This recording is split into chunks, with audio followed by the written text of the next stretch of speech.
Good afternoon, everybody. DJ Styles here at Custom Corpses. Okay, so I think I figured this whole thing out. Wow, have I figured this whole thing out. I have figured out the lips, nose, and that region. And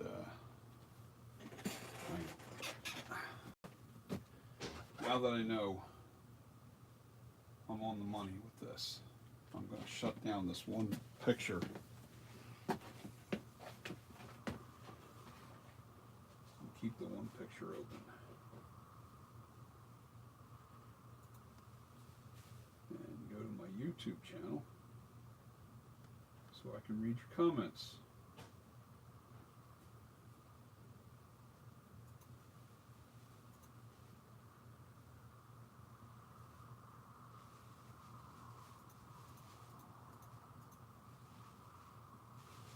Let's go to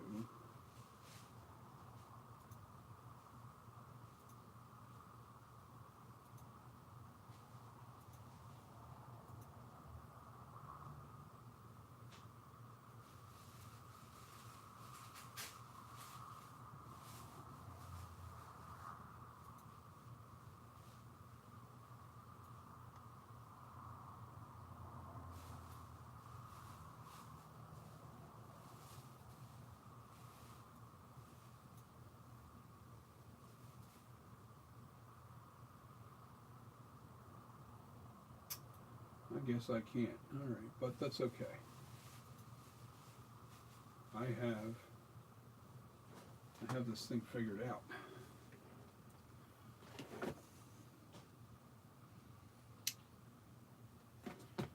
I have definitely figured out the secret to the lips.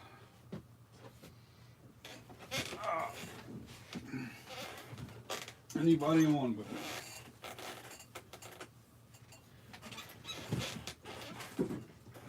You know what the biggest secret is? The biggest secret to Michael Myers or any mask that you're making or attempting to make. The biggest secret is your eye. I think Nick Malpagano and anybody that's attempted this will agree that it really takes your eye to be able to sculpt anything, to tell you the truth. Okay, so you have to really pay attention to your lines. That has a lot to do with, right? So what I'm going to do is I'm going to drop this down a little bit. I actually tilted the head up because the pictures that I have are giving me a direct shot of the mouth. Well, when I'm looking at it downward like this, I'm seeing a different perspective, and that is the issue with a lot of what we do. You have to, I'm going to say, sculpt it from the exact point of view that you have in your picture to be fairly accurate. That is one secret.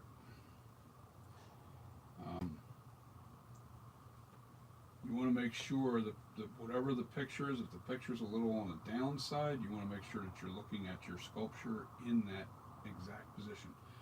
Now, when I'm saying that is I'm saying, like, if you have a picture and you're honing in just in the mouth area, let's say you're just working in this area here, all right? Well, you zoomed into the picture, all right? But always keep in mind whatever the angle of that picture is in. If the picture was taken from a downward angle, then this is a perfect position for me. I would have perfect position on how to sculpt it because it would give me the look.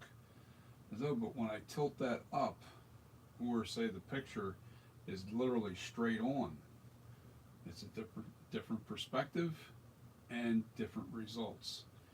Now, the other big issue is angles. You have to make sure your lines are all perfect.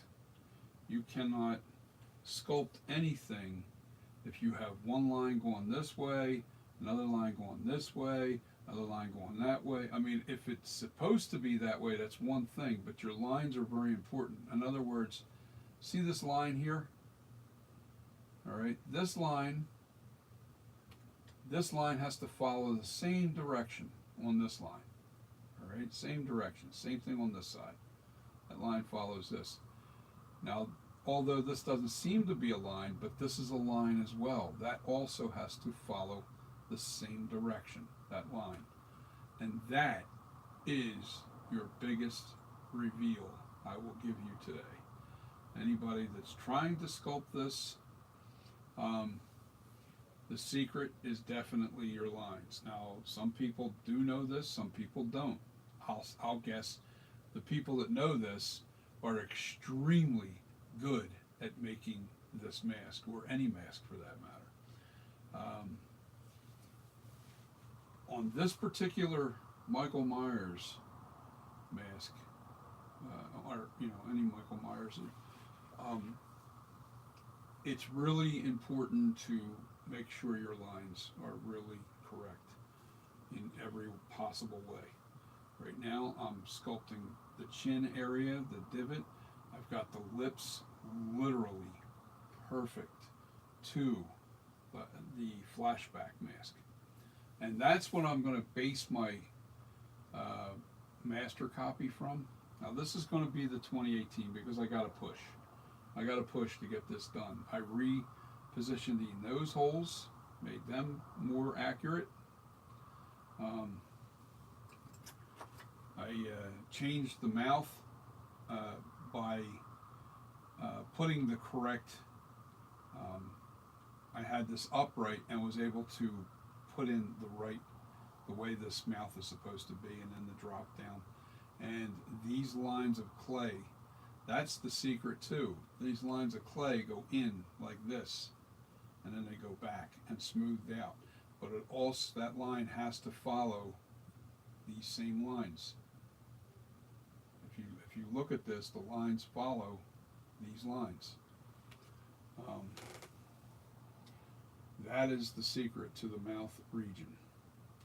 Now when you look at this from a side view, even though it's a little bulged right here, this line is still following these lines, where my other sculptures weren't quite as perfect. They were close. They were real close. But now that I understand what I'm looking at, I can really make sure that anything I do forward is right on the money. I don't have to even second guess it now at this point. Now I understand what it is that we have to do as sculptors is make sure we follow our lines really, really, really well. And I'm going to say the hardest part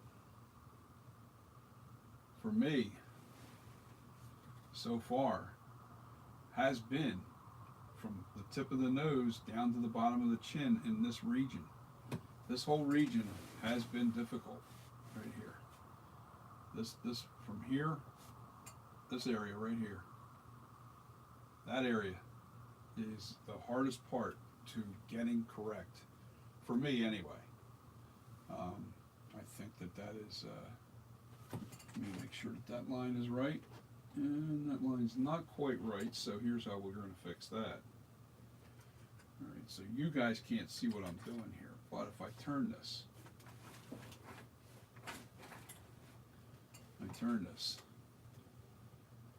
you can see how this line is kind of not following. This line's a little steeper. This line's actually kind of equal to this one. This is where the mistake is being made right here. This line here has to be a little, and I can do that with just my hand.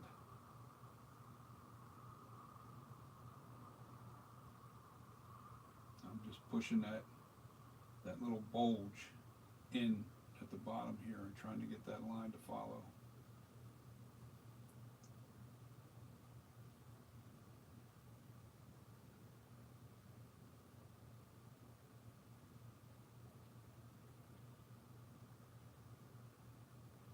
Now,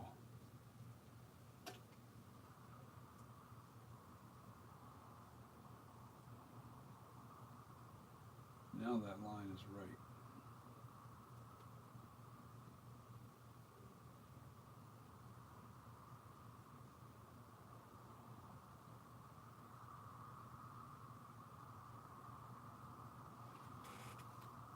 Now that line is following this line, and this line is now going to be forced to follow that line.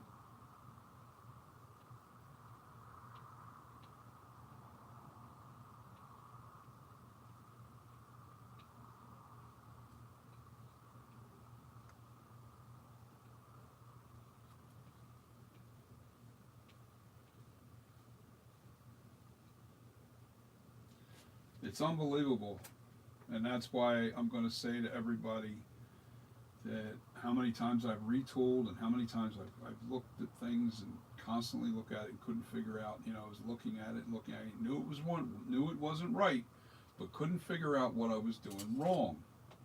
And we're all there at points in time when we're doing these sculptures. We are never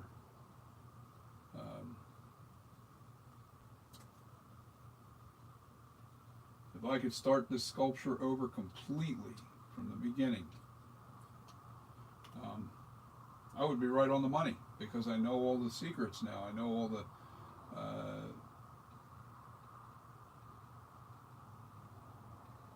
the big reveal is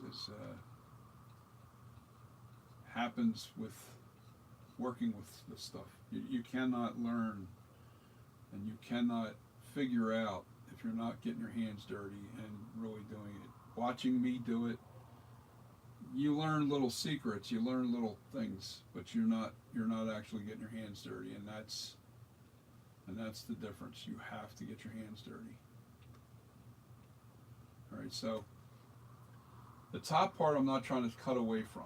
I'm trying to take away from this area here, down here, to bring that line into this region. I want these lines identical. And I'm still not quite there with this line.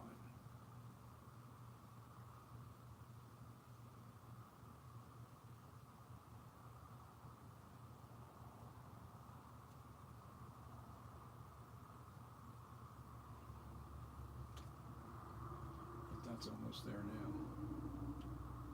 So what I'm trying to do is I'm trying to just cut this line back so it's not so hard.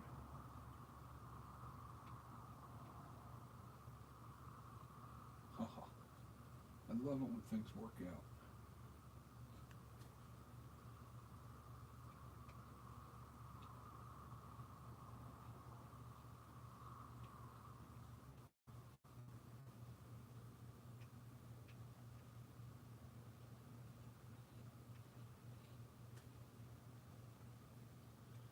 Wow, guys, I'm telling you, I mean, I just keep retooling and retooling and retooling. Why? Because I keep learning little secrets.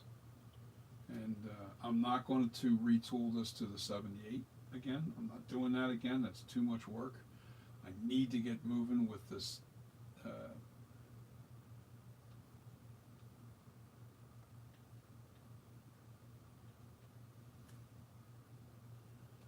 going to get right into the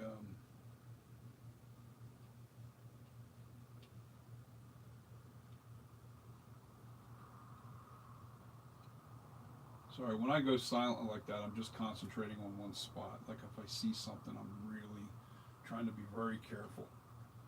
So, so forgive me for my dead silence at times. It's just that I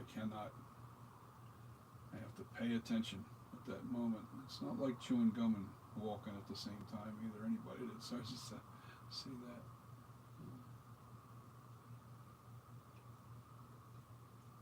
I'm taking off crumbs of clay here because I'm getting very close to where I need to be.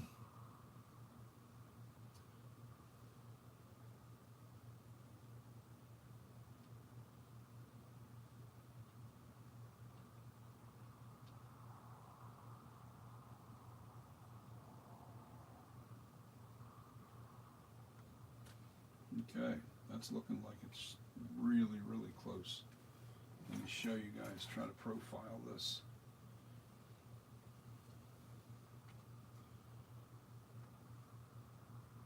You see the lines now? See how this line here lines with this line and this line? It's a little off. But even the real mask is not dead on either. It's not dead on, but it's really a secret. Yeah, oh my God, look how much different that made that look. It brought that in. Oh yeah, now you sneak the chin back in this area.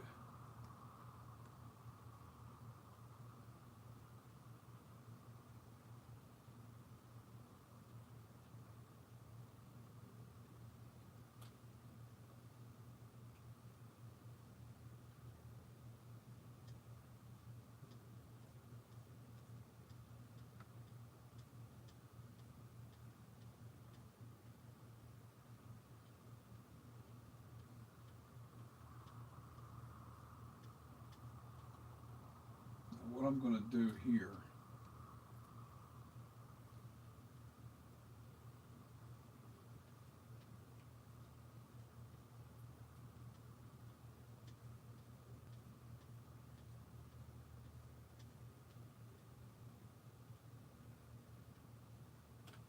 now that I've got that line in there where it's supposed to be, now I'm going to cut this.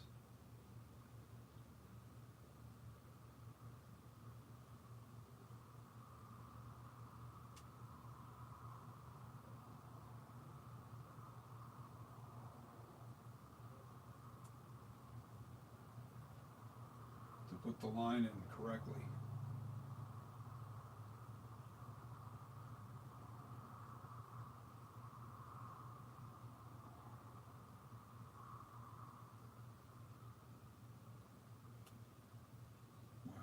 It just really all this time.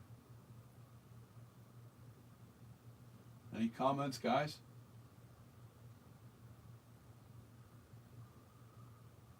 Okay, so somebody is watching. Oh, it's actually me.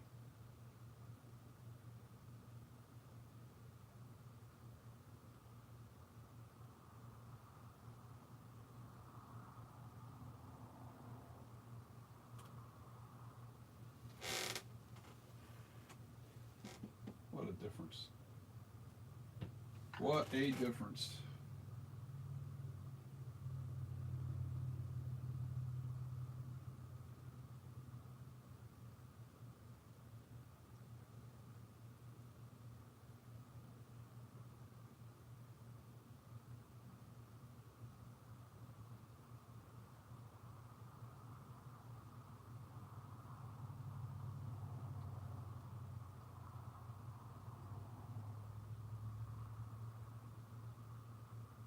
If I remember correctly, this had a little bit of a smile.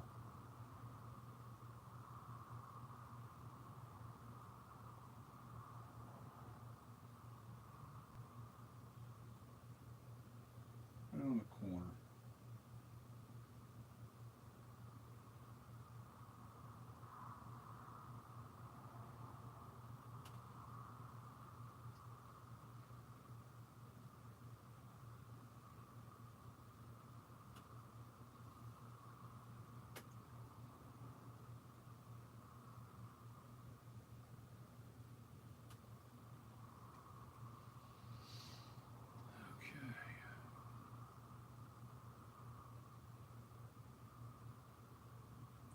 Yeah, I'm going to make this right into the 2018. This is going to be the 2018 or the H40. That's what I'm going to call it, actually, the H40. Night Creeper H40. Actually, it's just Night Creeper 40. That's going to be the name of it.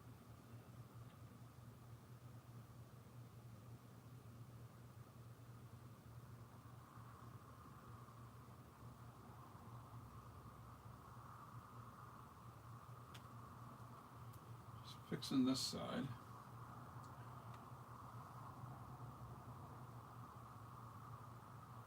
Before I do the naphtha. This is driving me crazy right in here.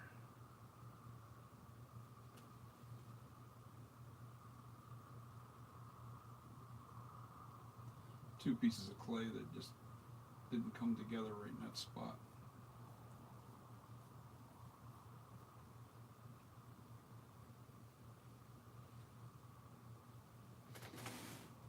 Oh yeah, oh man.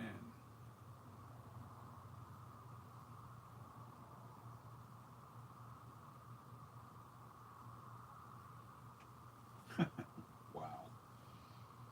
Yeah. And I do believe I have to do the same thing on this side.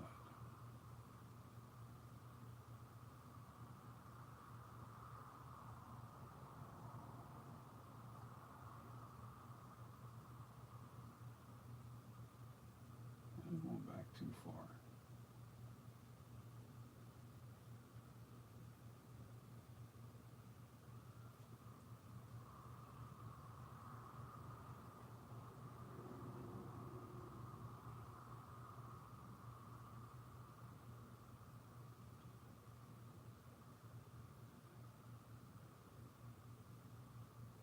I don't think anybody's up. Everybody's at work.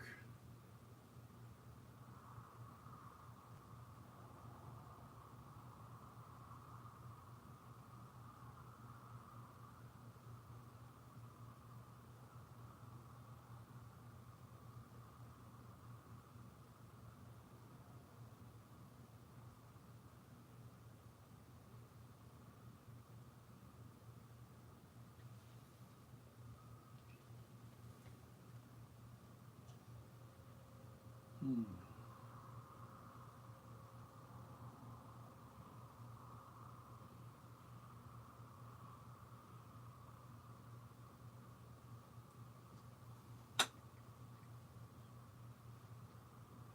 Yeah, let's do that.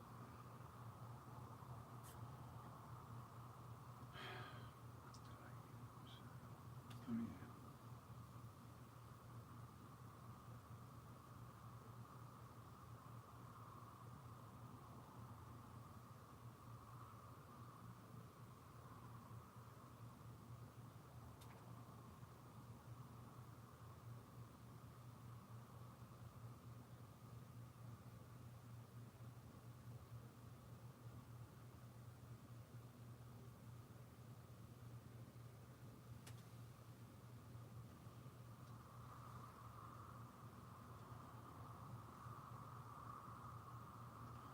I'll have to reapply the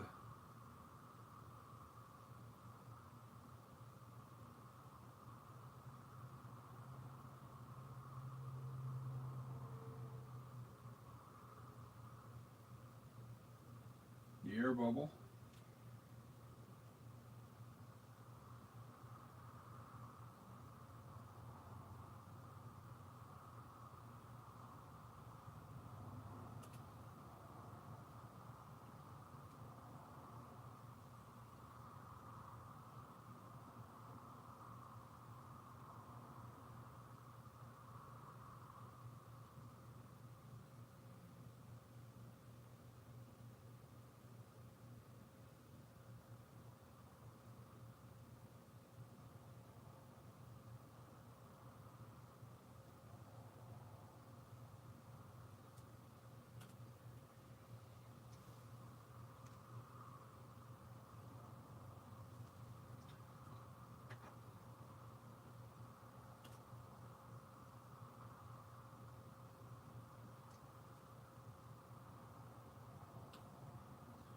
Today is Friday, so what's everybody doing today other than working?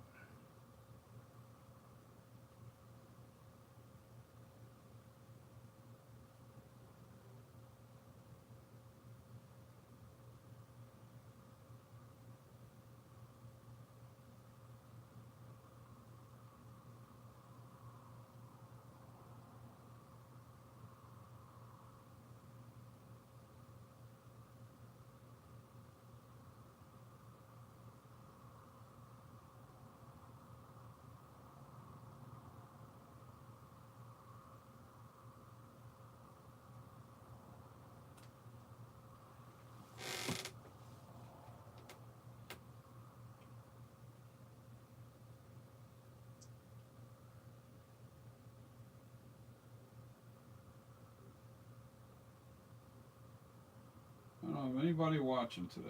What's going on? Let's see if I can't share this on Facebook. Let's see if I can't share. That's what I'll do. I'll share this on Facebook to let everybody know that I'm live. See if I get any responders.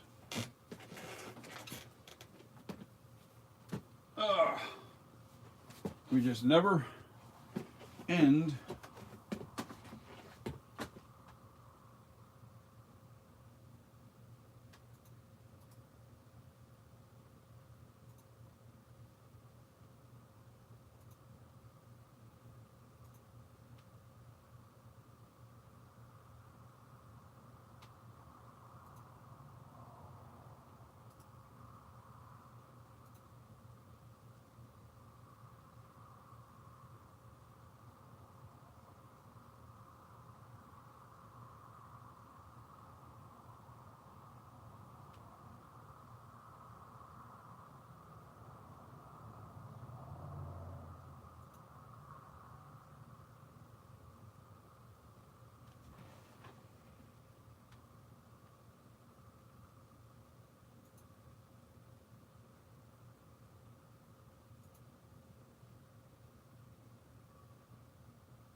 Let's see what happens.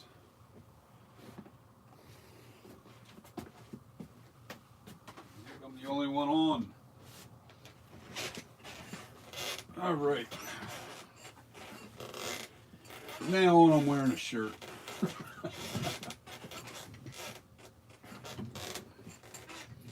Oh yeah. Yeah, I think we got this thing now. I do. I think we got it.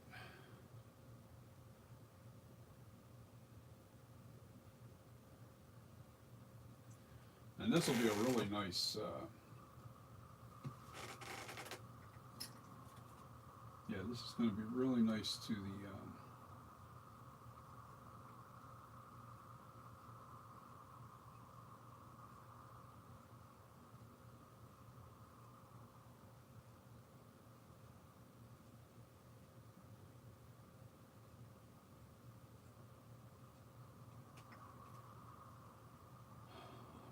figure this out.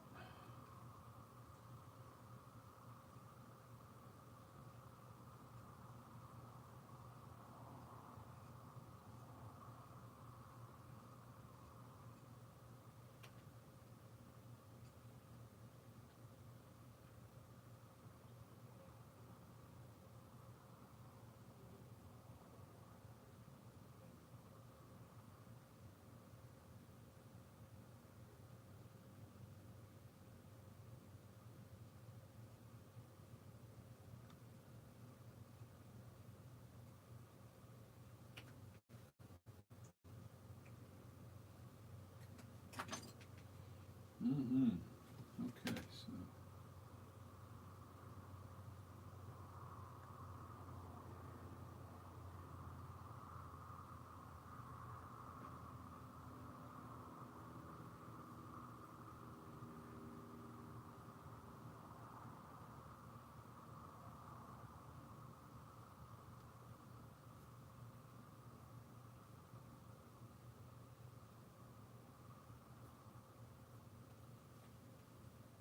Now this clay's somewhat soft because I've been working with it.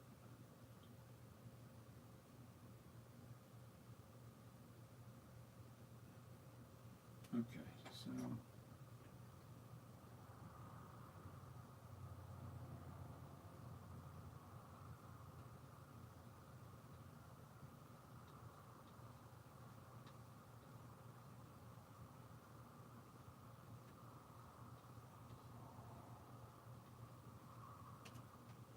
I think I really figured out the mouth. I think that's no doubt about it. I figured out this region. It is a not an easy.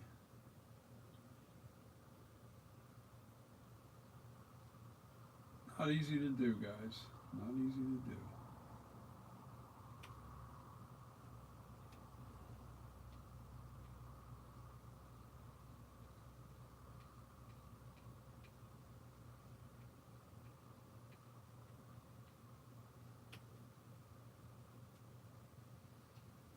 Crazy.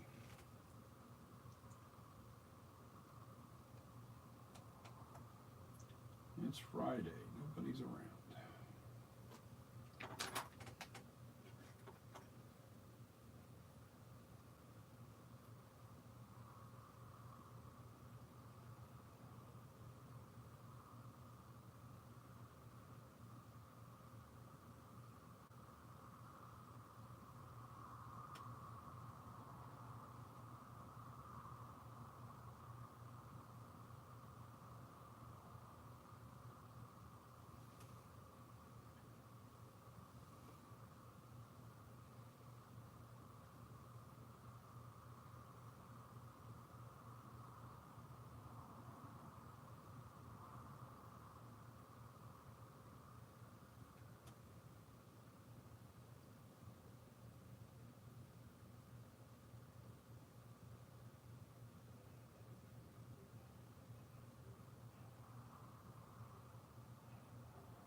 All right, let's see.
naphtha time, just because.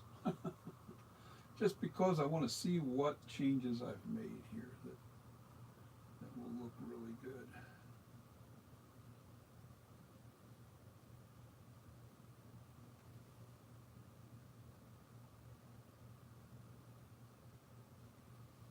Let's see what this is going to look like.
Hello, 3 people.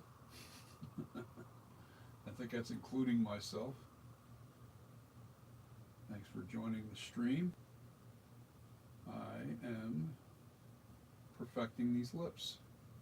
I finally figured out the secret in the entire mouth region. And I'll let you guys take a look at that. I mean, I'm not quite done yet. There's still a little bit of work to do, but I finally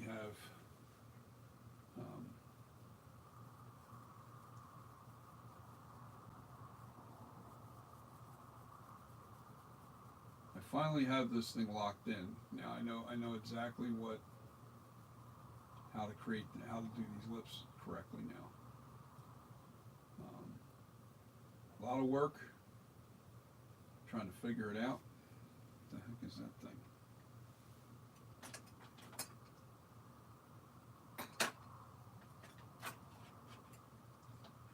Hold on, where'd you go? My little, there it is. A piece of something that was buried in the clay here. There we go. Your history.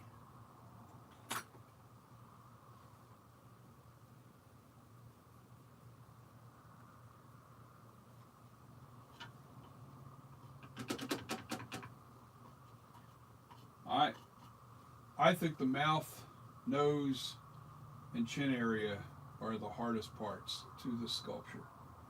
I do. I really think that they're the toughest to really hone in, and it's the angles. That's the secret. It's the angles. You'll never get this right if you don't have your angles right.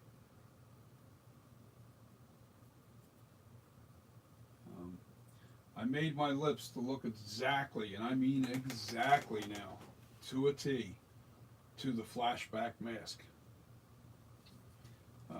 in Halloween Kills. I'll show you a dead on. Here's one of the secrets I've learned is, let me get this first. A little trouble spot. There we go. Now let me do a smooth out with this other brush. Now what I'm putting on here right now is naphtha to smooth out the texture. Now I don't want a lot of just a softer brush.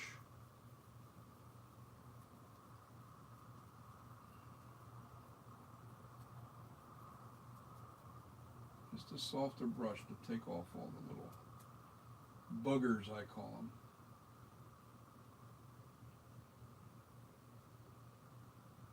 Now I'll tilt this thing so you guys can see once I get this both sides done.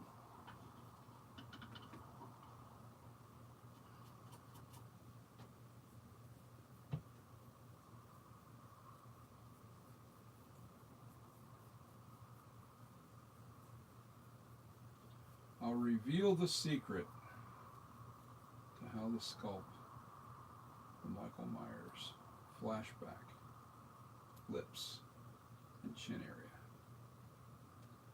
I'm going to reveal the secret.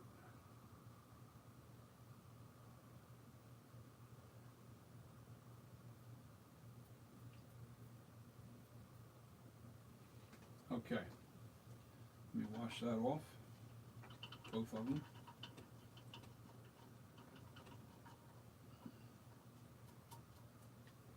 Do a Bob Ross. Put it away. Same thing with this one. And then we're just going to chat about the secret. I didn't do this here.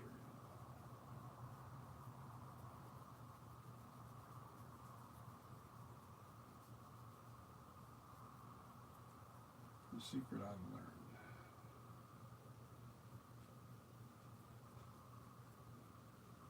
Okay, one rinse off. And that's going to be soft for at least 2 hours.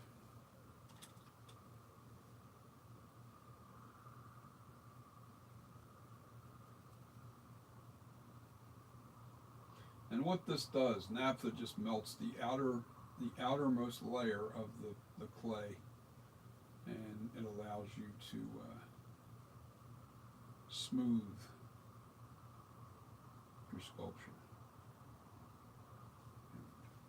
Boogers. Okay. All right. So here's what we're going to do. Let's face the camera.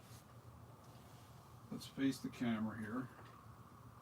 Let me stick my deck of cards on this underneath.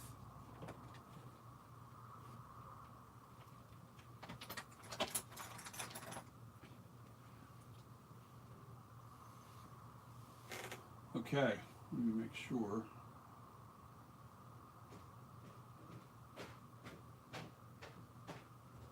All right, now I can see what you're saying.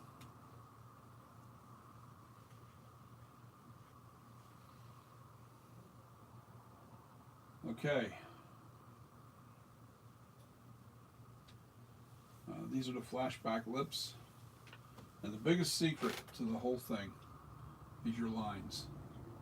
Your line that's going here from your cheeks has to follow these lines. This line follows those lines.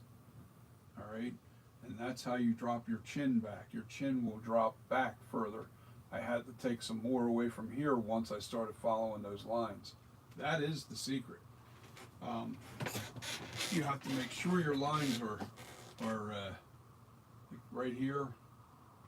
You know, everything is going back, and it's in the same line, same angle, same angle, same thing, same angle, same angle. Big secret. Yeah. Frustrating, boy, is it frustrating. The lips itself, that's pretty much, you know, you can see where these bulges are, where these two bulges go. You see how they're high points right into the lip area here? This is dug out in here, this is dug out, this drops down, and then these follow through all the way up into those little areas. So you end up with this drops, little bump, down, little bump, and then down again. And that's how you sculpt this sculpture.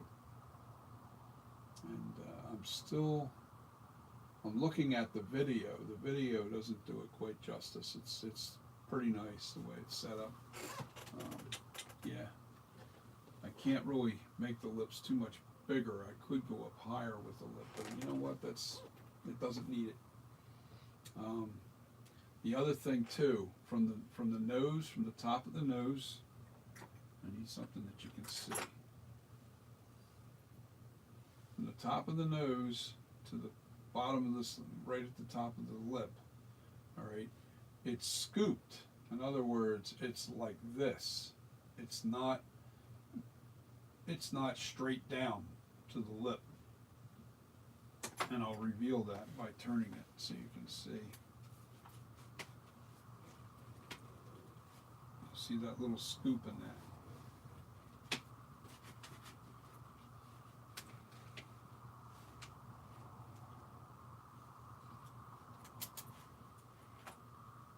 Can you see that? I hope you can. You gotta remember, I'm tilting this back. If I take this out, which I'm going to anyway, because I've revealed to you the lips. Now I just drop this out and put this flat on the table. And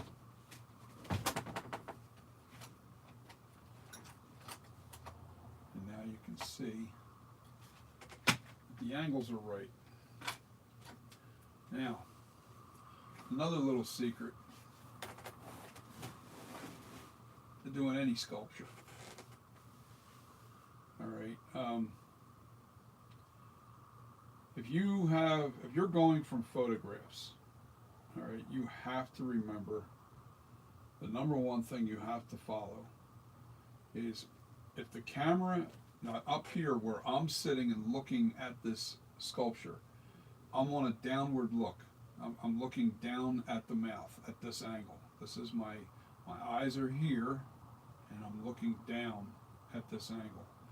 If the photograph is taken straight at it, then I'm looking at this and sculpting it from the wrong angle. I have to make sure that whatever the photograph is, my eyes are in the exact same angle as that camera, because then you'll have the true yeah, right now, all right, it's hard to explain. It really is. I mean, the angles are everything. Angles are everything. This here has to be sculpted back just a little bit right here. I just take a little bit of the bottom off of that, just so it looks like this on this side. I don't want this real deep cut in here. So anyway, what I'm saying is, like, whatever the camera angle is from whatever the picture is, like, you can always tell when you're looking above the mask and you're looking downhill a little bit, all right, because you can see the top of things. When you're dead on, straight on, you can't see the top of things. You're just seeing, like, you're seeing top and bottom. If the camera angle's down just a little bit low and looking upward, you can also tell that. You know, it's pretty simple. And then the number one reveal, the biggest secret of all is how good your eye is to pick up on all those little things that you overlook in doing these sculptures. You know, if you're doing a replication of anything, all right, like I have a Trick or Treat Studios mask sitting right over here to my left of the sculpture, and I have it positioned in such a way, you know, I'm only using that mask for reference in all the cracks and all those details. I'm not really using it for shaping. I'm using the Flashback mask that's in Halloween 3 for the mouth and nose region. This is Flashback, and my God, it looks so good right now. This looks really, really, really, really good. And I have to take this deep divot back a little bit. There's little things that I still need to do that to bring it in accurately. And now this cast the shadow really correct. This definitely has that. It's the flashback. Only it's going to be the 2018 2018 flashback. How's that? And then, because of this discovery and how well that mouth looks and jawline looks and the mouth and nose, everything looks really good to me now. I'm probably going to do, in the very end, the very last mask, I'll redo the 78 with this sculpture. Even after I do the kills and damage the whole side of the face, I'm going to make this back into the 78 so we have a really close rendition of the... I'm also going to do a flashback mask. So this sculpture is going to produce a 78, a 40, a kills, and the ends is the exact same mask as the kills. They didn't change the sculpture at all. Why mess with it? I'm not going to. I'll change the paint scheme is all. Now, if they really wreck the mask in a movie, later on in the movie or something, where they do something really twisted to it, I'll let that reveal itself. If it's a big tear or something like that, then I'm not messing with that. I won't even sculpt something like that. I don't want it to be,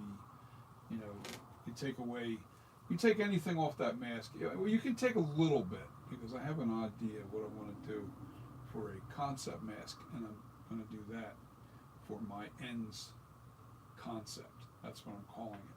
So I have an idea of what I want to do with that.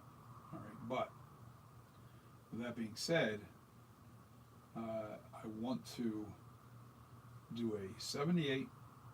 I'm not doing an 81 because the 81 is no different than the 78. It just, depending on who wears it. You get the smaller version, you put some foam padding on the inside of the head, it'll stretch it out, and it'll give you the same look as the 81.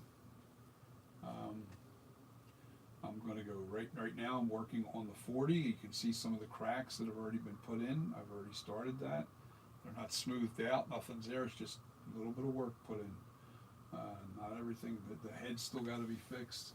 The ears aren't perfect yet, I still have to do those. There's still a lot of work. That now I've smoothed out this whole region on the mouth. I have to redo the cracks in the mouth, but I also want to fix this. This is too much clay taken away right here. That's a quick fix. I'll show you what I'm going to do there.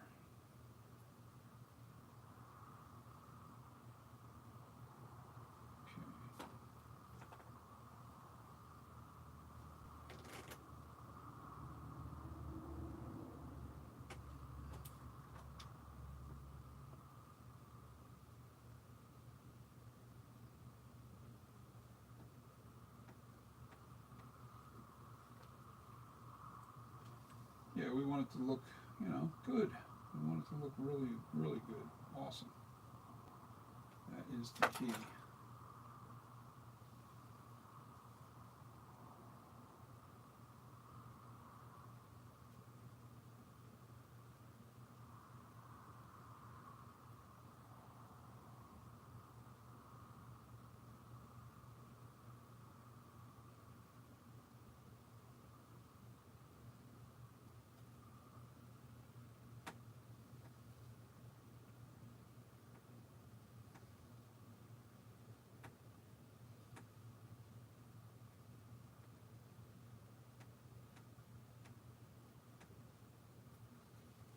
Now it's starting to look a little better. See, I just filled this in. It was really dug in really deep. Can't have that. But I was trying to get the angle right. That was the main thing. I cut that deep in there. See, I am noticing this. This kind of goes back deeper than this side, and it looks a little bit too narrow is the right word. Let me see something. Let me see if I can't. I'm looking at this straight on. This side looks shorter than this side. All right. Aha! I already figured out what the problem is. Johnny boy, you added clay to this corner and forgot about it. This distance between here and here is far shorter than this distance between here and here. So what we need to do is we're going to draw us a new line.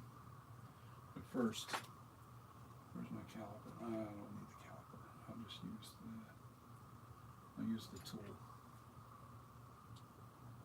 Got to take the glasses off. I can't deal with my glasses.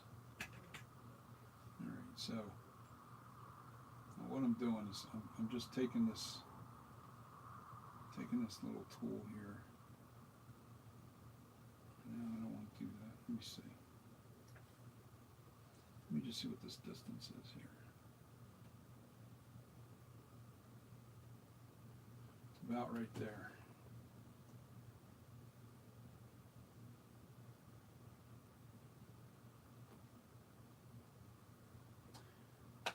I need my caliper. Caliper would fix that problem. Oh, there you go. I got a really nice caliper here.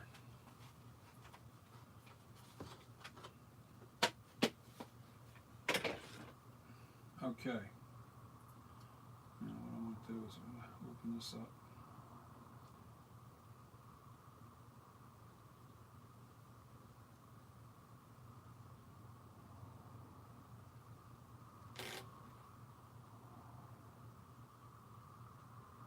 Too far.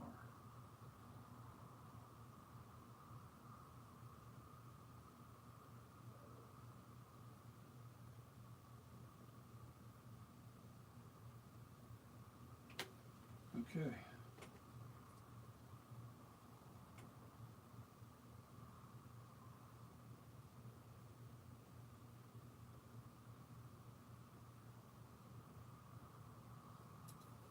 Wow. Okay, yeah, there's a difference, guys, and that's why it doesn't look right. Let me put my caliper away. I've got my little marks. I put a little mark right there where it has to go.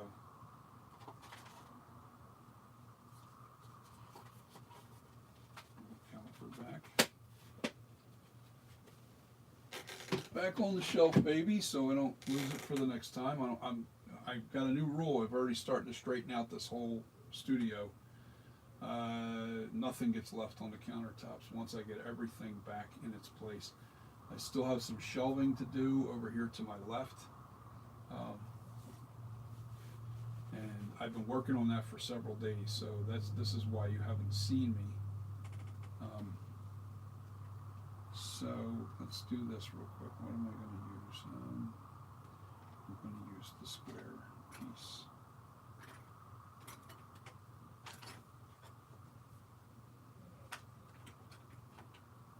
When I find it.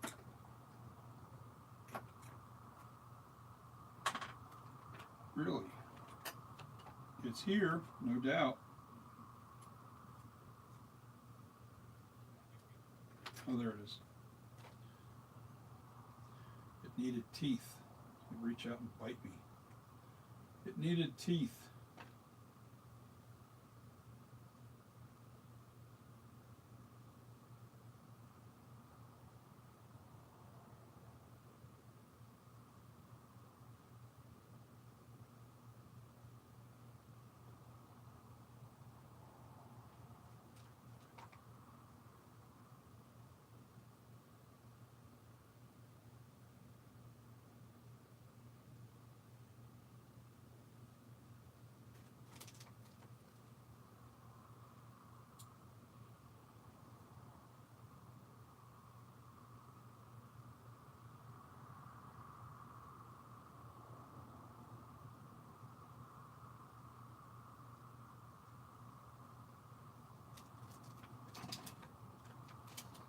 Okay, so now I'm going to take my little tool here.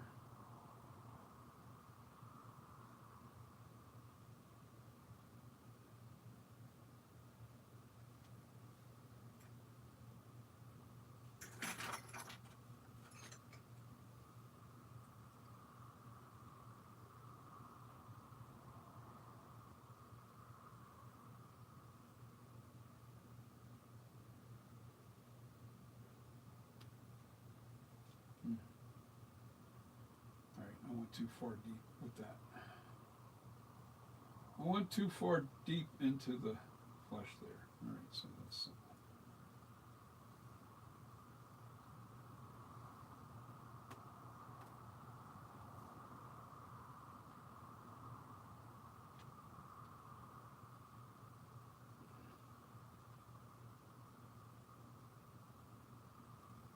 okay. My hooper scooper.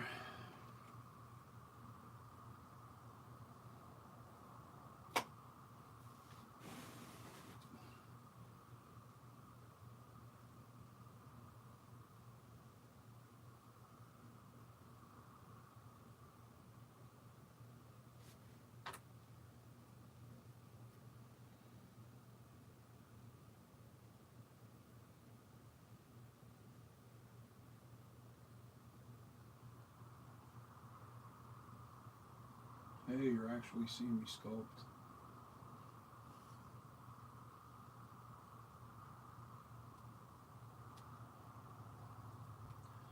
What I love about clay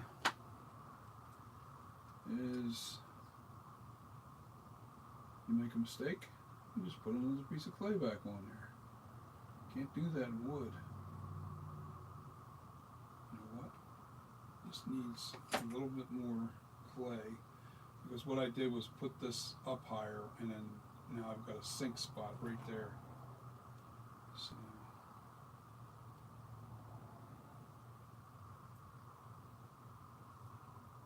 nope, too much clay.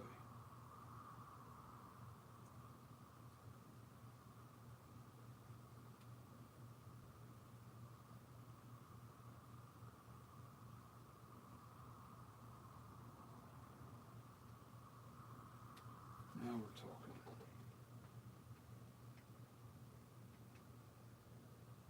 Now I'll reshape that lip. I want to make sure the top part of the lip is blended in nicely. I'll reshape this in here. I'll cut some of that away, but not before I get this shape really done right. Okay, so here's the other thing I'm going to do. I'm going to put a little bit more in here.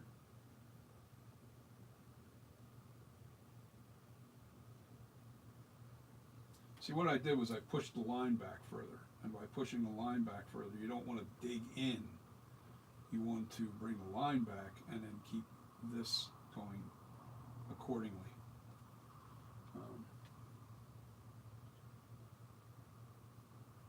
I always keep the clay in my hands because it keeps it soft. I work with hard clay. I don't work with soft clay.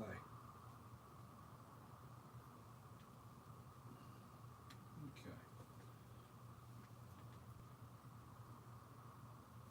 And I got to make sure.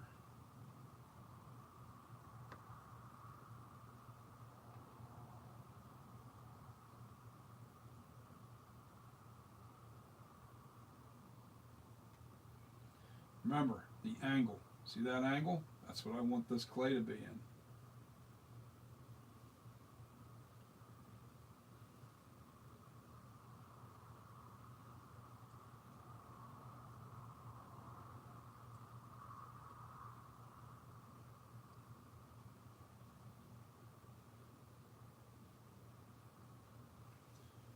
Oh boy.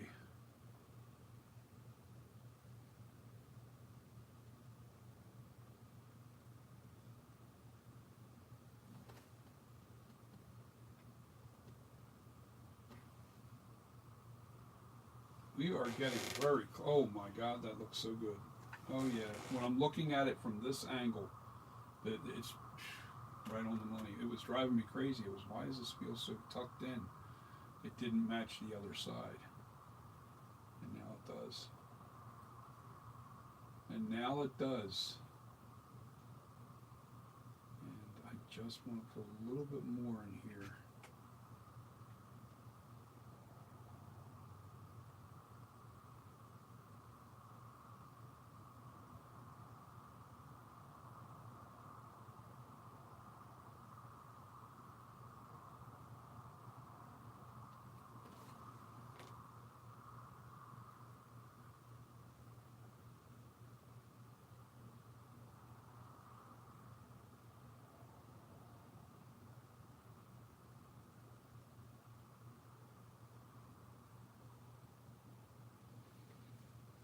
Oh yeah.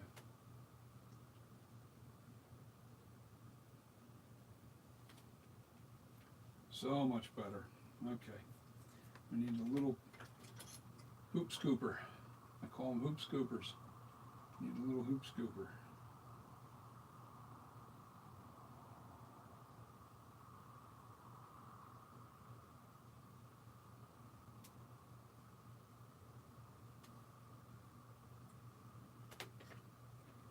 I always leave with crumbs of clay all over my countertop, but that's okay.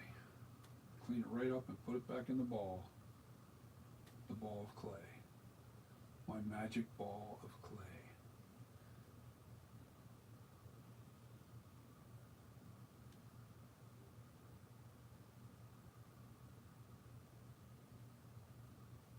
Now, I don't have a picture up, so I'm kind of going off of memory.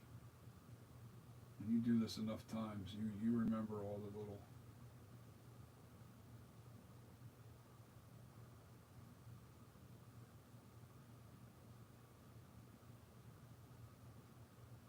I don't want to dig in too deep.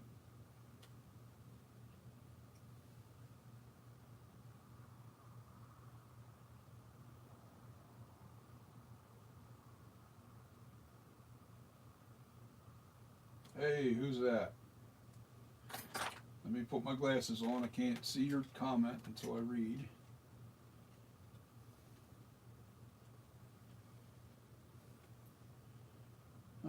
Is there a trick to weathering my mask with water without having my underlaying color peeling? Color peeling. Okay, color. You say cool. Like I said, I can't see too well. Canal for life. Canal for life. Cane for life. Know what that says? Yeah, there's no L. Okay, cane for life. 75. Okay, is there a trick to weathering my mask with water without having the underlying? Yes, it's called Plasti Dip, and you want to get the matte Plasti Dip. You want to spray your after you get your base color on there, and you're going to just start weathering. What you want to do is you want to take some Plasti Dip. Now, when I say put Plasti Dip on, when you're spraying it on your face, don't put it on the hair where you're going to put your hair, because I use mask latex. Plasti Dip will peel off if you try to. So make sure you keep your spray. I actually tape the hair area and make sure there's nothing gets in the hairline. So let's get back to it. All right. So now you spray the area where you're going to weather with Plasti Dip. And when I say spray, I mean very light coat. You don't want it so where it's so thick where it'll peel off, because Plasti Dip will peel off. But if you do a mist over it where it's broken up into little dots of, like, that real fine mist of Plasti Dip on there, that won't peel off because it's kind of broken up, but it'll protect your underlying paint job. So you put a real fine misting over your area that you're going to weather, even in the back of the neck. I just try to stay out of the hairline. I don't put the Plasti Dip wherever the hair is going to be. All right, and then you can take your black washes, your brown washes, and whatever wash you're going to do to it, and wash it multiple times to give you the variations in colors. Um, and that's the secret to weathering a mask and preventing your base coat being peeled up, because you want to make sure that you put a little something over top of that. Now remember this though, if you start adding more, all right, if you want to add latex back onto that face, you can't. It has to be acrylic washes only over top of the Plasti Dip. Acrylic washes only. And then when you're done doing the acrylic washes, you know, and you got the color the way you like it, then you're going to do another light spray of Plasti Dip over that. All right. But you cannot apply latex paint over top of the Plasti Dip. Number one reason, latex and plastic does not bind. They don't bind too well. If it's a fine mist, it's a different thing when you're putting it over top of the latex. It's another thing if you're trying to put latex on top of the Plasti Dip. That kind of, it's, I mean, I've done it, but just a little touch here or there, trying to fix a little spot that doesn't look quite right. I'll put a little, and then, but once I put that other Plasti Dip over top, that'll stop that from coming off altogether. But I try to stay with acrylics. Once I put the Plasti Dip on there, you want to stay with acrylic paints only, or dyes, if you're going to do a dye weathering. I have dye, didn't work out too well. I have to learn how to do that a little better, the dye. I have alcohol-based dyes, ink, I'm sorry, not dye, ink. I have alcohol ink that I use and for weathering. That's really what I want to use. A light spray on it and then just rub it off. But I don't know, you know, I think honestly, if you spray everything, you know, I talked to Nick Malpagano a couple times, and you know, I asked him personal, you know, what is wrong with my paint job? You know, I flat out asked him, because I'm telling you, I knew it wasn't right, and you'll know that it ain't right if something's not looking right. So what I would do is I reached out to Nick Malpagano, who I think is probably the best Michael Myers mask maker out there, next to Nag. You know, I think, or the guy that did the actual Halloween too. But I'm saying, as far as an independent mask maker, Nick is right there with those guys at Nag. I think Nick is really good at what he does, and he's been doing it for eons. I've only been doing this for 2 years. This is a 2-year, but I've been sculpting keep retooling this same thing. And this is 2 years in the making, this mask. It's not an easy mask to do. It really isn't. It's very difficult to master. But anyway, to get back to it.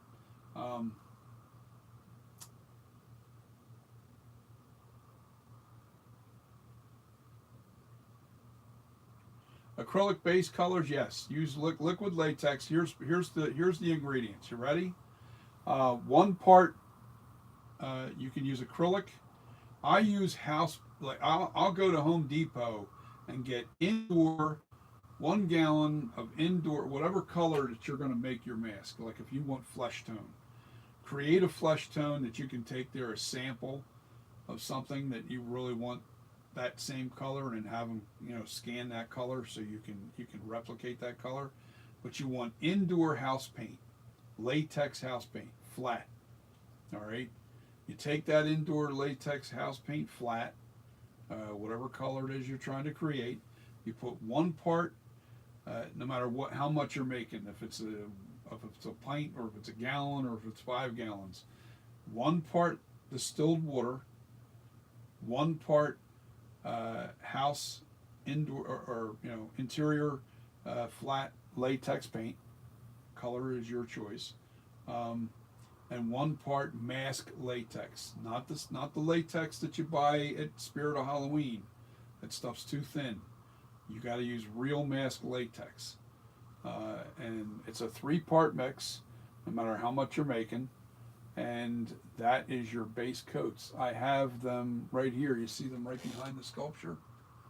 That is for my fire mask, and that's, and they separate. You see you can see the latex separating from the paint. But ouch, man, that stabbed me. So you shake them up, and they come right back to life. So anyway, that's for the fire mask. The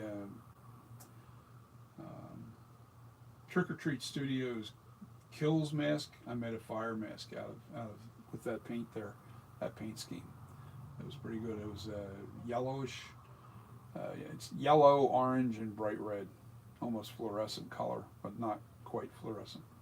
But anyway, to get back at it, yeah, that's how you do your you want to do your own homemade paints, because honestly, I mean now, there's a couple companies out there that make masked latex paint, and they are awesome. They're really good, but they're pretty expensive. But they're smooth. They're very smooth. I don't know what they do or how they do it, but all these masks, if you go to anybody, like, you know, they'll tell you making your own latex mask paint base colors is it's not a big secret out there. There's plenty of people doing it, and it's no better or worse than any other paint.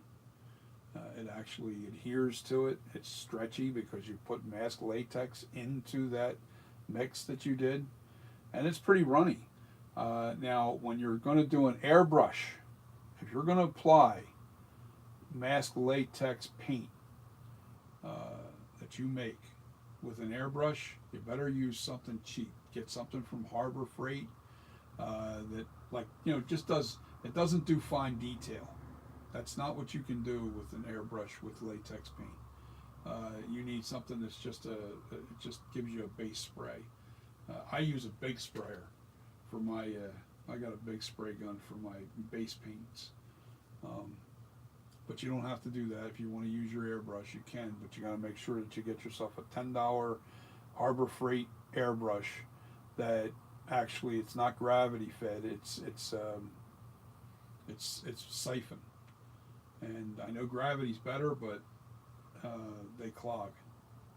They clog. The siphon type that they have at Harbor Freight. As a matter of fact, I'll show it to you.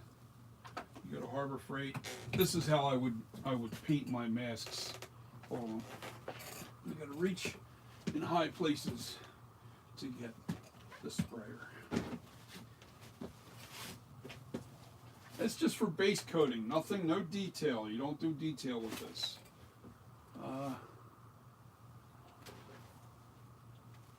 And this comes apart pretty easy too. Hold on. You know what? I got a grabber. What am I doing? Stupid. I got a grabber.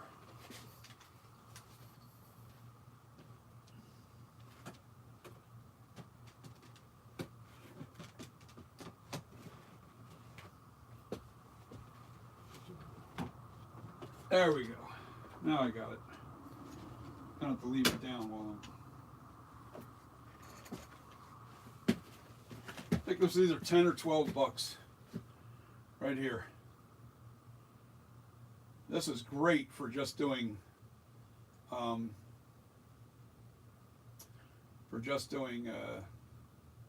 know, base coating.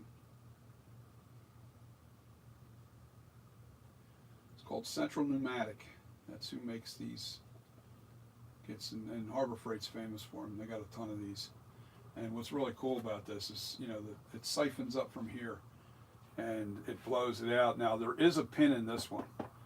You can take this apart and clean it real easy. As a matter of fact, somebody actually pointed that out to me. I thought it didn't come apart, but this one does. And I do clean it every time I get done using it. It comes apart so easily. It's unbelievable. So yeah, this is a nice piece right here. Cheap, $10 base coater. That's what I would call this, my airbrush for base coating only, because it doesn't clog as easy. Doesn't give you a real fine detail, but it will give you your base coat. Although this does have a needle in it, believe it or not, it's the needle's in this part right here. This part comes apart right in here. That also comes apart, so you can take it apart. It's a good airbrush to have for doing base coats. So that's my recommendation. I'm going to put this over here, and so no, I'm going to put this back up. I do not want to get into this habit of putting things down where they don't belong. Put it right back where it belongs.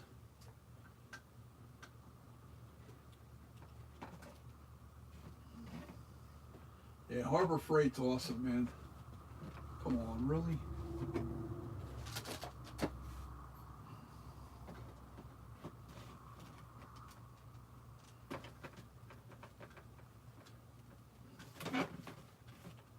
There we go.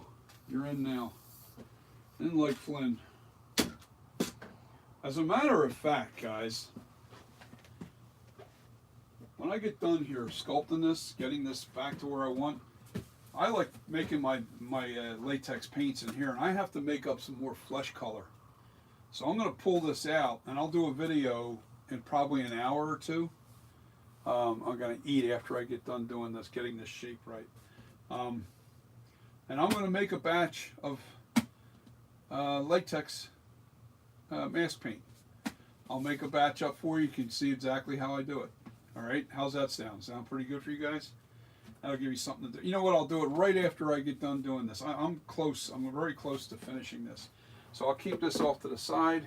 I've got to make my mask latex today anyway. My base coat for my flesh, because I'm getting very low. I have some up on the shelf, but it's only like that deep. I only have that much left in the bottle, and it's a small quart bottle. It's not a big bottle. So I'll make up I'll make some latex paint up today while you guys can watch me do that. Okay, so we're getting close. Let me take my glasses off again. Any comments before I take my glasses off? Base colors, liquid latex with my acrylic base colors. You can use acrylic instead of buying the house paint, but I'm not sure exactly what the measurement. I guess you're just going to have to add the acrylic until you get to the right color that you like. And what I would do is add the water and the acrylic together first. Add the mask latex always last, all right, because it's so thick. So if you're going to add, your 3 parts, I would take the acrylic and the water, get it to the color you want, then add your 3rd part of house latex paint, or I'm sorry, mask latex. That's what I would do if you're going to use acrylics. Acrylic paint is, it's not going to be the same ratio as if you were doing house paint. What the hell was that? Someone just jumped off the shelf. I moved and it jumped. Oh yeah, that looks so much better. Wow. Yeah, I really got it now. Yeah, that looks so much better. Yep. Now let me just clean up the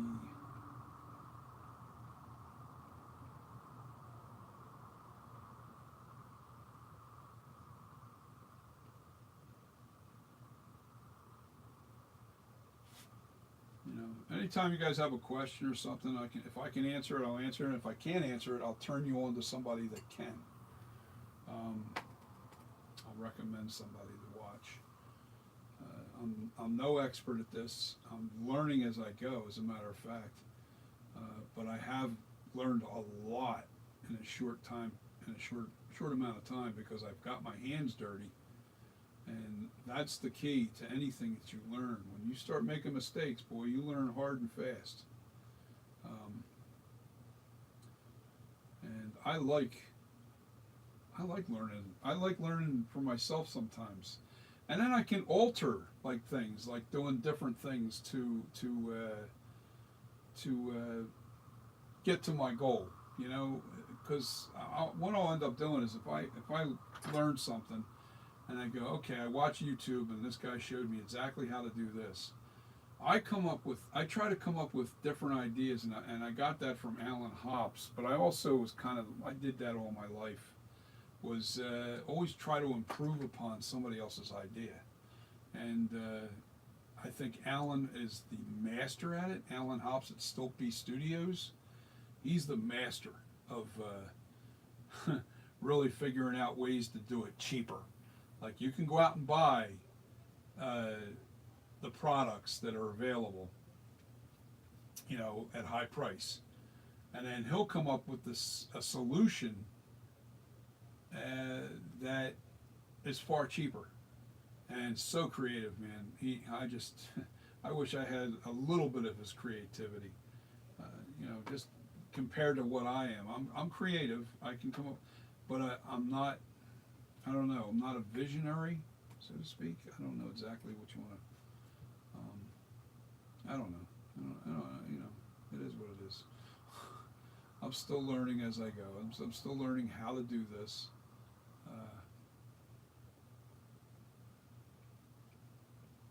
What I found here, once I realized how this was shaped and what it was supposed to be, doing the detail is easy. The detail part of it is easy. Is making sure all the lines are right, the shape is right. Everything has to be right in order to make this. It doesn't look right if those lines are out, and if your angles are wrong, it doesn't look right, and you can't put your thumb on it. You sit there and look at it and look at it and look at it, and then all of a sudden you'll see something, and you'll go, oh man, why couldn't I have seen that sooner? So and that's why I've retooled this thing numerous times. So because I kept seeing new little secrets keep revealing themselves to me. I wouldn't call them secrets. It just depends on how good your eye is. And I got this notification thing jumping up in my. All right, now I can see that I have to cut this back.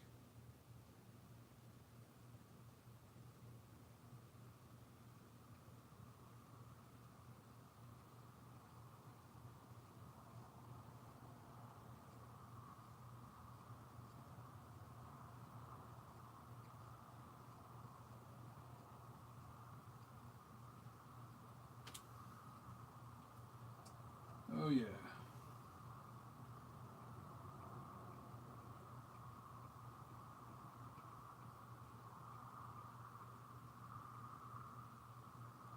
Right now what I'm doing is I'm kind of blending in the shape the way it's supposed to be.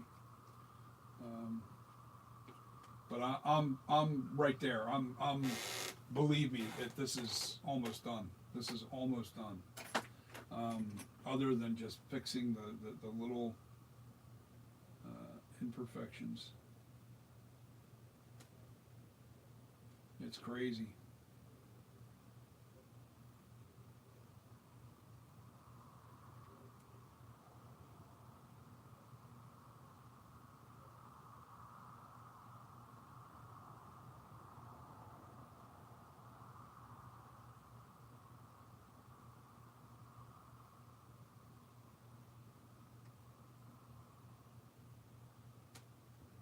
Now I'm fixing that lip.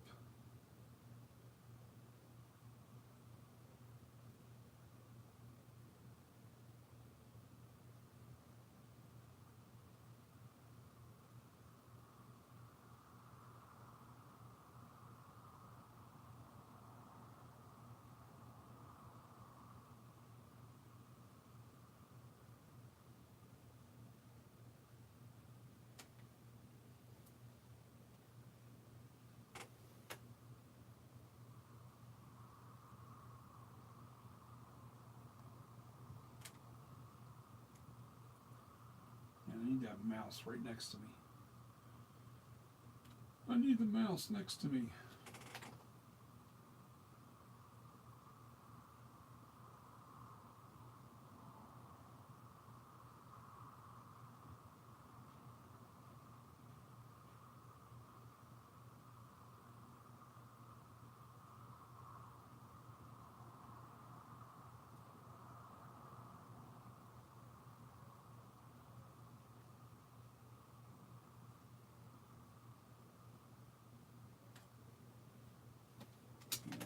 pitch is still not right. Okay. All right, time to get.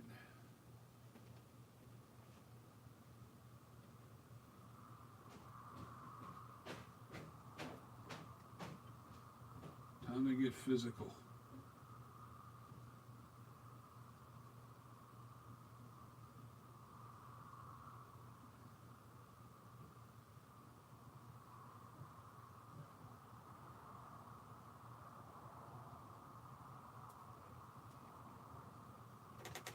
Not quite right yet. Why? Why? Okay, you know what I'm going to do? I'm going to take my flat paddle.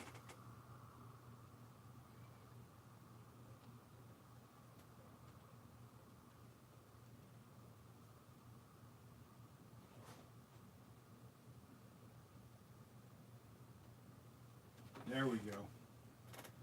Now we got something. I'll get my scooper here.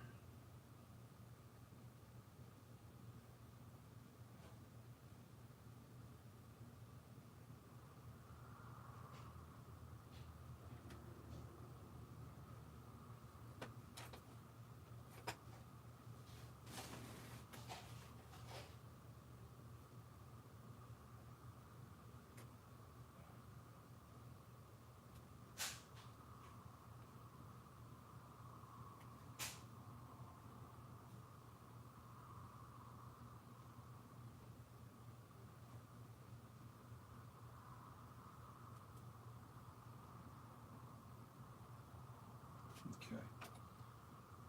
Clean this up a little bit. These chunks that fell. Put them back into my clay ball. Time to smooth out now. Trying to smooth it out.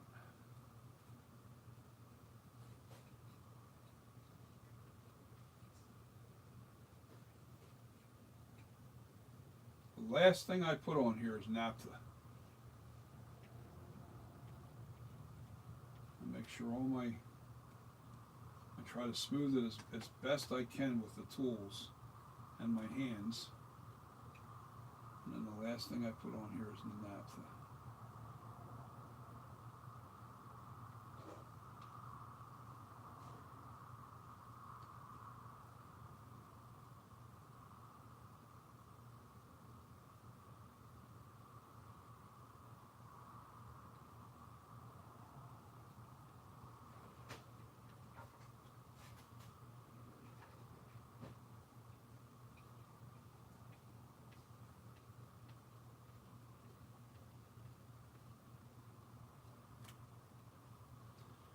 Anybody else? Any questions? There's 5 watching. Wow, man, I got a lot of people on here right now.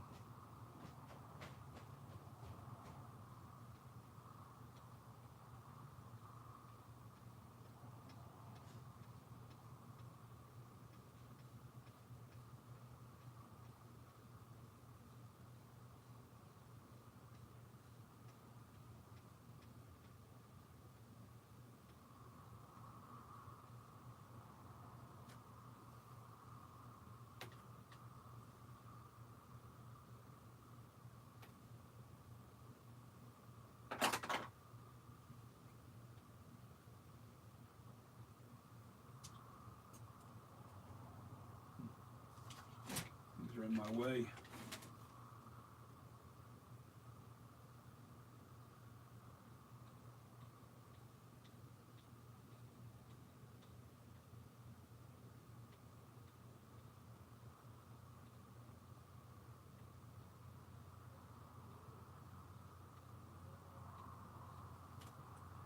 And everybody wonders why a mask like this costs anywhere from $300 to $500 to buy from anybody that does this.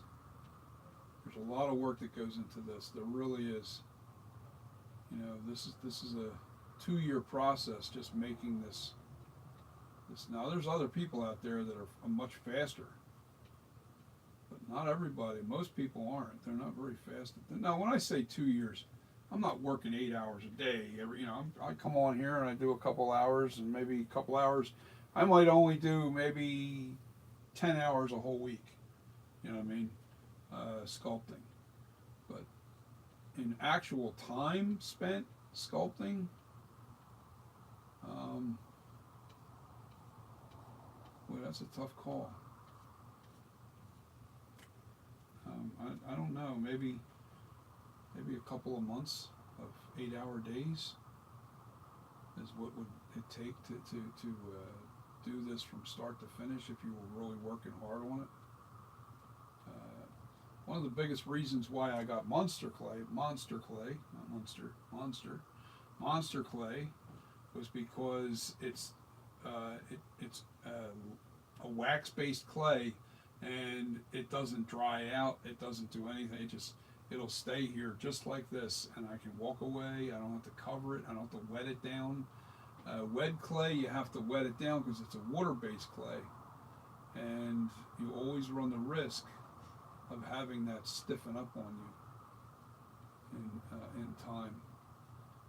And I don't like wet clay. Wet clay is only, if you can sculpt real fast, if you're a fast sculptor and you're not making replications, then I'd say wet clay is a perfect tool, because you can knock out a sculpture in a couple hours as long as you're not trying to replicate. Usually when you're replicating something like a Michael Myers, or even you're trying to really be precise, as close as you can to the actual sculpture. You will definitely find that, oh my God, this looks so good. I have finally figured out this mouth area. All the work and all the time spent trying to really nail this.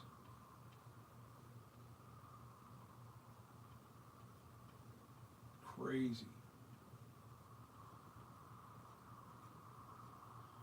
My biggest tell to you guys is make sure you follow your lines. You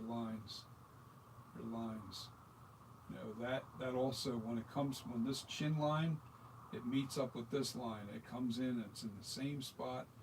This here is in the exact same direction, you know, almost perfectly.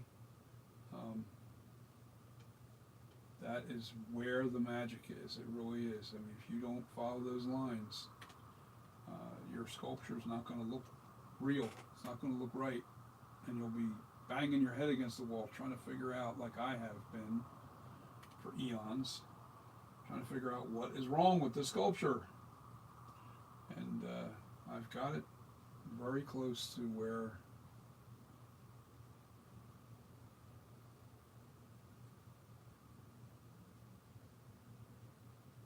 right now I'm working with, I'm literally taking crumbs of clay off of this thing.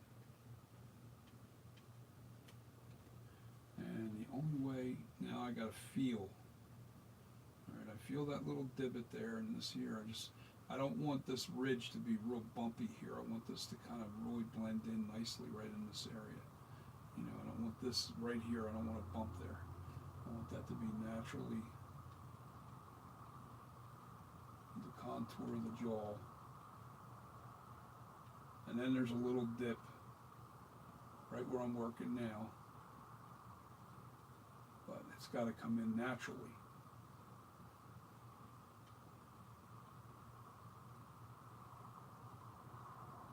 Right into the chin. It's weird. All this, it all comes together like right in this region, right in down in here. And it all kind of like, you just get this little bump and a little bit dip down, and then it's the chin line.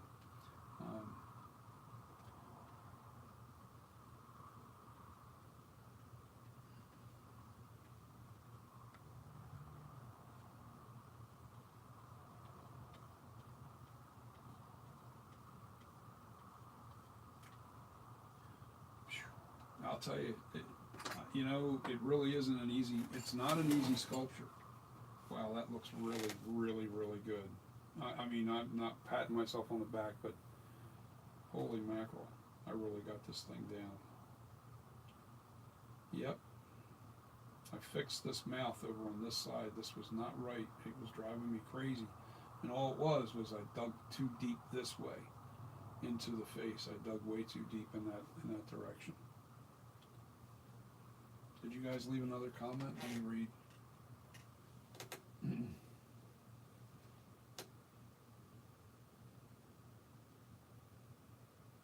No more comments? Okay, still 4 watching, which is good, and I'm included one. I'm also one watching because I'm monitoring you guys watching, listen to what you have to say.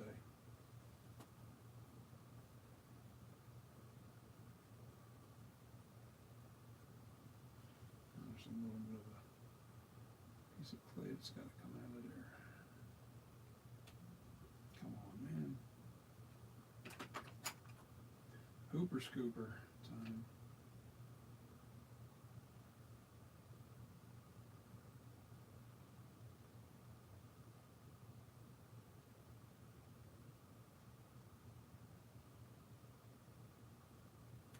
Wow, man. I'll tell you what. This is on the money. This is definitely where it needs to be. Okay, so we have that mouth there. Now, you know what I'm going to do just to triple check everything, because I changed this line right here just a little bit by, pushing it back out. So what I need to do is jack this thing up. I put my 2 outdoor plastic playing cards just to push up underneath of this thing. So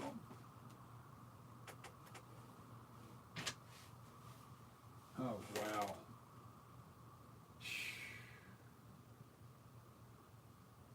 Who's your daddy and what does he do? I don't care. It's really good. It's on the money. But I need to really fix this underneath here a little bit. You know what?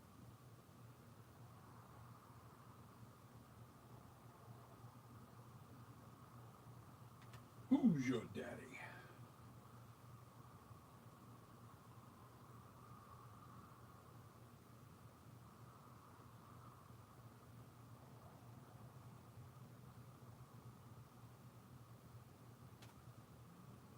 You always have to remember too, with the lips, there's a little bit of a divot. I need something you can see. This here, it's up and shaped in like this. It's kind of scooped and then it dips down a little bit, just like a lip. It's what lips do. That's what But you always have to remember, this is still a mask. It's a life cast. It's William Shatner's life cast, is what it really is.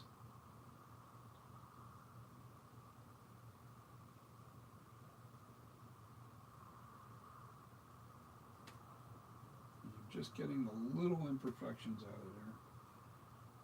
And I need to use this little piece of wire to get these crumbs out of here. It's driving me crazy.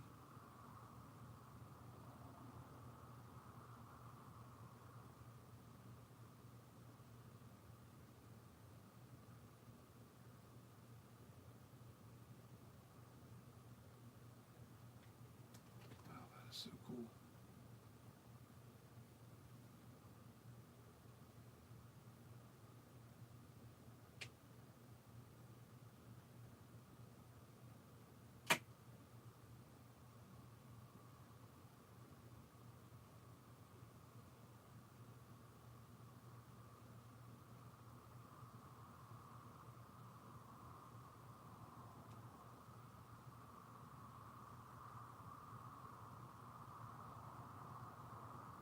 I knew that this wasn't quite right here.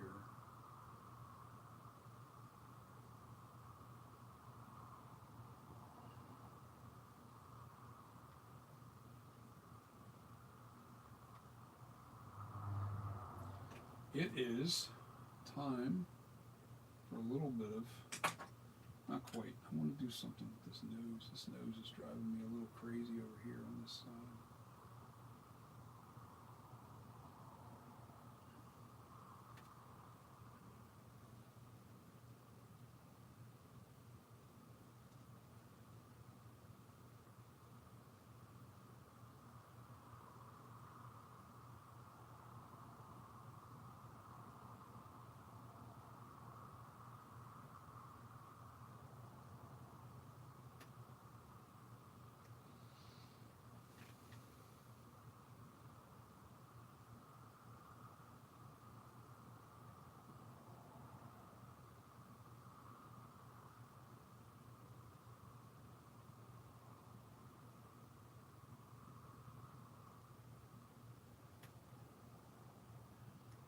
those little ripples will come out of there because I'm doing just a little bit of shaping. I'm not doing crazy. I'm not going crazy with the shaping there.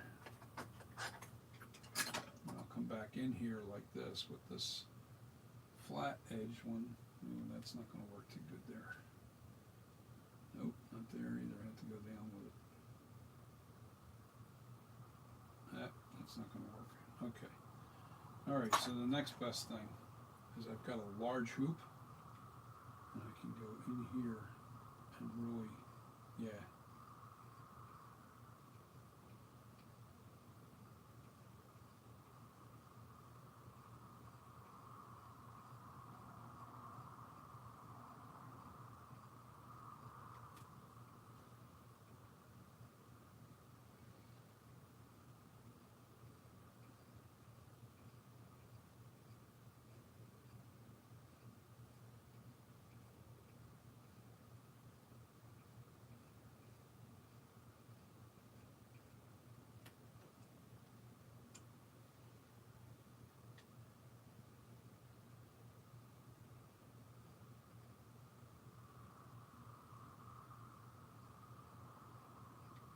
Okay, this is ready for naphtha.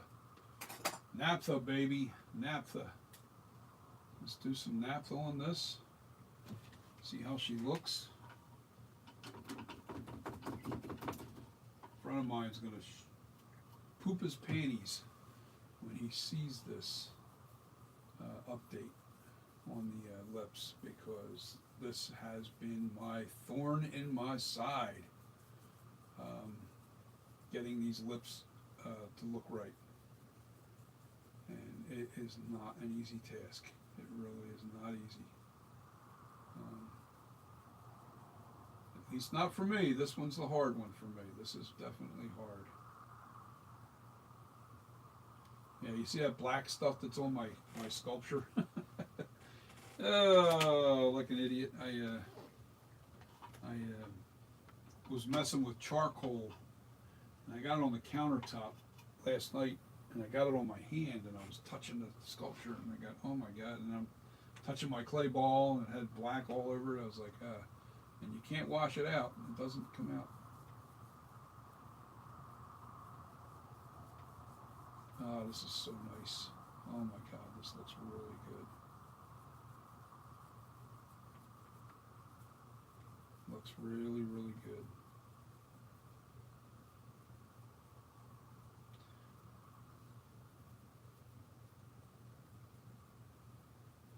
Still got some work to do on the nose, underneath the nose.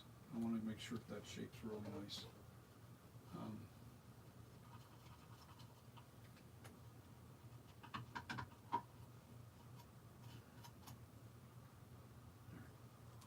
we're going to use I call it my detail brush, just to get the rough stuff off.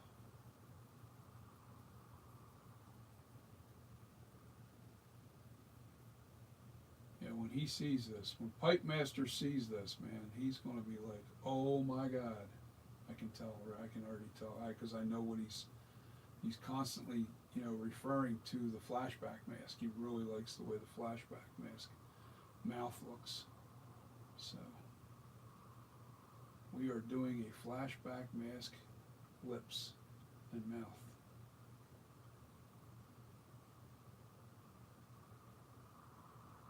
Just get the boogers off and I'll be happy. This is on the money.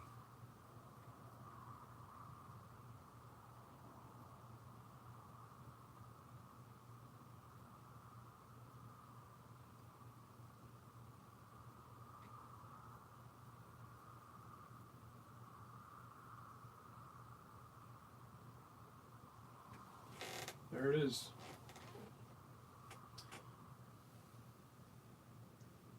Alright, let me clean my brush. And I'm going to go make some latex paint for you guys. So you can see, okay, we only have 2 watching now.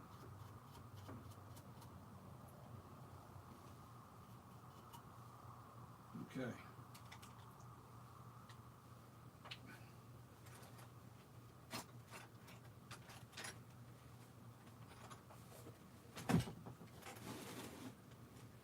see, what's it look like? I'm a happy camper, man. I am really happy with this sculpture now. Wow.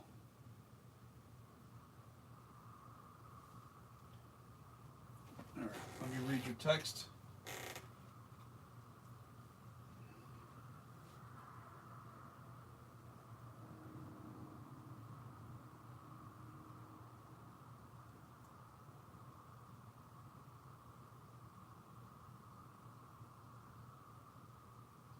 The only thing I want to do is widen this little dip on the lip here just a little bit further.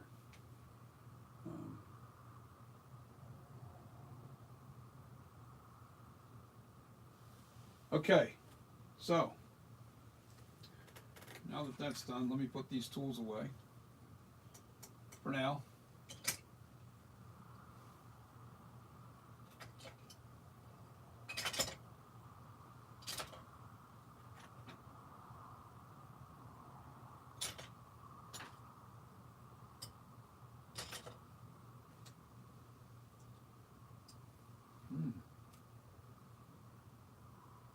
Interesting.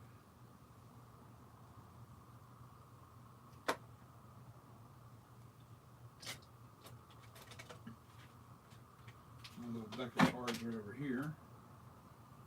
And this tool goes in here. This tool goes in here.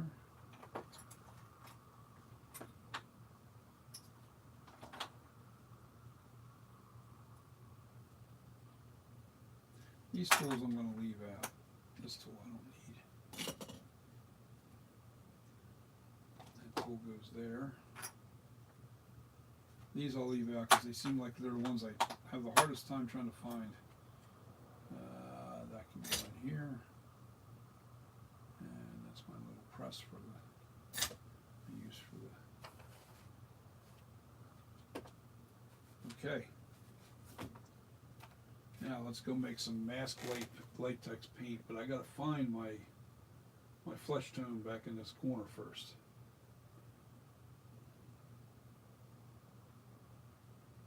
All right. Who's with me? Who wants to go see me mix up some latex base color paint? Oops. Yeah, we gotta have that covered in one. Hold on.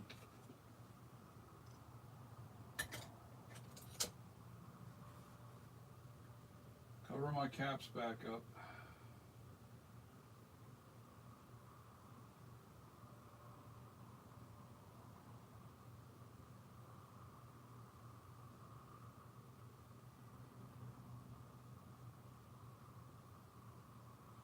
Yeah, to put the covers back on that little dental tool. Okay. Now I gotta find my flesh tone. I know it's in here. I'll turn my light in over here so I can see what's on the lid. I believe I found it already. Oh yeah.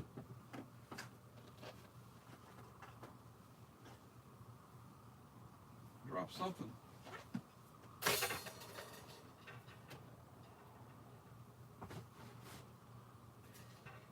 Oh, I gotta take this can out of here. Here we go.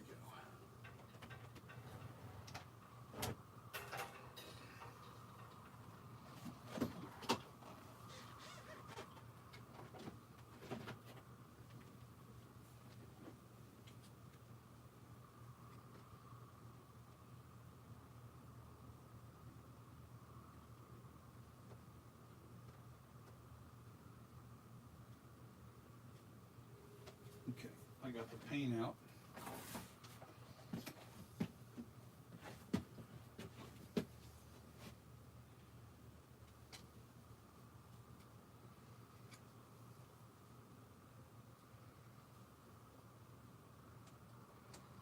I don't know about these cans are a pain in the neck.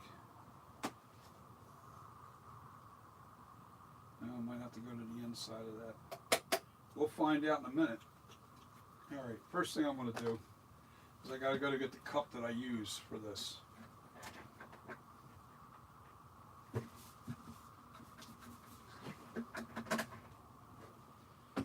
Because I have a cup that I use that measures it out perfectly. me go get my cup.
Okay, I'm back, guys. All right, first thing I'm going to do is take my distilled water and I'm going to fill this cup up right here. All right. And then I'll pour it into my container. Distilled water. Perfect amount, right to the top. All right, that's your distilled water, cheap water, distilled water. That's what you want. All right. Ain't no big deal. Now we take this. We pour the distilled water into this container.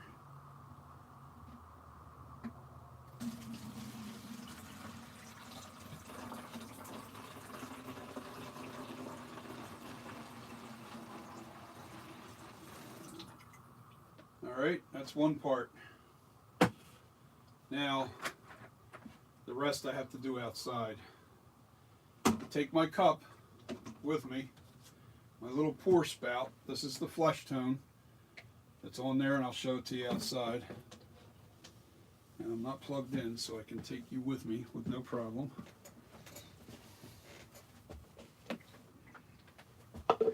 Plenty of flush tone. I got plenty of that. All right. It's hot out there, I know. So I got the one part in so far.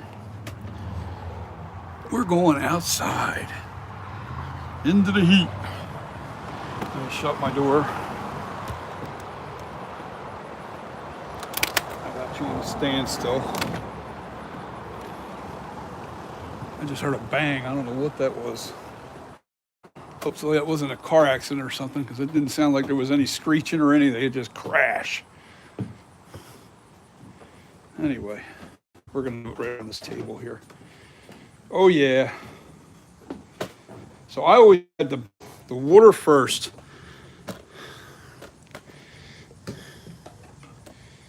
All right, this is the container of water, one part. Let me get my chair out of the way. Always something in the way.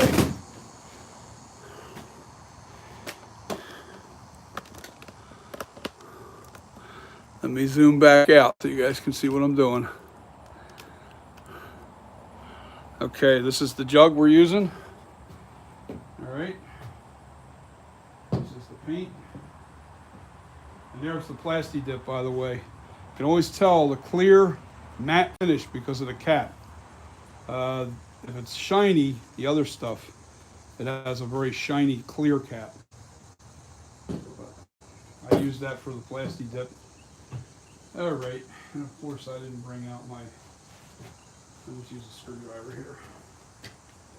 Got my screwdrivers here. Damn it, I'm glad I didn't work outside today. It's hot.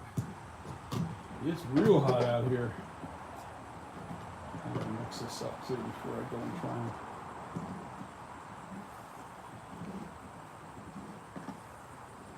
You guys want my flesh tone?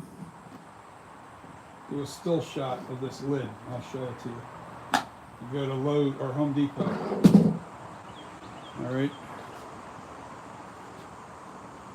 That's the number. That's the flesh tone. It's a nice flesh tone. It's really nice. So I recommend getting that. There's a still shot of it. And you can take that label right to Home Depot and replicate what I've got right here. There you go. All right, now we need a stir stick. And I happen to have one right here. I'm trying to make it bug-free though. Any bugs on it. I don't want anything getting into my latex paint. All right. Let's mix this up pretty good. It's been sitting for a while, so I know it's... Ooh, yeah, that's chunky.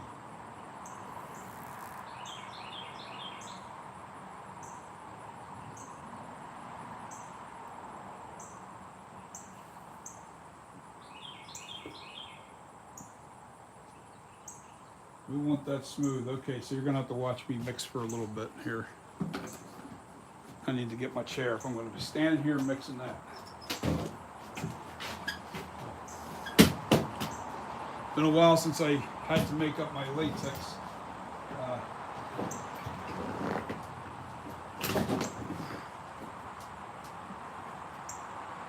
Yeah, it's been a while since I've had to make this stuff. Let's get that nice and creamy and smooth again. All the liquids there. It's not old. The stuff's only probably about a year old. I bought this paint. Make sure you scrape the bottom real good too, because that's where all your pigment lies.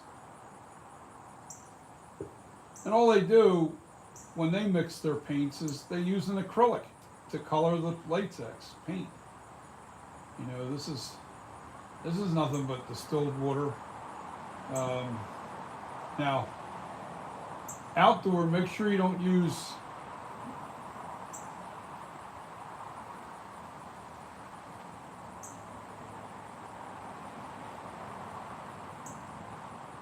this says exterior. What the hell is supposed to be interior? This could be an issue here, guys.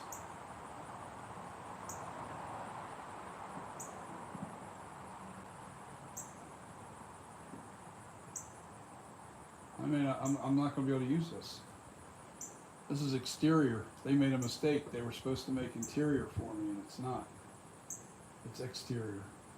That means it's got chemicals in it and additives in it, and you don't want that. You can't have that.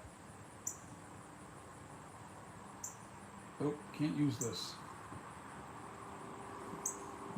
Make sure it says interior. See how it says on the side here? Exterior, flat, deep base.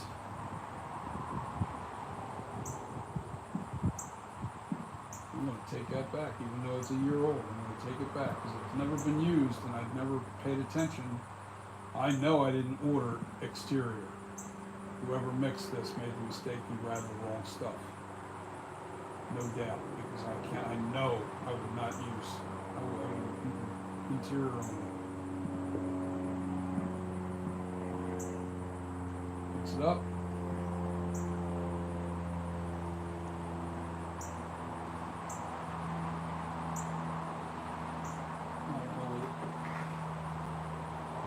mess up the lid area because I gotta take it back. Too expensive to let people screw things up for you. Now the other thing I can do, maybe we'll try that. Yeah, maybe let's do that. Now I have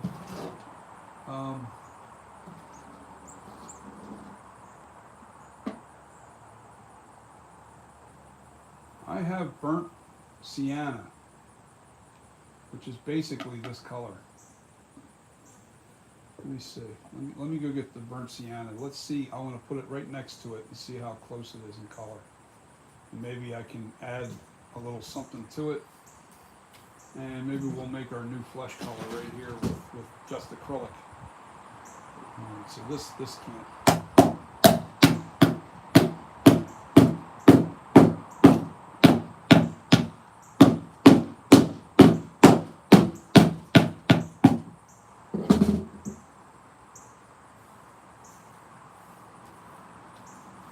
Yeah, that's got to go back. Oh man, I think some people can't chew gum and walk at the same time. How frustrating is that? But we're not done here yet. Let me go get I have the acrylic sitting right on my dining room table. Let's see how close I can get it in color. Burnt sienna.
Okay, I have burnt sienna and raw sienna.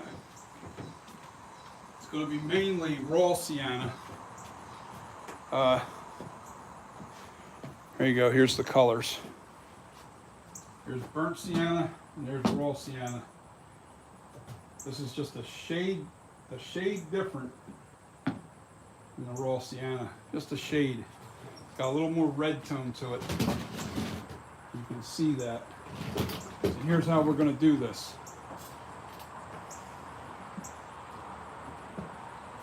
We're going to add some raw.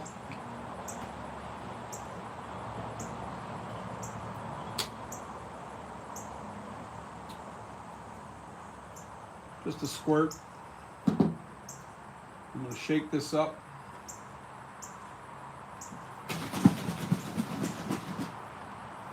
I can almost see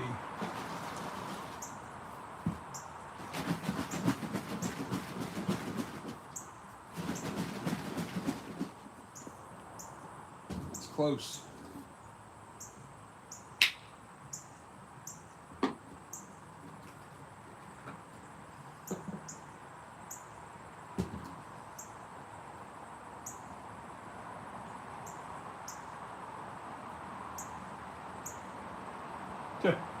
Okay.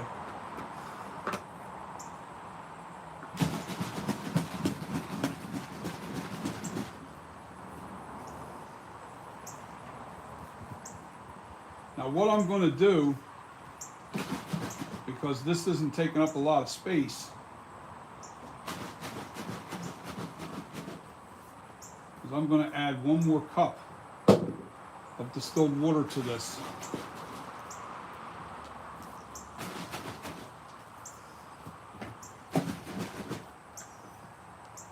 Yeah, that's pretty close.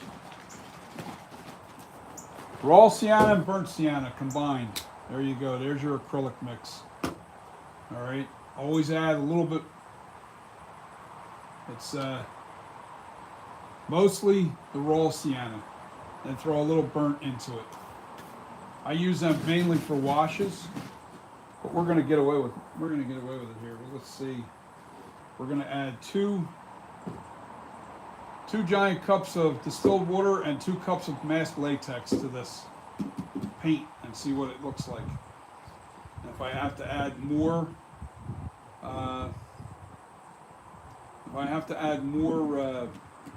acrylic, I will. Let's just see what the shade looks like. And then once I make this masked latex up, I'll put a little dab next to the stuff that's here to see how close I am. I'm almost on it. I'm almost there. All right, so let's go get the distilled water. I got the masked latex right here to my left. I just have to fill it up twice. Let's go get the distilled water.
Because I'm outside, I wasn't able to read your comments, but I did read your comment when I went in there real quick. That's why I took an extra minute or two.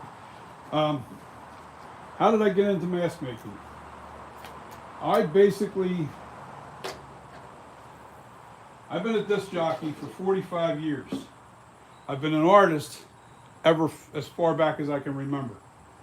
I've always wanted to do masks, but never knew how. And back in those days, I'm 60 years old. I'm not young. All right. So back in those days, you got to go to school for that. You didn't have YouTube and everything that you have today that can teach you, people teaching you how to do things. You know, YouTube's unbelievable. It's such a great tool that we have. Okay. So COVID hit, and I thought I was going to be out of work for quite some time, 2 years ago. And I thought, well, that's a good time to start going back into your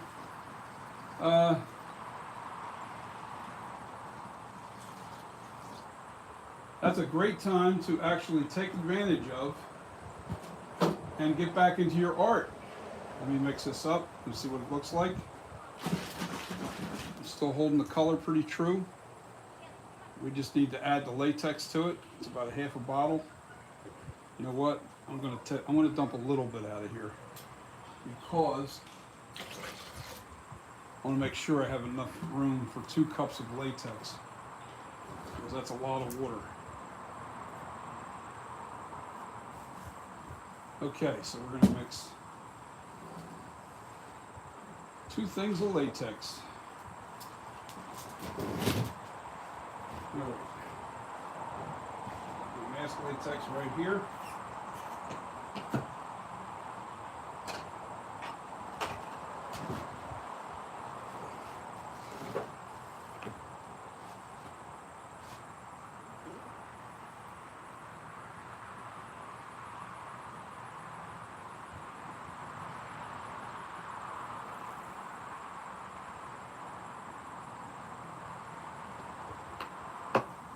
Jesus. Of course.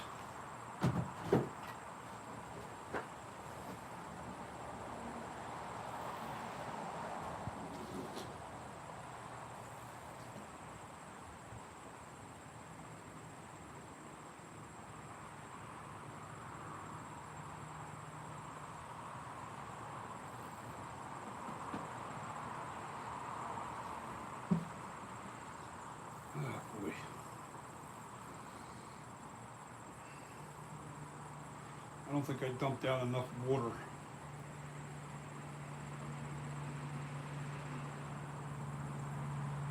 But this isn't mixed yet, so what I'm going to do is dump out some of the water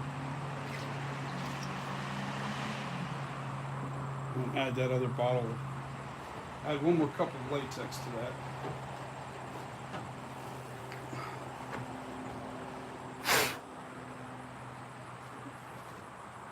Whoa!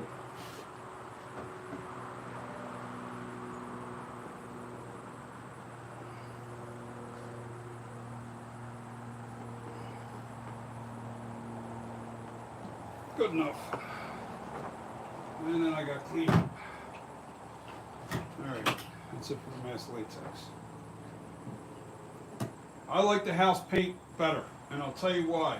You don't go through as much mask latex to make the same quantity.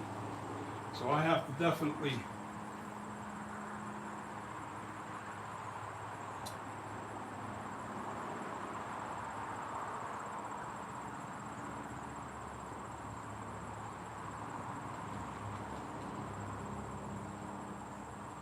now we'll let that cup dry.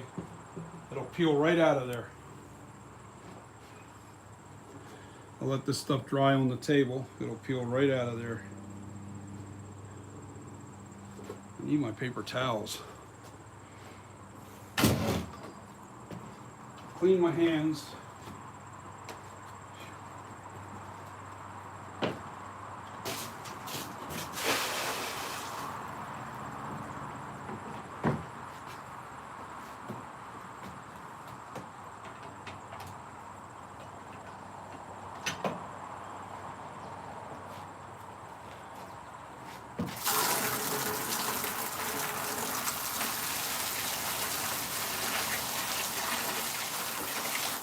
Give me a second, guys.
Fill up a bucket.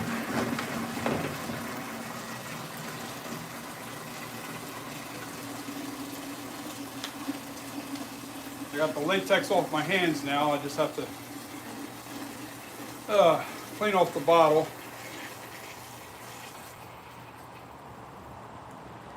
I usually use a funnel, but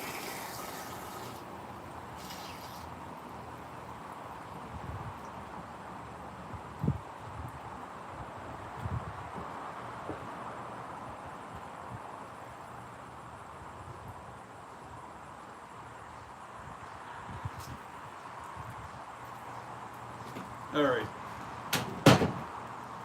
Tomorrow I start making my, what do you call it? All right, now that, I don't like the way that looks. It looks a little too blonde. Let me dip this into the bucket.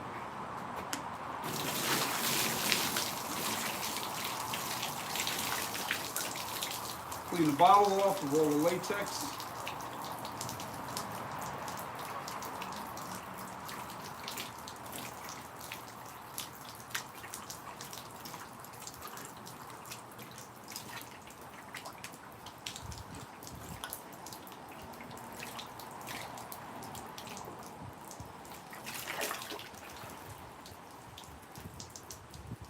don't like my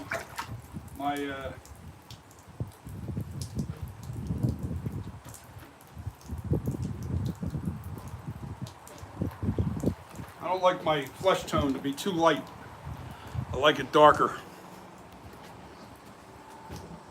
That is way too light. So I'm going to dump a little of this out, just a little bit. Just so I can darken that up with some acrylic.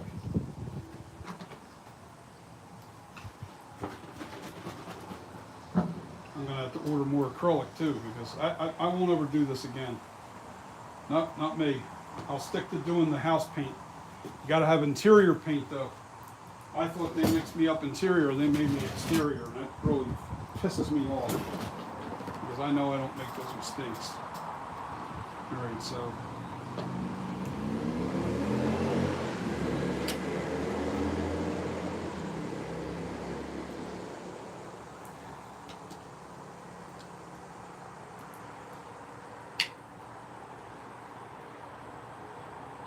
Let's see what happens to this after I shake this up.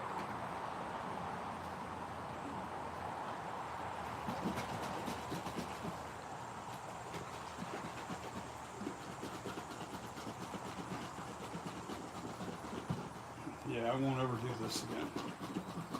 Nope, I don't like adding the acrylic. Yeah, that's not darkening enough.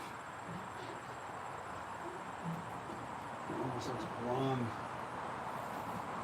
I know what I can do. I can add red to it.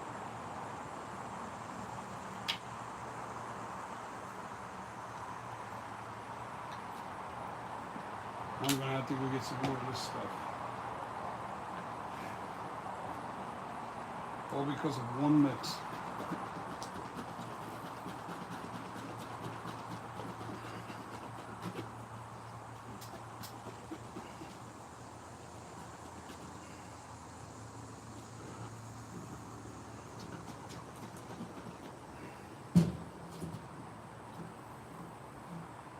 Interesting.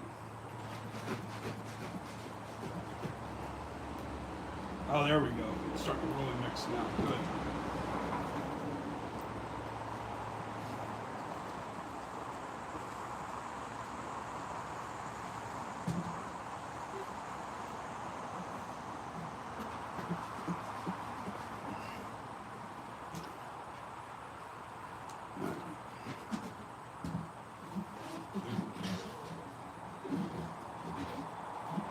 All right.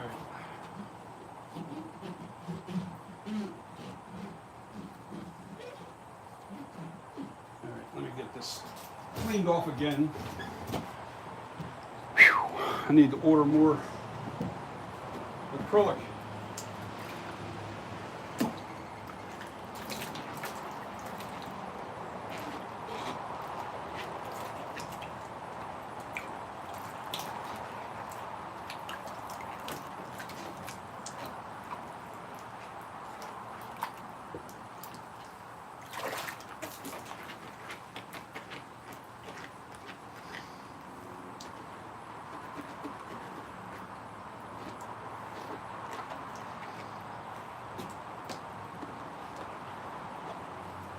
All right, well, you get the general idea, guys. That's your flesh tone. And that's lighter than that, which I don't like. I want it between these two colors. I want it to be this. That's how dark I want it, but I don't have enough of this acrylic to do it.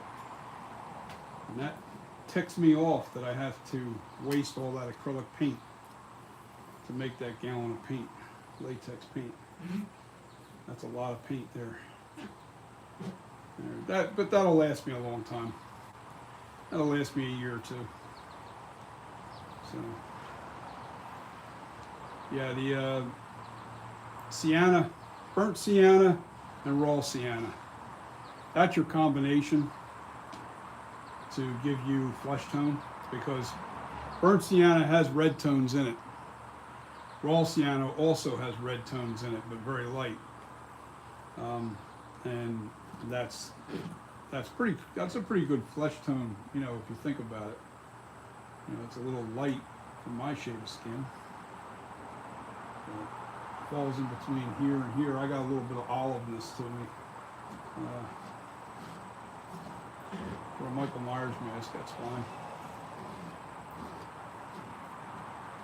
Yep.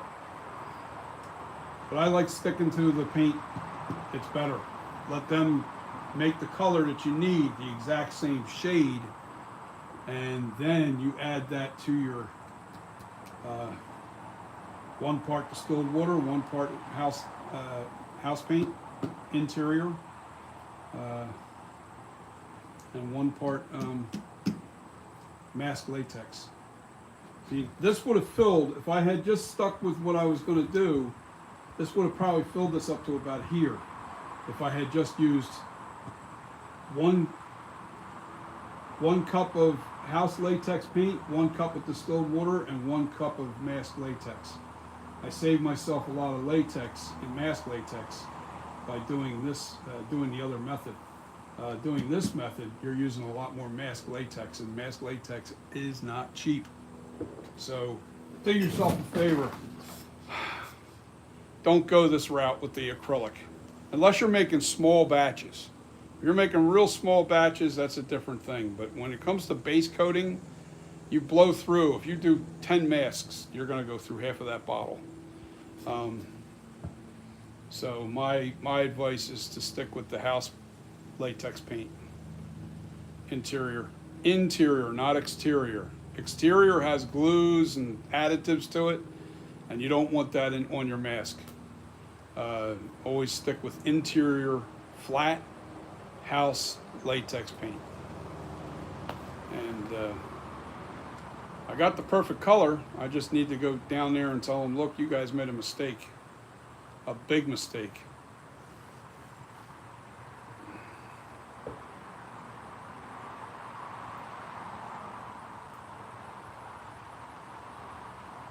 So I'm probably going to shoot down there tonight.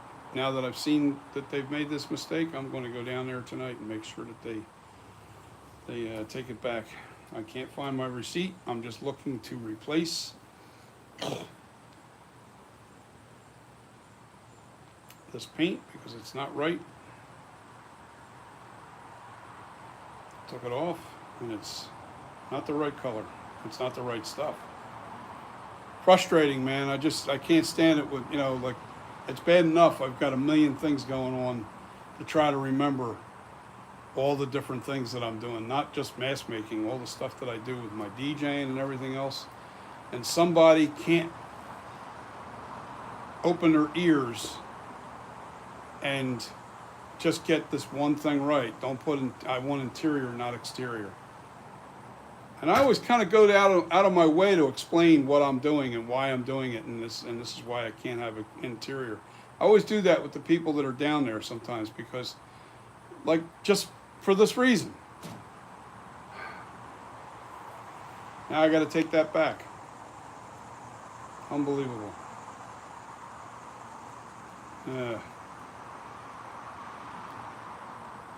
So. And now I've wasted a lot of latex. That was probably like I would say like, that was probably half a gallon of latex that I just used. 5 gallons is $160. So a half a gallon, you do the math.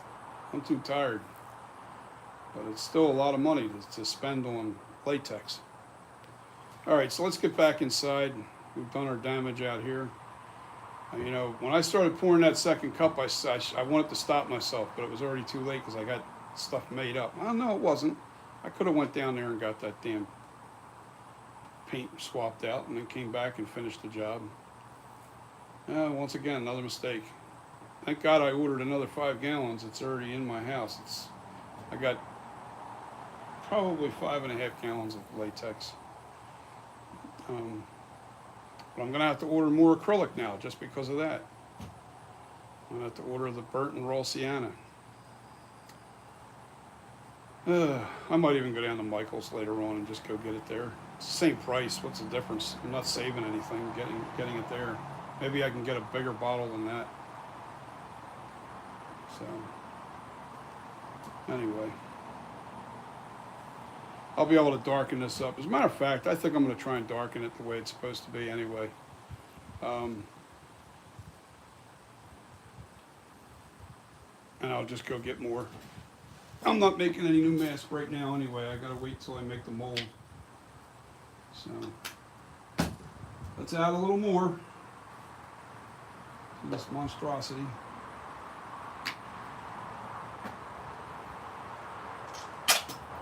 Since I'm darkening it, there's no reason to add any of the raw sienna.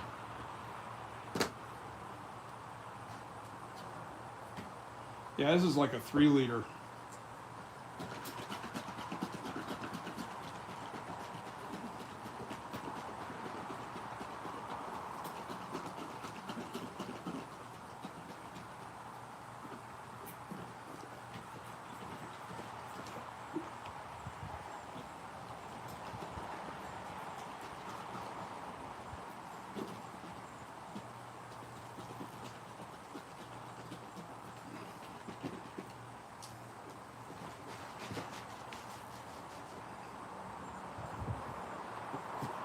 Getting a little darker. It's almost to where it's at. It's almost to that color. But I blew through all my acrylic doing it. Almost. I got a little bit left in here, not much. Need to go the extra mile. Need to get this acrylic in here.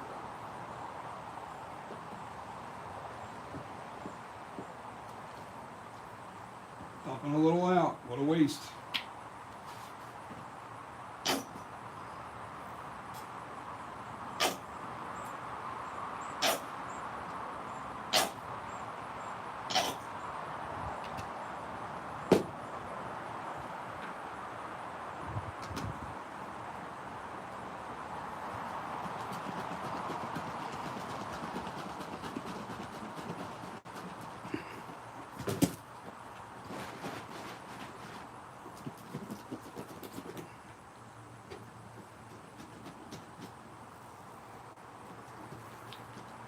See, with the acrylic, what you have to do, yeah, that's where it needs to be, right there, almost.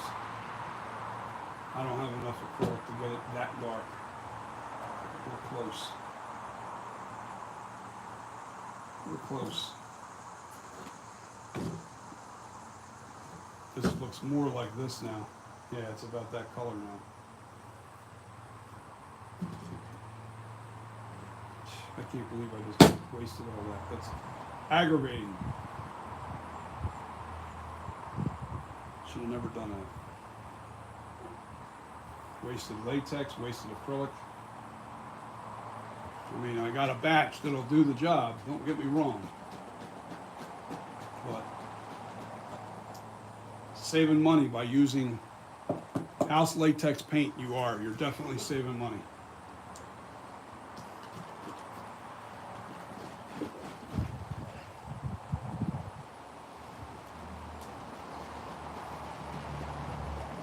Want to make sure all the acrylic is really thoroughly mixed in there.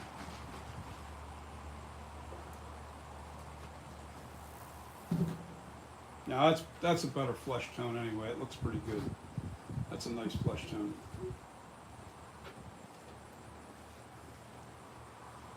That'll do the job. I like a darker flesh tone. I don't like it this light. Some people like it lighter, some people like it heavier. Me, I like it darker. So I'm going to have to dig out some stuff that I have in the back. I know if I add some browns, or even probably, no, I don't want to mess with the black. I can add black to it to really darken it up, but that's not going to give me the red tones. That'll give it an ashier color. It's you have to have the red tones. If I add some dark brown and some red to this, yeah, that might work. I can do that. I can add some red and some dark brown to get it the right tone. You do have to know your colors. Let's just say that.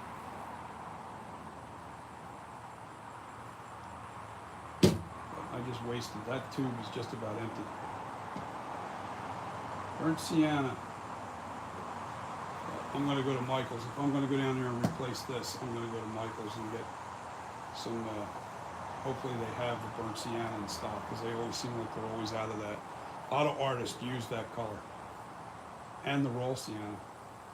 More the burnt than they use the raw. But I go down there, I'm going to get 2 tubes of this. One to finish this off, and the other to keep for my washes.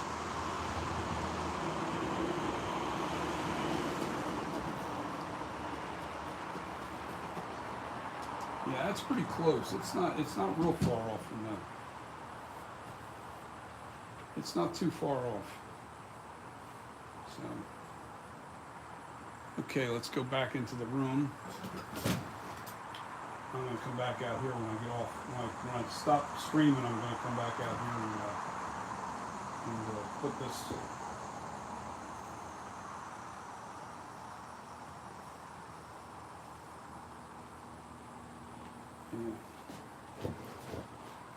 Put my acrylics away, and also go get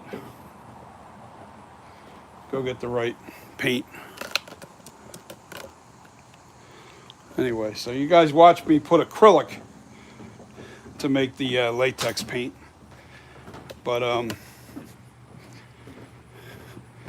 it's mask latex. You always have to use mask latex, not the kind you buy down here at Spirit of Halloween.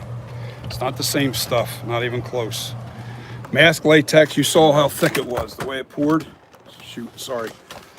Just knocked the phone all to hell. All right, we're back into the...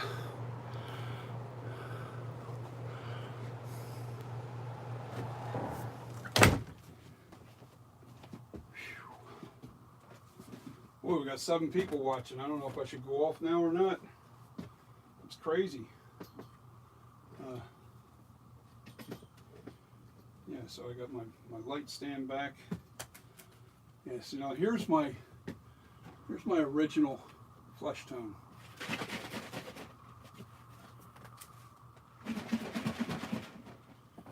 You can see the color difference, but not much. It's close.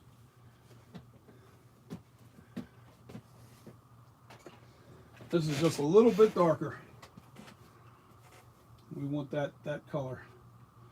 I'm pretty good with colors, believe it or not. I'm really weird with colors. I'm pretty good with them. I can see what's in a color and pretty much match it. I'm kind of lucky that way. I know that I just have to put more burnt sienna in this. I don't want to add black or anything to that because it's not going to achieve this. Burnt sienna is the only thing that I can throw into this and make that look this dark. So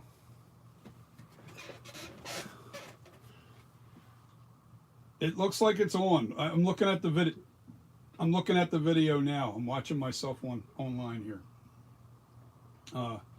It looks like it's so close you can split hairs with it, but in real life it's definitely darker. The one bottle is definitely darker than the other. It's off by like maybe a half a shade. A half a shade. But that'll give me my now, and I don't want to add that latex to this latex because this is fresh new latex and that's older stuff, so I definitely want to keep that separated. Oh my god, I'm so happy with this sculpture. It looks so good. The sculpture is really on the money. Bo Norton. Okay, let's read all your comments here. Let me kill this. I get notifications that are driving me crazy here. Let me slide this out of the way just a little bit.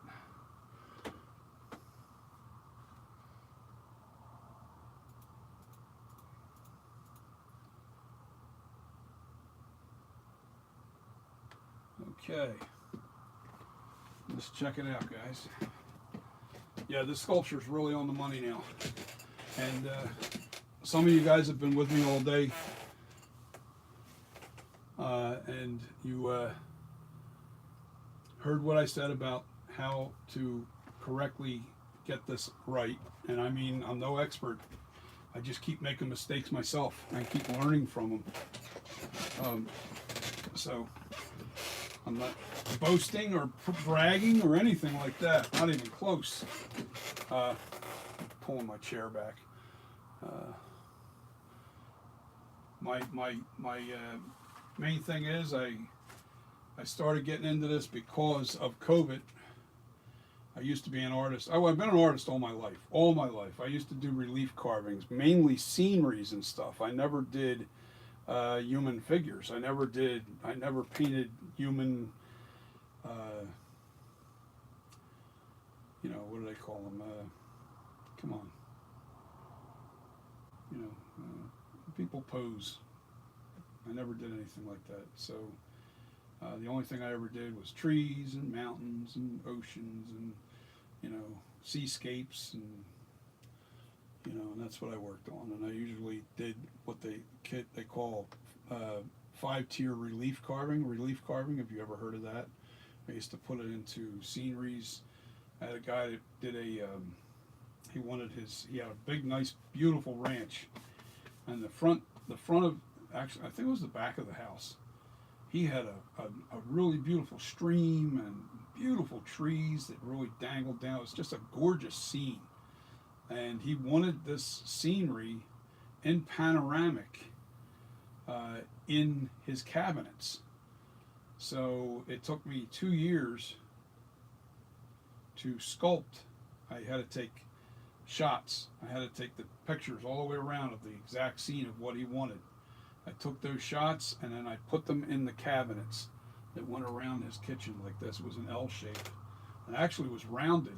His cabinets were rounded into the corner. So it really looked sharp. It looked like you were looking through a big window of wood. And the toughest part was that corner cabinet, because it wasn't really a corner, it was a rounded cabinet. It was cool. It was a custom cabinet that he had made. And all of it was hickory, solid hickory. And hickory is a very hard wood.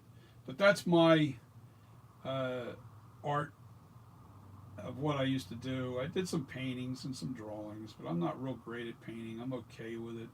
I guess I'd be real good with it, but I don't like it. I don't enjoy it.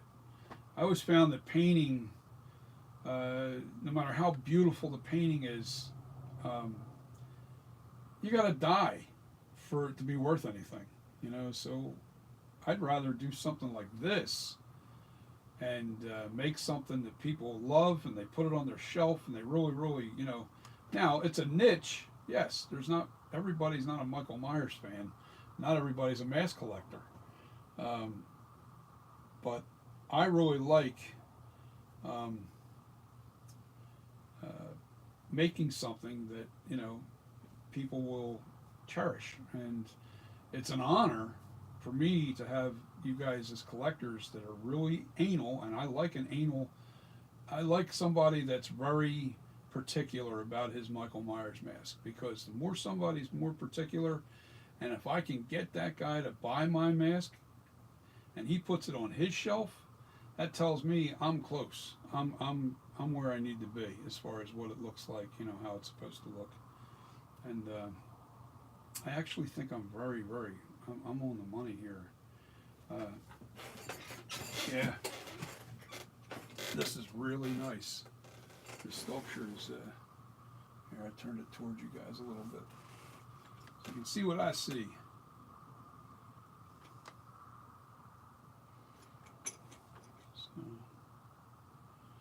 So COVID is what really got me started back into. I had to find something to do with my art, because that's what that's my strength.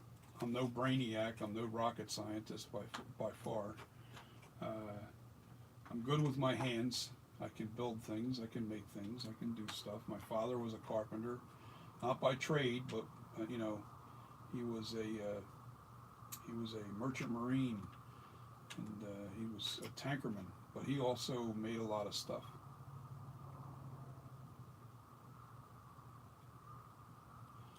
This has been retooled 5 times. This is the 5th retool that I've done.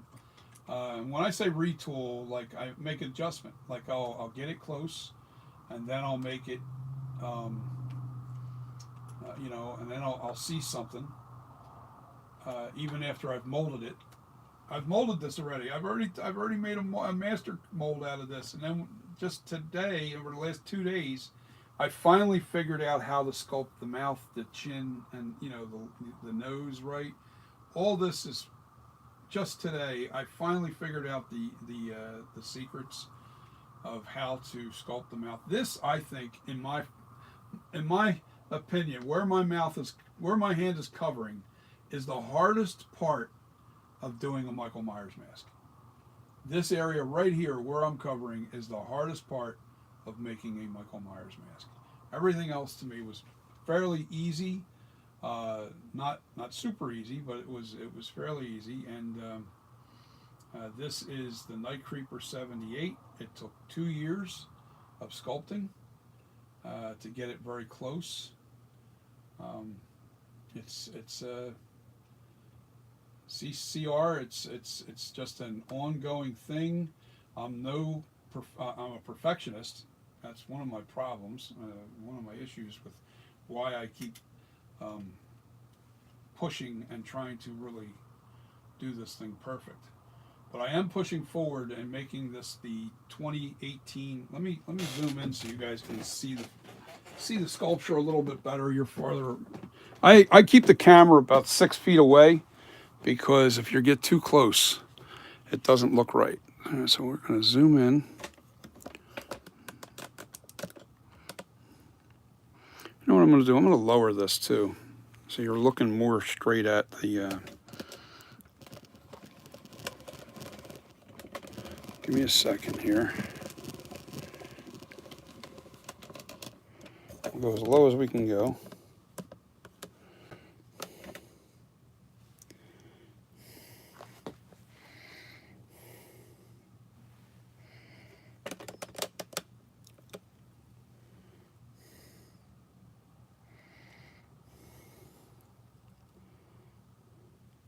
Yeah, that's about right, guys.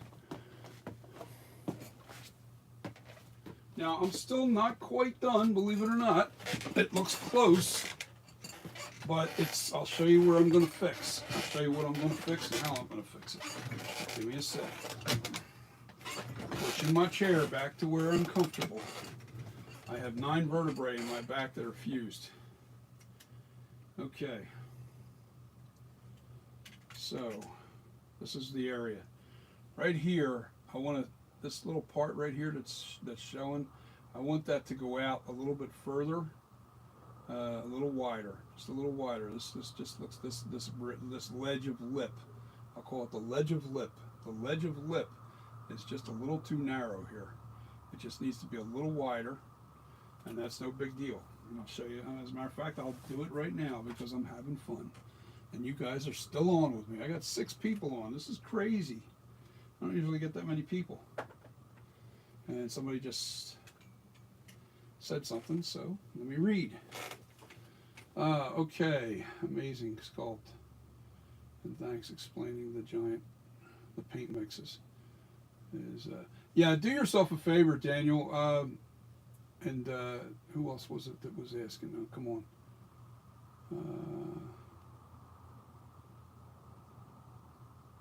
Yeah, I think it was Kane for Life. Kane for Life, and you too, Daniel, for making the paint. Do yourself a favor and don't use acrylics. Go and get interior flat house paint, and then whatever color that you're trying to replicate, like this color here, make sure you get the color right first, and then have them mix that gallon of house latex paint up for you, because you waste a lot more you have to add a lot more latex, and you have to add a lot of acrylic to get a full bottle. So it's always cheaper to just use 1 part house latex in the color that you choose, 1 part mask latex, and 1 part distilled water. And the 1 cup that I had out there, those 3 parts fill this about here. So, you know, if I throw 3 parts in equally, it fills it right to there, and that's plenty of a latex mask. Right now, I've just used 2 cups of mask latex in here, and that wasted a cup of latex is what it did. You know, it's almost got a half a gallon of latex, but it's got a half a gallon. There's more water and more mask latex and very little acrylic in here, but it's a full tube, and the tube costs $10. And, you know, I probably wasted a good $20 worth of, maybe even $30 worth of between latex and acrylic doing this mix this way. So do yourself a favor, don't use acrylics. Just go to Home Depot and get good quality interior, not exterior. Exterior has additives to it to make it stick and weatherproof and all that stuff. So you want interior flat house latex paint in any color that you choose. Get a gallon of it and then mix 1 part of the mask latex, 1 part distilled water, and 1 part interior flat house paint. That's the best way to make mask latex paint as your base coat.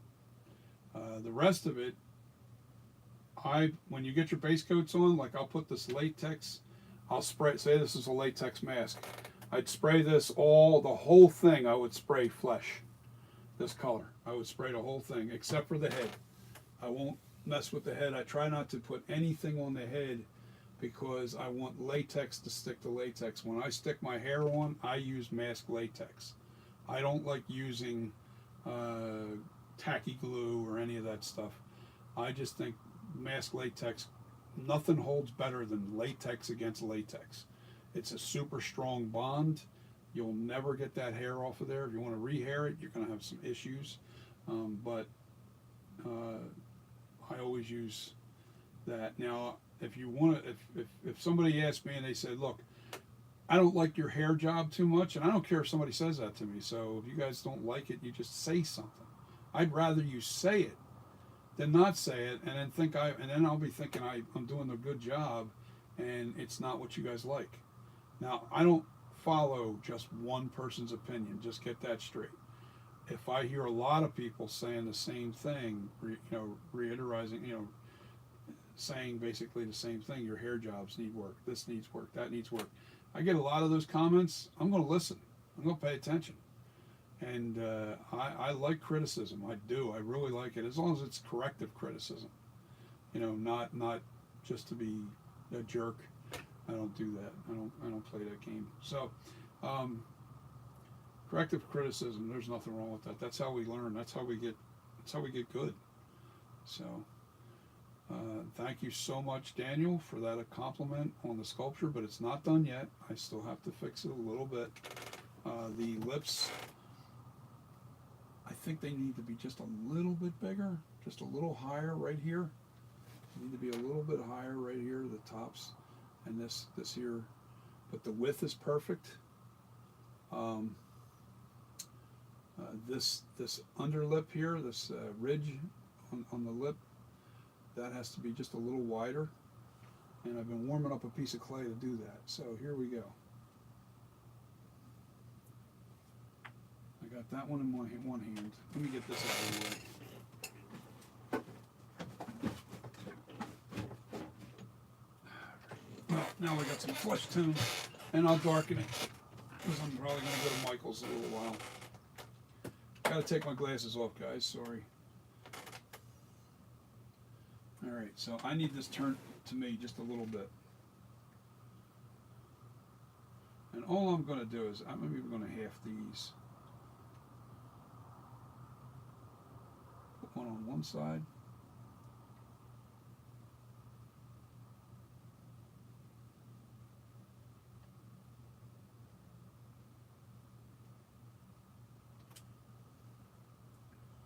And the other on the other side, but not too much.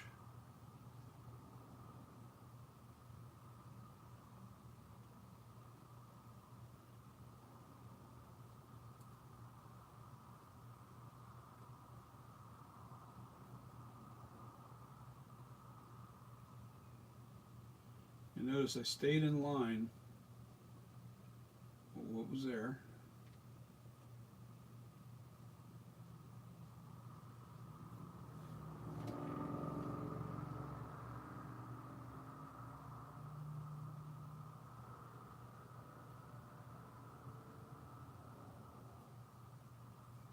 Now, I've done this so many times now. I'm pretty accurate with what it's supposed to look like.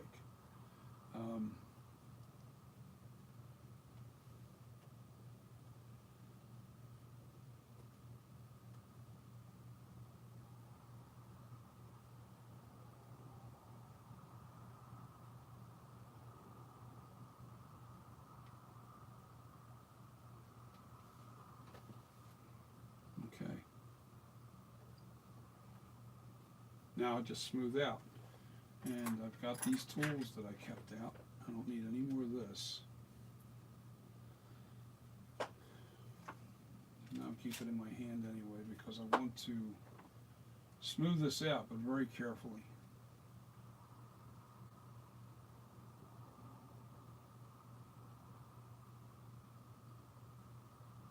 I hope I'm not blocking your view. Hold on. I am blocking your view. Hold on, let me see if I can't do this in such a way where...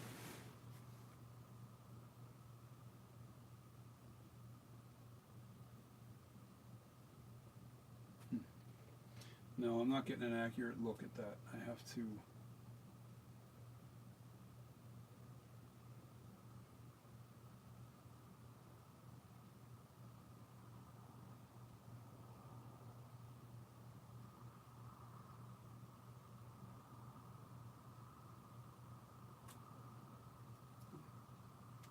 cutting edge on there. No wonder it wasn't sculpting. I was like, what? Why isn't this cutting the clay?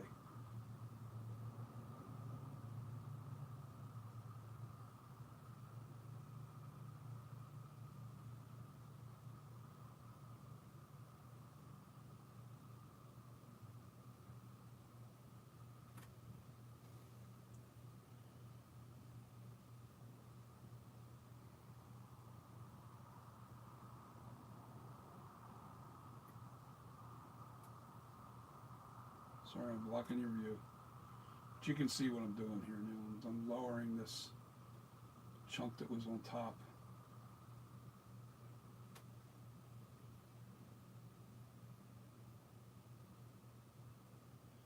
Yeah, I think the best tool or best weapon is knowledge when it comes to sculpting this guy.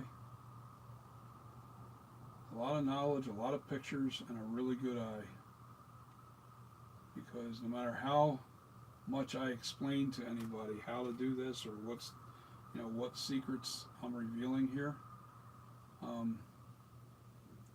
it's still going to depend on you in the end. It's still going to depend on how good your eye is. Okay, so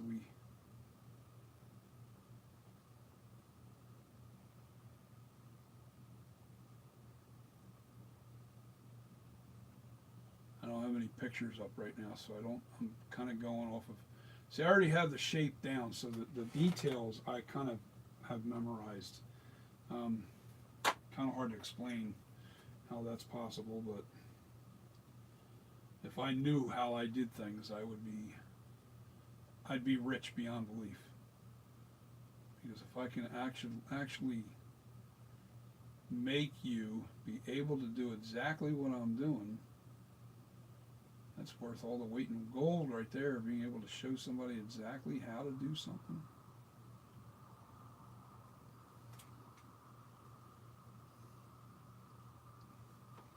Now we extended this just a little bit. We didn't go crazy. We didn't go crazy.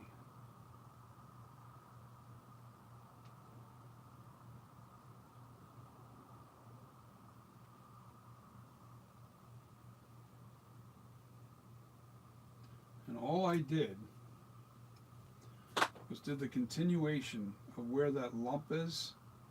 These two lines right here that are going this way, you want that going all the way up, and that drops on top of that lip right there. They were a little too, the lips were like right in the middle there, and it wasn't defined enough. So now we're on the money. Now let me look at this the way I need to look at this, at a specific angle. Once again, I'm going to get my handy dandy little deck, 2 decks of cards, and I'm going to lift this guy up, put it on top, slide it back. Oh yeah.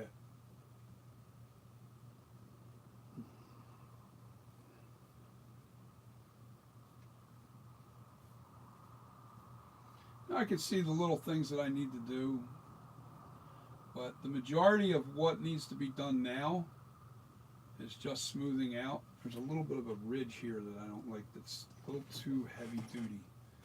In other words, well,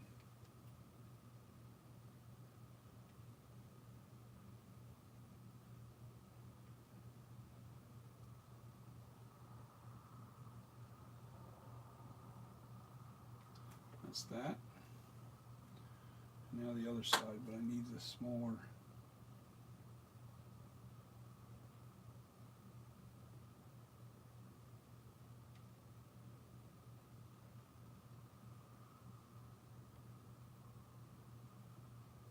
Working with crumbs of clay here, guys. That's all I'm doing. It's very small, like just taking away and adding. You're working with very little. Okay, you guys left a comment. I saw it move out of the corner of my eye.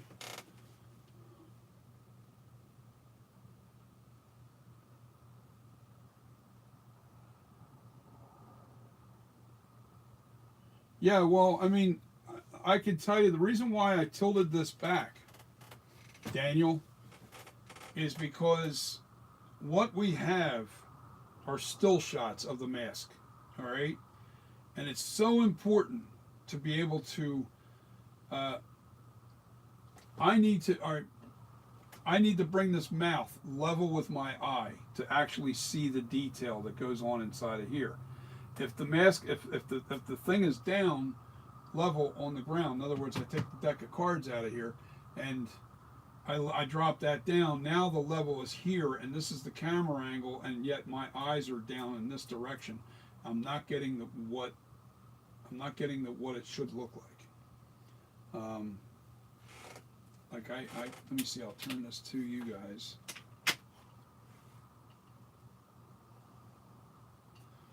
Now see, because the camera is low, actually, let me see, let me look at that camera. No, that camera is a little low from where the lips are. All right, so now I'm going to bring the camera up to my eye height to show you what I'm looking at. Oh God, of course I can't reach it, right? Hold on, I'll just do it. I'll crank it up first to where my eyes are. All right, right there. Now we'll move it back and wait for the camera to catch up.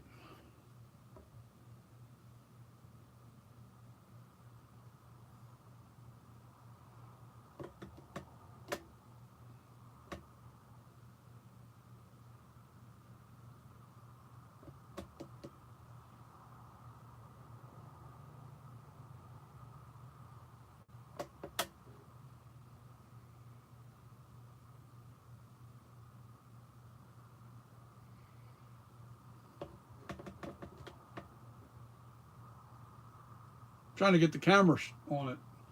There's a delay when I'm looking at the YouTube channel, so I'm not getting it centered. Okay, I was turning it the wrong way. There we go. And now let me tilt it down just a little bit. Oop, that might be too far.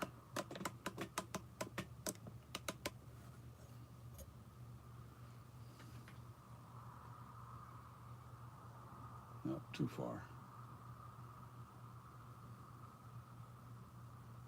There we go. Okay. Now you're at my eye. Now, from now on, that's how I'm going to do this.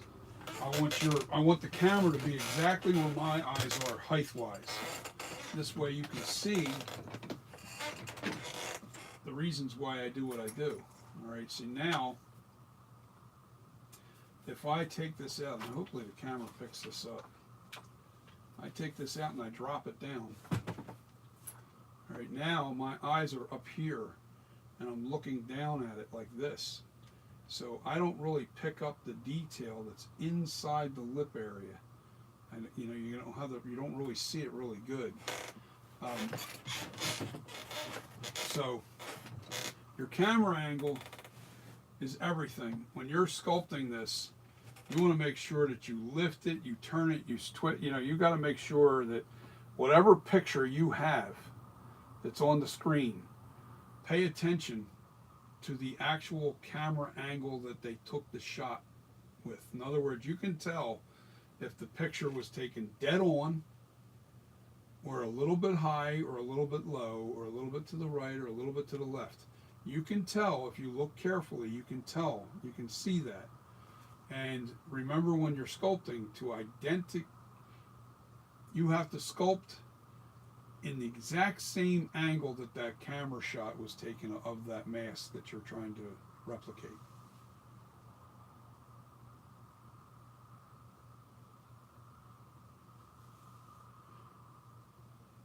So I think that camera angle is a 90% of the trick to really being able to replicate this. I mean, not everybody's a great sculptor, not everybody's a great artist, but if you are good, I would say I wouldn't tackle Michael Myers unless you really are. You've got to be pretty good, because it's tough. And honestly, and let me say this, I'm not an expert at this. I was a good artist all my life. That I do. I'm very good at art, at drawing, that kind of thing. I never sculpted with clay. Now, I have whittled. I've made ducks and geese and eagles and stuff like that. And the reason why I think Michael Myers is so challenging is because we're very limited. We only have pictures of the mask. We only have still shots from the movie. We don't actually have the actual sculpture or the mask right next to us. So, with that being said, when you're trying to replicate anything and you don't actually have good reference pictures, you better pay strict attention to the camera angles that they took the pictures from, because now you've got to replicate the sculpture based off of that picture, and the picture is the key. The angle of the camera. If I was sitting here like this and I took this picture, if I'm sitting here like this and I took this picture at this angle, further back, I've got a downward shot on this picture the way I'm sitting now. When I tilted this back, it brought that lip line right even with my eyesight. Almost. So whenever you're sculpting something, make sure that whatever picture you have that you're following, that you put your sculpture in the exact same position as though the camera was taking the picture of your sculpture. That's all I'm trying to say. I don't know. It's just tough. It's a tough thing. A lot of people, if you don't have the experience in sculpting, or a lifelong, if you haven't really done a lot of art your whole life, and this is something brand new to you, this is definitely not the sculpture that you want to tackle first.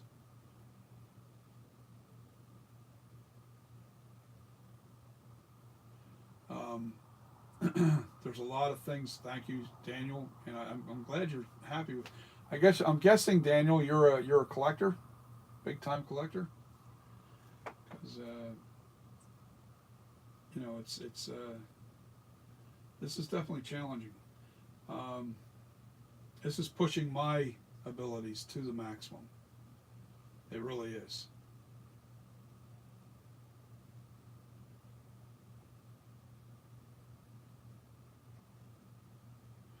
It's not so much the lighting. Believe it or not, CR, you wrote, hold on, mask in particular must be tricky. I feel a lot of the time the mask changes depending on the lighting in the film.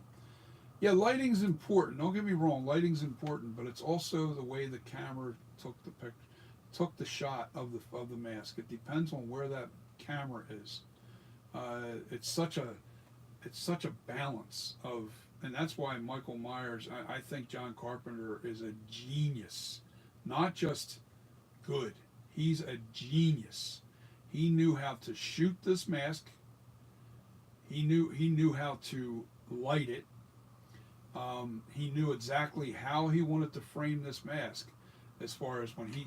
You ever see a director go like this, you know, and put it in frame in front of him? Will put his fingers up and frame whatever he's trying to shoot. Well, there's a reason for that. They're really trying to capture exactly what they want in that image. Even if there's motion, there's certain angles, especially with horror. Horror movies, there's a lot of weird angles.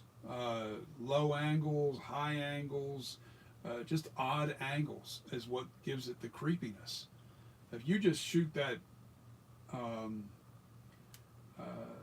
if you shoot that, you know, any creature or any monster movie or whatever you're doing, and you don't use those creepy angles and creepy lighting, you're not going to be very successful with your film. Angles and lighting are so important. Yes, I have friends that are directors, so I am speaking from guys that know what they're talking about, and I never done it, but I have an understanding.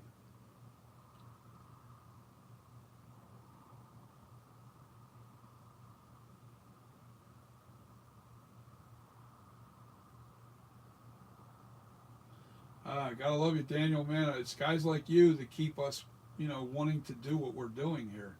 I spent 2 years retooling this and learning and doing this and trying to get it right. And let me explain what this mask is, so you have an idea of what this mask is. Now, this is a combination of masks. This isn't just. Now, before I put all these cuts and stuff in here, this is going to be an H40. You have to look at the other sculpture that I have on earlier videos here. This is a combination mask. This is a H1 versus H2, original H2, 81, because I made the face just a little bit wider and made the eye cuts just a little bit wider, not as stretched out like Nick Castle. Doesn't have the Nick Castle stretch. It's a combination of the Nick Castle stretch and Dick Warlock when it comes to the mouth. So what that meant to me is it's more of a Shatner than it is an actual. It's more of a Shatner mask than it is a actual replication of Nick Castle or Dick Warlock. All right, so I tried to go in the middle with the look. So this way, whenever if you bought a mask and you wanted to give it a Dick Warlock look, all you have to do is put some padding. I would say from mid-ear to the very top of your head. You put some, maybe even the lower ear all the way on the inside of the mask. You put some padding on that side, and that'll stretch that mask out to give you that look. And when you stretch out the sides, the chin automatically comes up. All right, that's what will happen to a latex mask, because that shortens it. Whenever you go this way, it pulls the face together tighter. Now, you want a Nick Castle stretch, you put some padding right here underneath the neck, inside the mask. And your chin will go inside of that and pull that mask down, and that's going to make your eyes come down a little bit. It's going to make the features come down a little bit. So you can pad this out to make it look like you want it to look. So if you order a painted H2 version from me, you only have to pad out the sides to give it that stretched look. Trying to replicate the mask the way the mask actually was, and let the your head determine whether or not. What the heck was that? The color just kind of went blue and then back to. It's weird. Anyway, so yeah, that's pretty much what I'm doing. Also, this is the eyebrows are made to look like the flashback, or not flashback. I'm sorry, the poster art, Halloween 4 and 5. All right, the eye cuts are the original mask. The eye cuts are the original mask uh, before Nick Castle or Dick Warlock wore it. I tried to go in the middle, not too far apart, not too elongated. I wanted the eye cuts in the middle. This way you can change the mask the way you want. The mouth.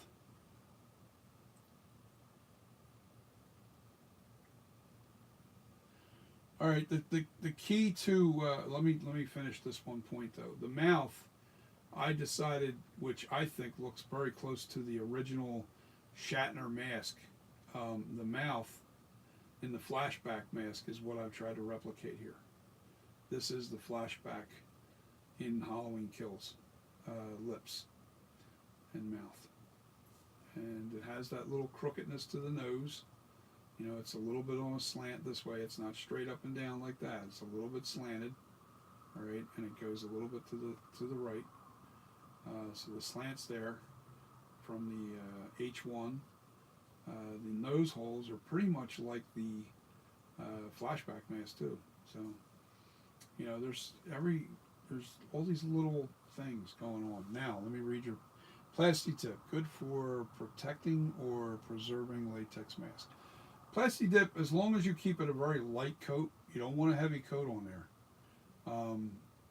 What you're trying to do with Plasti Dip is if you put a heavy coat on there and it's real thick, you got a better chance of it peeling.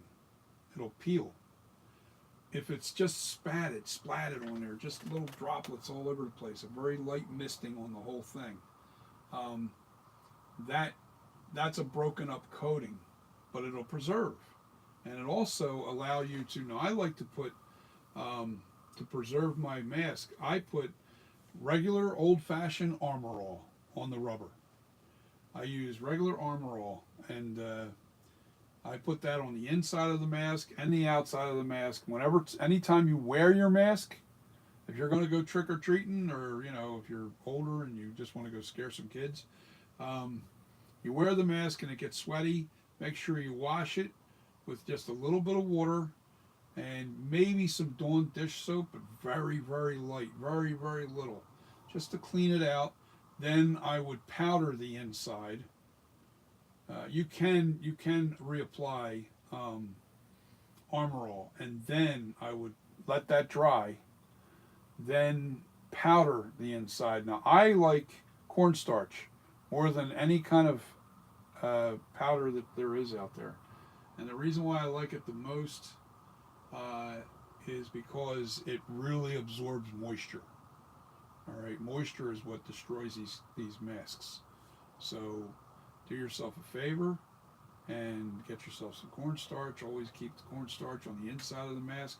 I even put cornstarch on the outside, as long as you make sure there's no white powder all over the place that distorts the look of the mask. And it'll last you a long, long time. The other thing, if you buy a mask from me, my masks are very thick. I do not like making thin casted masks. I make a very thick, I make the maximum thickness you can, and that's almost an 1/8 inch. I want to say it's a little under an 1/8 inch thick. That's the maximum. Now, if you want to make an H2, if you want your mask to look like H2, then I would recommend getting a little bit thinner casting, because you'll be able to stretch that out. It'll stretch out a little easier. It'll look better. But I would not, if you like it just the way it is, and you're not trying to stretch the mask to make it look longer or wider, then I would get a thick pool. You want a thick pool. So my masks are not going to be cheap. They're probably going to be like $350, maybe as high as $500, depending on whether, depends on what they people like them. If they like them that much, they're not going to be $250. That's not going to happen. It's just too I mean, I put it on eBay for $250, and people weren't really jumping all over it. But we'll see. We'll see as this thing gets better and better. Maybe the price goes up. It's not really. I'm not trying to get rich on this at all. That's not what I'm trying to do, and I'm very limited to how many I can sell per year. Because this is still copyright material, even though that I sculpted this and by my own hand, and it's still copyright protected.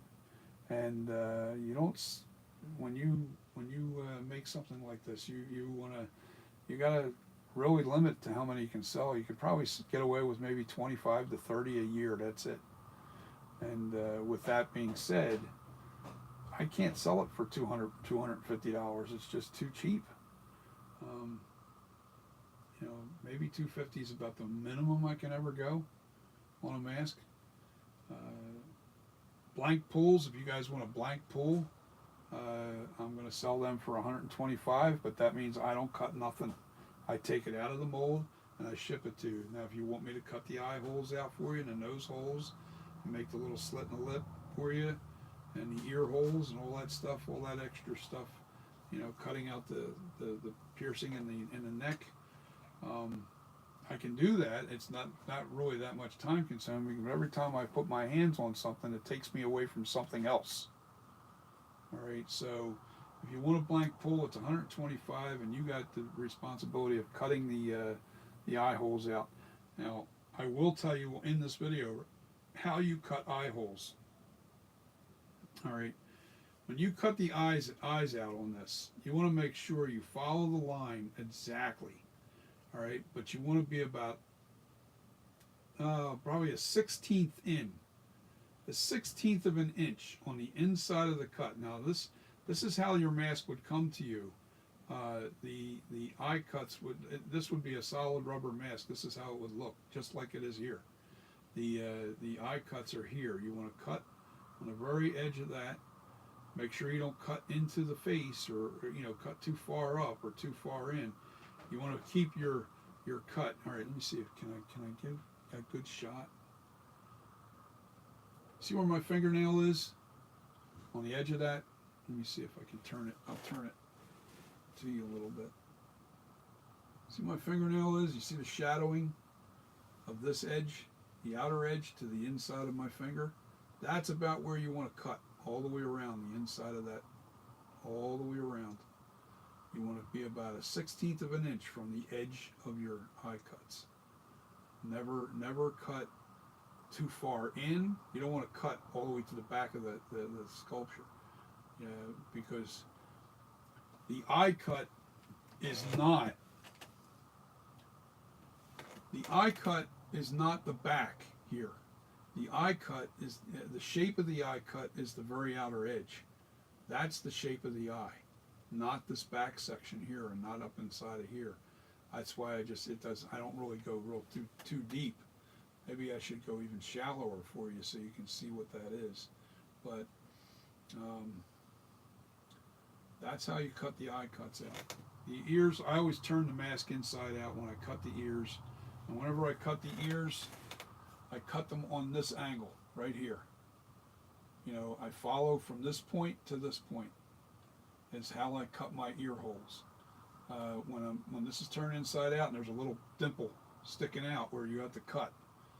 And same with that. You want to cut it on that angle, at the same angle with the ear cut.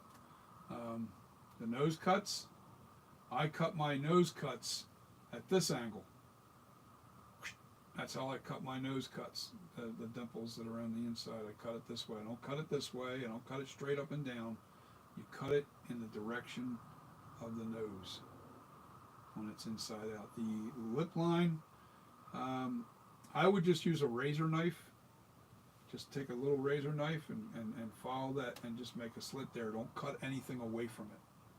Because when you cut away from that lip can separate and you'll get a little gap. That's not the proper way to cut a lip. All right, here's a perfect example. All right. This mask here, that's how they cut it. They turned it inside out and then they just cut it off. This started separating, this mask, it's already separating right there in that mouth.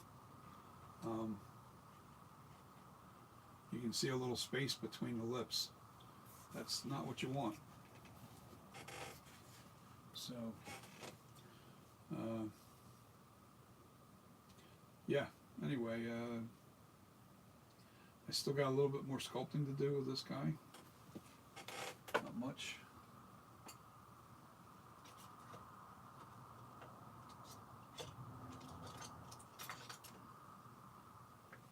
Gotta take the glasses off.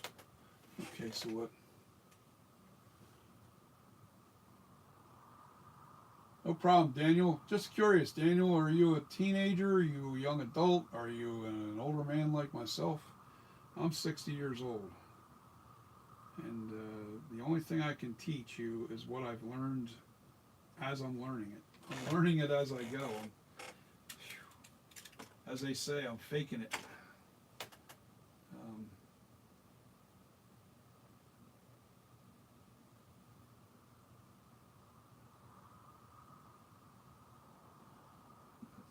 This is really exciting for me. I really enjoy doing this.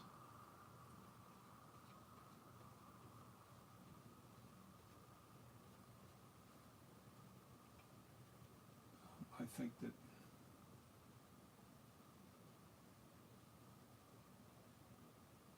I have to bring these two together in here. So the chin line doesn't look like it's carved.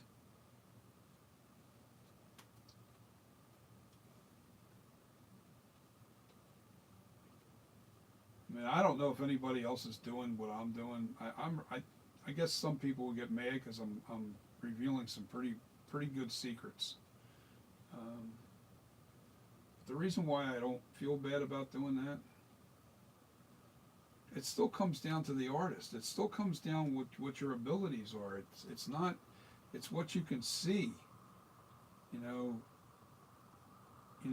and Nick turned me on to a couple things that I was doing wrong.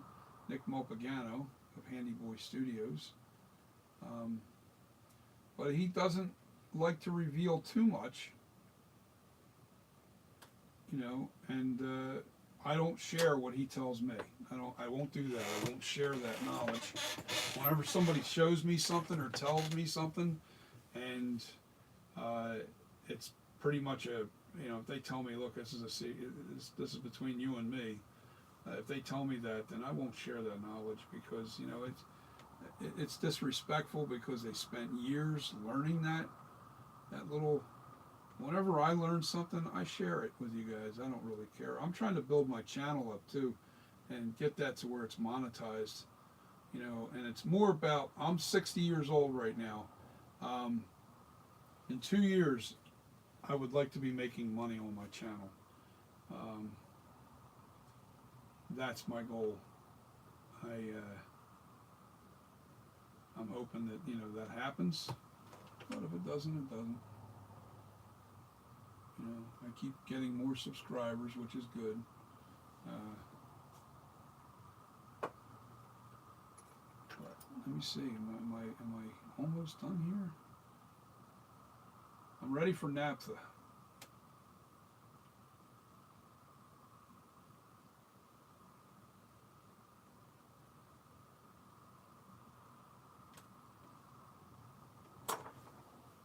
Oh, let me see what you got there, CC. What's up, CCR? CC, I keep seeing CC. And my vision sucks, man, so forgive me, guys, if I don't read something right. Or CR, your secrets are safe with us. I don't. Anything that I share is not a secret, because I'm learning it as I go. As I'm literally learning as I go, and I'm showing you what I'm doing, and I'm going, oh wow, yeah, okay, this doesn't look right, or that doesn't look right. How do I change this? You know, and you're seeing it, and I'm trying to explain to you what I'm seeing and what I'm trying to change. That's all I'm doing here. I'm not saying, well, this is some big major. No, it's not. I discover something and I put it out there for you. And you know, the profile looks pretty good. Let me double check something. I got to make sure that this is following this and this line. These three lines have to be the same. And this bulge is just a little too much here for my liking. So what I'm going to do is keep that angle right there. Take these glasses off because I really can't see that.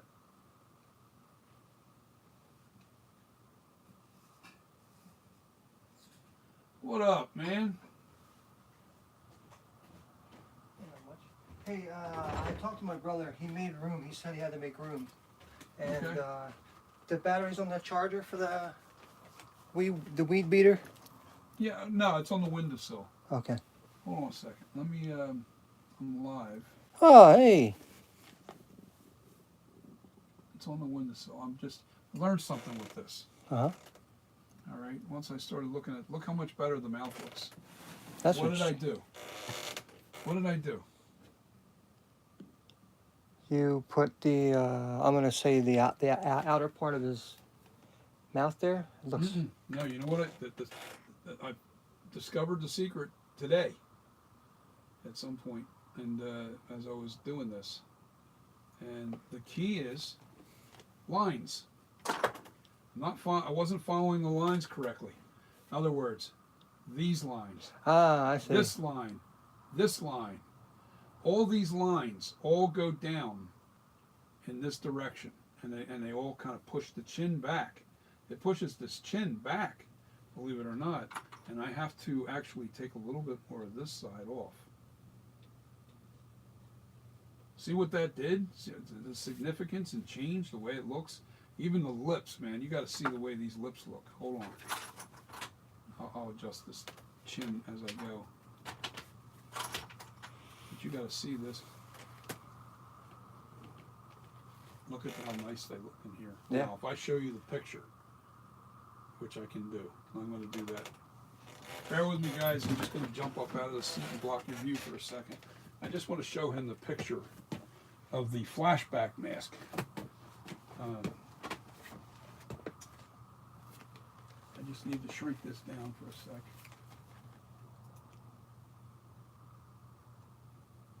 These damn things, I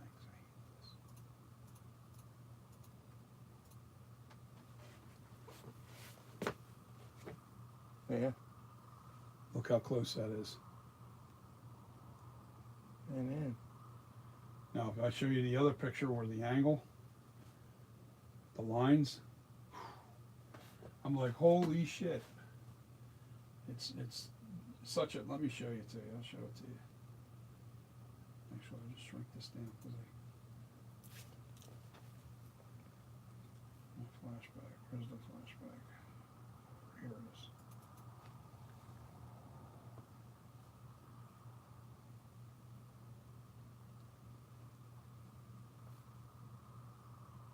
Oh, yeah, I see it even in that. You The see what I'm saying? Yeah. See, you know what I'm saying is the lines all follow like this here. Yeah. Boom, boom, boom, and they all go back. They all go back on the. That is the secret. Yeah, man. All this So much more friggin' character time. now. Huh? Yeah, from the nose down, it's got a lot more character for sure. Oh yeah, it completely changed the way this looked. It fixed the issue.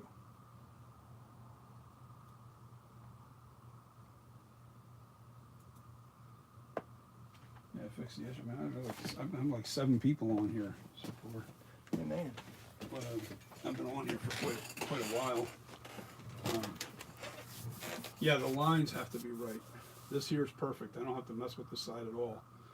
It's this side now that I'm trying to sneak it back just so the line stays contoured to this. All right. That's what You you're know what saying. I'm saying? And that's what was wrong with mine. Mine was like, well, if you look at this. See how this is all bulged out here? Yeah. Shit, yeah. Look at the difference between this line, and that line. Yeah. They're so far different. Yeah. Wow, man. I mean, secrets. We love it. Yeah, man. So, want to watch a movie tonight? Yeah, hell yeah. I'm down. That's right. It's Friday night. You're off tomorrow. That's right. Yeah, man. What time you streaming? Nah, right now. All right, go for it. Get it done.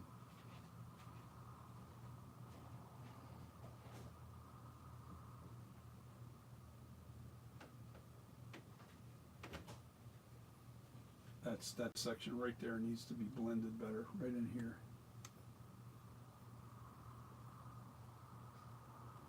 There we go. Yeah.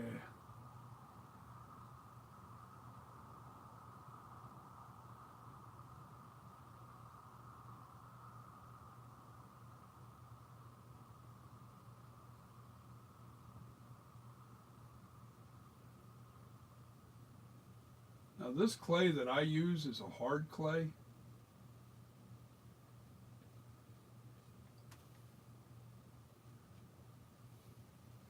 It's a hard clay, and the only way I like to work with this is if it's softened up.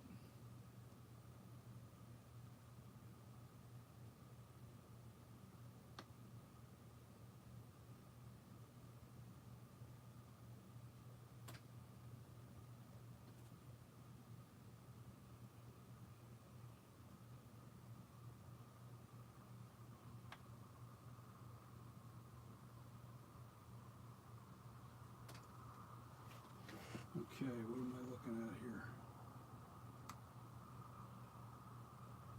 Yeah, I just showed him the picture, man. If you look at the still shot of the flashback mask and look at these lips compared to the flashback mask, you'll see what I'm talking about. We're on the money. All right, time for a little naphtha. I gotta move my glasses. Anybody else speaking?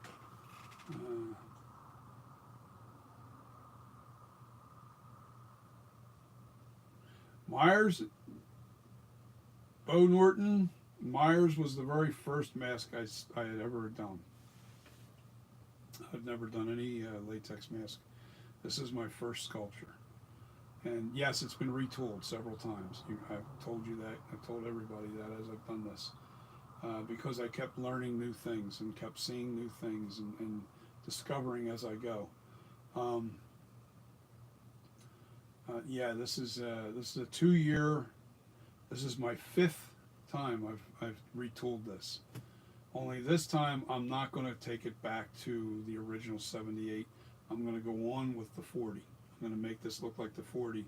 And then when I'm done all my versions, including the Kills mask from this sculpture, I plan on doing, I'll do another 78 and keep the lips the way they are now. That just looks so dead on that I cannot go without redoing that mask. I have it so close to where it needs to be. So, that being said, that means I'm going to make a 78 again, but that's going to be the last thing I do with this. It'll be the very last thing because I want to do a 78.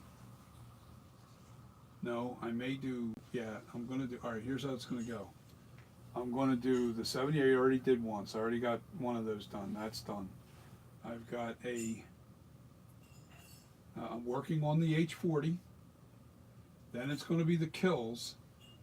And then I'm going to do my original concept of ends. No, I'm sorry, I'm going to do the Kills. And I'm going to do my concept ends mask.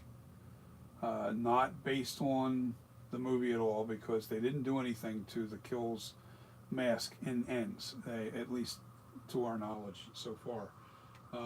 Maybe later on in the film they do something, they tear it, they stitch it, I don't know, whatever. But I think I can get away with the Kills mask being an ends mask just by changing the paint scheme. So, with that said, we'll have an H1, an H40, an H Kills, and then an H concept mask. All right. An H concept ends mask. And then I'm going to take it back to the original sculpture, what it was here. And actually before even like to the cracks. And then I'll make the 78 again. And then I'm going to do the flashback mask. The flashback will be the last one that I do because the eye cuts are different. The cheek lines are different. There's a little bit of differences there. But the lips are identical to the flashback mask. I love those flashback mask lips. They look so good. So I think I really nailed this now. I really have it close, so close I'd hate to split the difference I'd hate to split the hairs in difference. Let me see. There's something bulging right in here that's irritating me.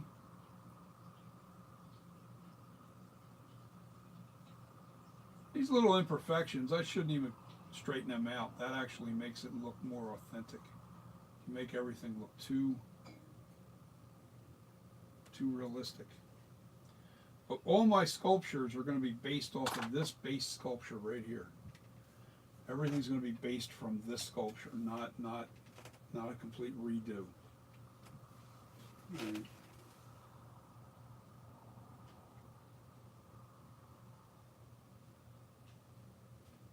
Okay, the master copies are for when, like, all right, let me explain.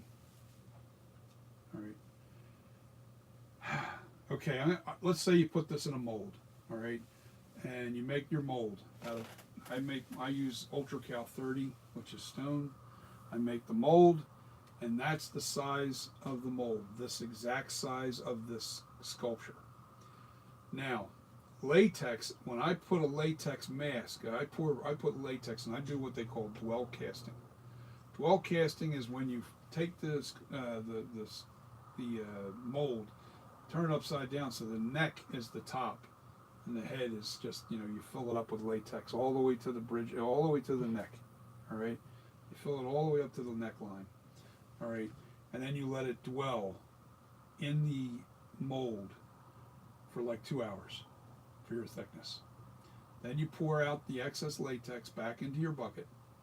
All right, and now you have a master copy of your mold in latex. Now what I like to do is wait a couple hours just so you can touch the latex on the bottom. Sorry, you want to be able to touch the outer edge. Make sure it's dry enough to touch. All right, after you've dumped it back out. Then just dry enough, not to where it's shrinking up. You don't want your latex shrinking up off your mold. Then you foam fill that. And then you let that mask shrink. All right, that mask will shrink up to about 2 inches in its size. Now you'll have a smaller version of your sculpture. And I have a master copy of my latex. I'll have a master latex copy, foam filled, that I can mold. I can make another stone mold from. The master copies allow you to make molds. I can, like, you only get about 20 pulls out of a mold. And then you have to recast a mold from what? You can't do it from your clay. Well, you can in my case because I retool them and bring them back to life. But now, yeah, the resin thing, I do resin casting with silicone molds. I agree with, either method works. I just think the resin and the silicone are way too expensive for me right now. I'm starting. As a start out, I wouldn't recommend doing silicone right away, just for cost reasons, no other reason. If you're established in the business and you've been doing it a long time, then I would say, okay, it's time to go into resin and silicone and that stuff. That's what I would be doing next. I really would. But I always had a question with making a resin and silicone master copy.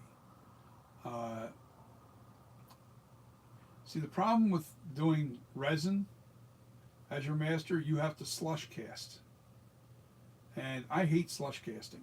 Slush casting is when you have to put the latex inside the mold and then slush it around, and then dump out the remaining. Let that thicken. Let that dry a little bit, and then you got to put more latex in there and slush it around, and you build up your thickness, however thick you want the mask. The slush casting is a little more uneven too, because it's you'll have thicker parts than thinner areas than others. So I'm not a big slush cast fan. Although the resin molds are definitely a lot lighter than stone, so it's not that hard to maneuver your latex around. The other thing I like about the resin You know, I'm talking myself into this as I speak. You know, the other thing is you don't get as many air bubbles. You really don't get too many air bubbles.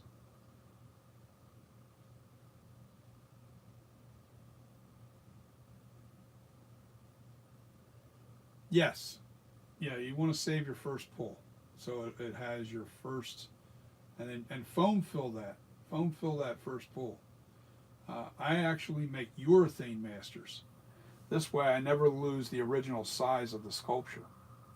Uh, in other words, a urethane master copy doesn't shrink. Urethane doesn't shrink. Latex does. So when I make a urethane master from the master mold that came from the sculpture, that urethane master is the exact same size as the original sculpture, and you never lose the detail in that with urethane masters. Um, and then all I have to do with the urethane master is put plaster over the whole thing, you know, and make another mold from the urethane master copy, you know, for the large mask. I make two sizes. This would be the large from the urethane master, and then you have the small mask, and that is and that is you know, I'm looking at the picture here. I'm still bothered by this one spot. Let's see if I can fix it. Still being bothered by this one particular spot right in here.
All about them lines, baby.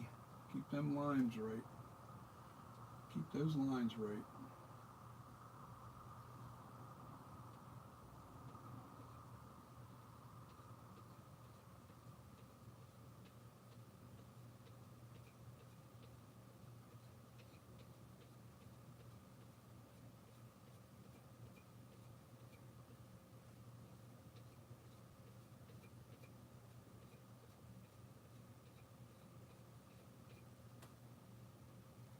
Anyway, yeah.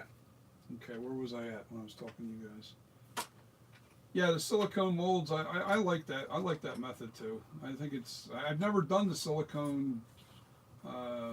Never done it yet, so I don't know. You know, I may not. I may hate it. You know, because I get so used to doing stone. The stone's a lot of lifting, a lot of weight, a lot of extra work. It really is. Ain't no picnic carrying these things around, especially at 60 years old. So.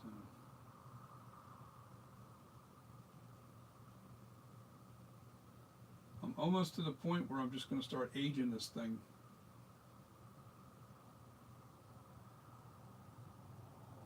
The way it's supposed to look.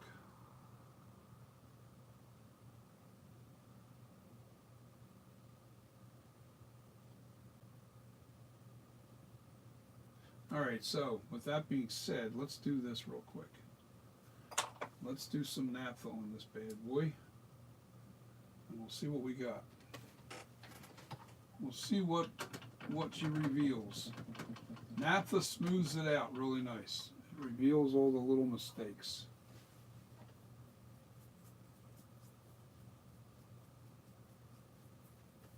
Smooths it out, and it also takes away a lot of that shine.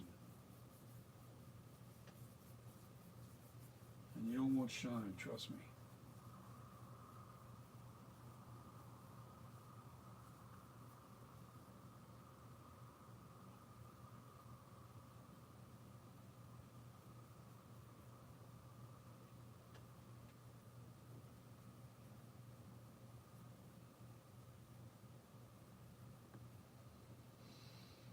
Yeah, I see a few things I gotta fix, but no big deal. They reveal themselves as you do this because of the shiny texture kind of throws your eyes off, especially right in the nose area. I use naphtha. That's what I'm sticking my brush into the hole. I never touch naphtha. I try not to touch naphtha. Naphthha's pretty bad for your skin. Can cause cancer big time. This is naphtha. So I just take my little thing of naphtha and I keep my brush right there, and I use my naphtha to smooth out the any kind of hard cut lines from your tools. It takes it right away. It melts the very outer edge of your now I use two different brushes.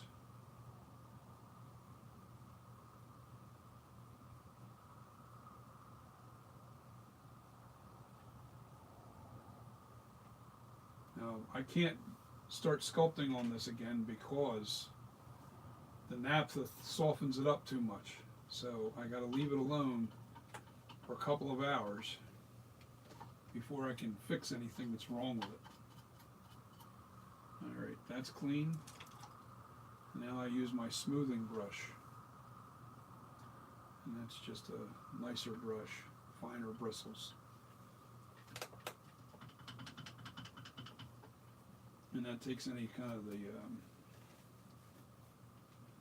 takes any of the, oops, gotta be a little wetter than that, Johnny boy.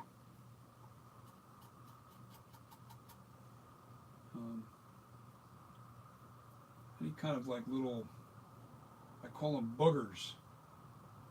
Get rid of them boogers.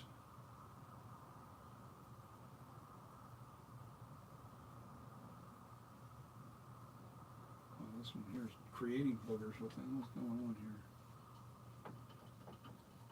Fine bristle brush. Fine bristle brush. I still got some work to do on the nose, on the underneath. I can see where it's not perfect.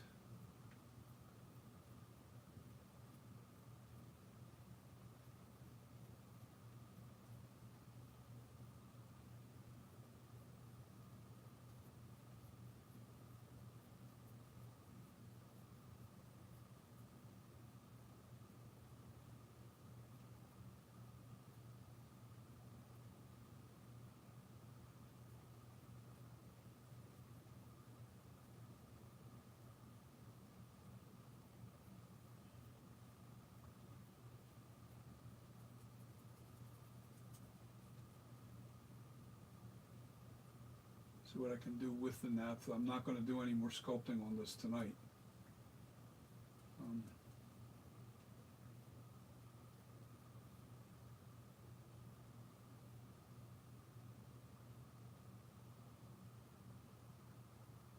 I'll let that naphtha re-harden, or the clay has to harden back up.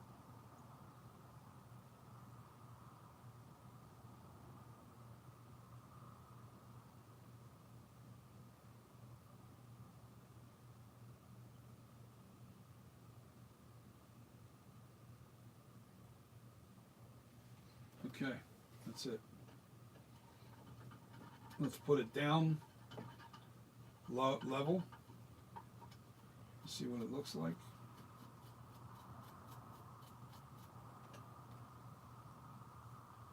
Clean my brush.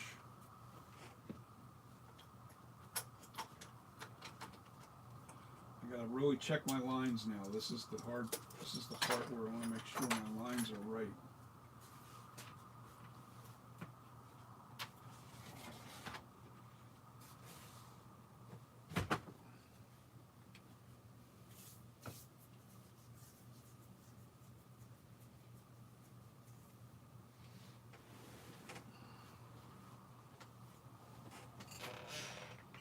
got some work to do right in here.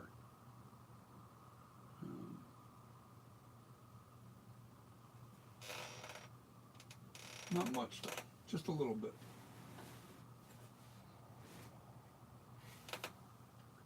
Just a little bit. And a little bit of bumpiness right in this area here. Not completely smooth. Couldn't see it without hitting that naphtha on there. When the naphtha's on there, like here, I can see it right in here. A little bumpiness right in here. Now, yeah, I want to grab my tool and start fixing it, but I can't because it's this the naphtha melts the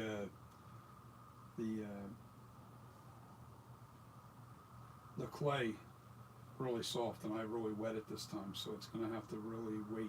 I'm going to have to wait to finish that off tomorrow. I'll wait till tomorrow to finish it off. Let's see. Let's read your comments. Any questions? Anything that you guys want me to answer? Let's see.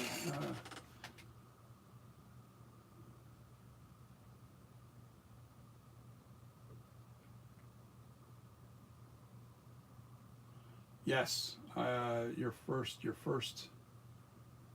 You always want to save that original mold. I think the resin casting actually gives your best way to save it. It's the best way to save your mold permanently. You never have to worry about it again. I think that's what I'm going to switch to. I'm going to use up my stone of what I have now, but I really want to switch to that resin. I'm going to have to, hopefully, Daniel, do you have a, no, was it Bohorn going to back to it?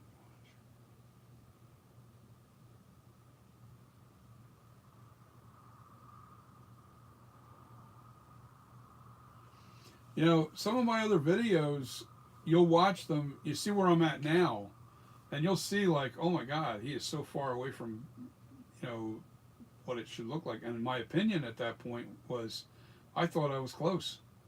And I kept changing, and I just kept bringing it in. Every time I turn around, I change it just a little bit more and try to fix what eats at me, you know, what's been bothering me about the actual sculpture. It's been an ongoing lesson, long lesson, 2-year lesson on to where I am now. There's a big far difference. There's a big difference. So if you guys are going to go back and watch all the older videos, go for it. I mean, you can go all the way back to see where I originally started. You can see them. They're all the way back. There's like, how many videos do I have? I think I have like 200 and some odd videos. 200. Let's just say it's like 250 videos, or maybe more than that, give or take. But if you go back to my original start, that goes all the way back to like, it goes back to when COVID started, the very beginning of COVID, you know, 2 years ago, 2.5 years ago. And my first mask, I only spent 30 days on, and it's horrible. I even destroyed the mold. It's no longer in production. I thought it was cool. And then I got into this, and I started really looking at more and more details and really paying attention to the fine details in the exact replica of the Michael Myers mask. And the more I looked at it, the more I looked at that mask that I made, and I went, oh, what a piece of junk. So I don't even have that mold. I actually just destroyed it a couple days ago. Destroyed the original mold. I can't ever make that mask again, which is fine with me because I don't like it. And you know what? I'm going to show it to you guys. Wait till you see this thing. It's right behind the camera here. It's awful. It's awful. And I don't mind saying it. But it's a mask that I produced in 30 days flat. It's 30 days with very little knowledge of Michael Myers and all that. The only one that exists. My brother has one. So there's 2 of these in existence, and that's it. And that was supposed to replicate the Trick or Treat Studios. Well, I was supposed to look like Michael Myers 2018 mask. You know what I mean? Let me get over here to where you can see it. It was supposed to look like the 2018 mask. And at this point in time, when I made this mask, we didn't have any reference pictures. We didn't know what the mask looked like. This looks like crap. Look how bad the eyebrows are. Look how bad the mouth, the chin. It looks like it's a piece of clay right now. It looks awful. You know, in comparison to this. Man, that's night and day, man.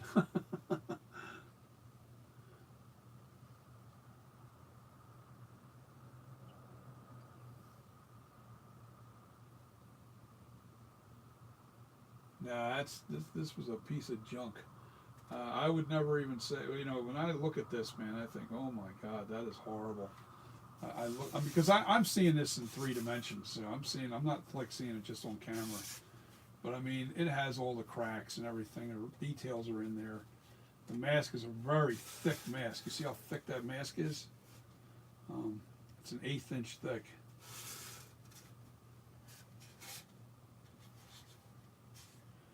First attempt, that was 2 years ago when I made this. Very first mask.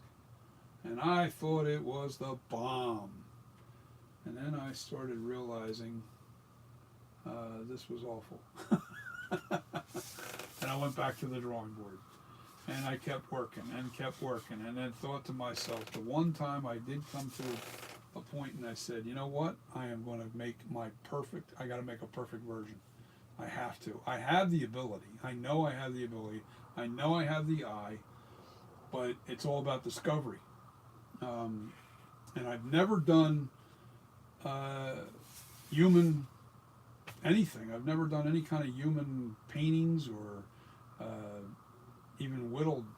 I've done ducks. I've done geese. I've whittled in wood. I've whittled eagles. But I've never done human anatomy at all. So at some point during the course of from here to there, I studied a little bit of human anatomy, and I discovered a lot of things that were wrong with this. And I'll tell you right now, one of the secrets is the eye cuts. This overhang, this has to be cut back further. There's all these little things that you don't realize. This has to be cut back further. It has to be under the eye cut. That's what casts the shadow. There's just so many things that, but yeah. My brother likes this mask still. I'm like, yeah, well, it's not a Michael Myers mask. It's maybe I'm going to call it Uncle Fester. What do you think? Maybe I'll tear the hair off and call it Uncle Fester. How about that? Would that work?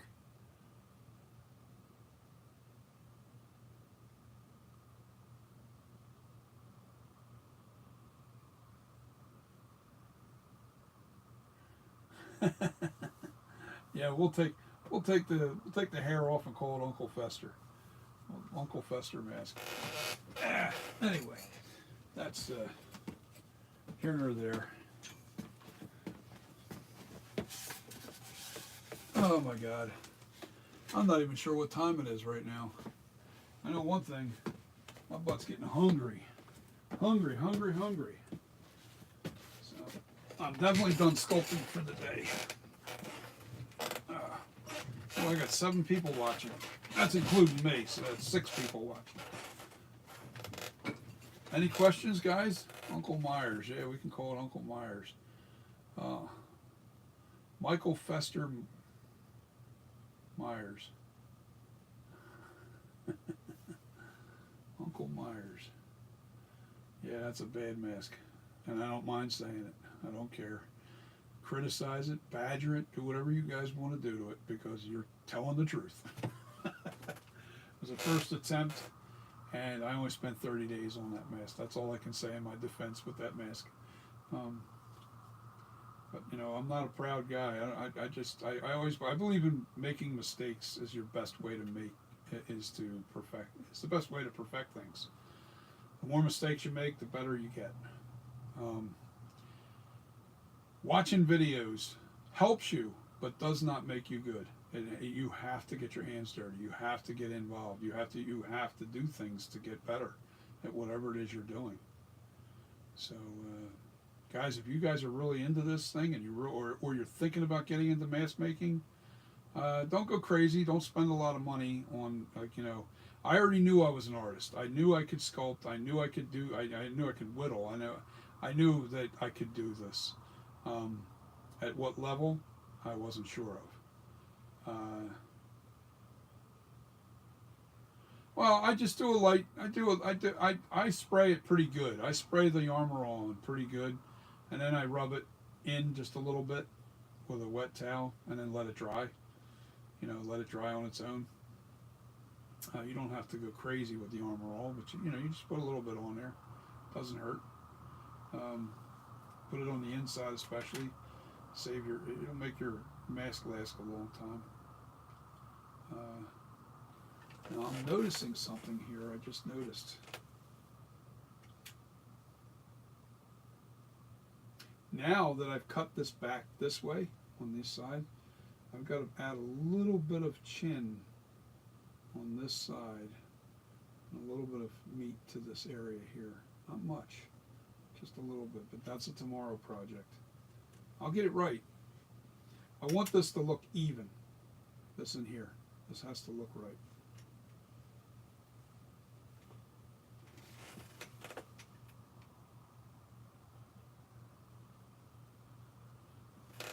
The most difficult part of the process of Michael Myers is the general shape of his head and, you know, his profile.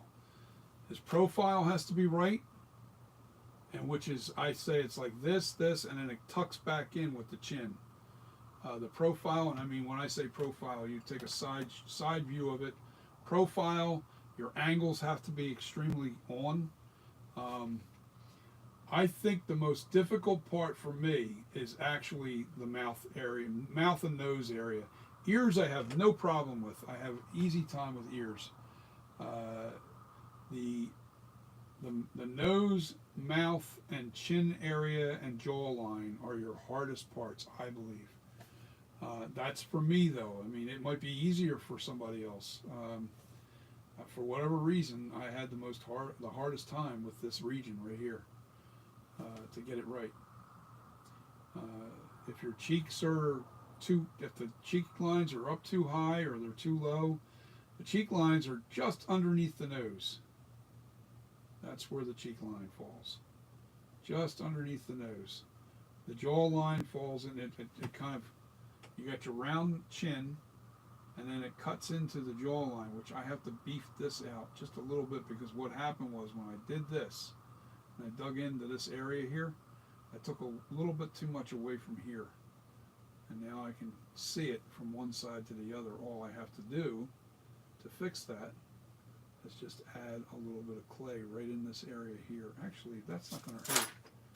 I'll tell you what I'm going to do. Let me warm this up in my hands, and I can fix this little jaw problem right now.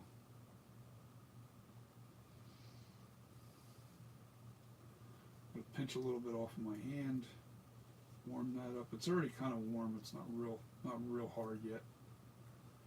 But this does firm up pretty quick.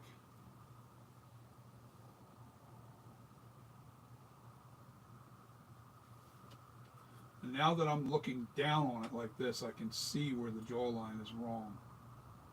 And I can fix that by just putting this right here.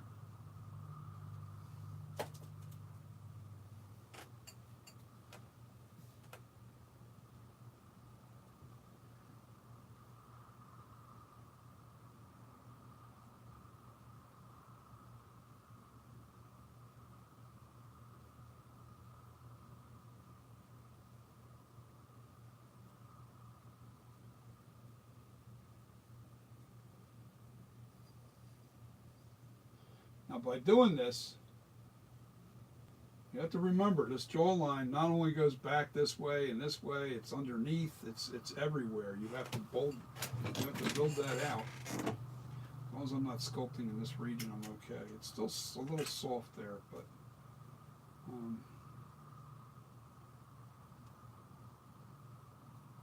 yeah, oh yeah. Now I can really see where my issues are with this jawline. And this side of the chin is just not thick enough on this side right here.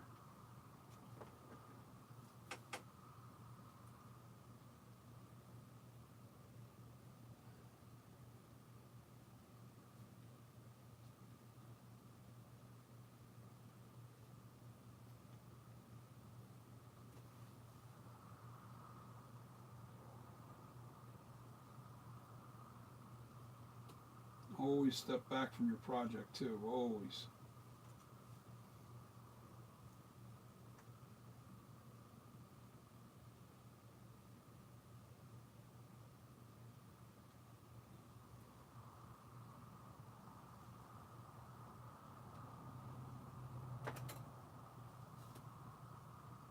Now, I'm definitely not trying to make my chin any further out. I don't want my chin line changing. I just want to make sure that it's evenly round.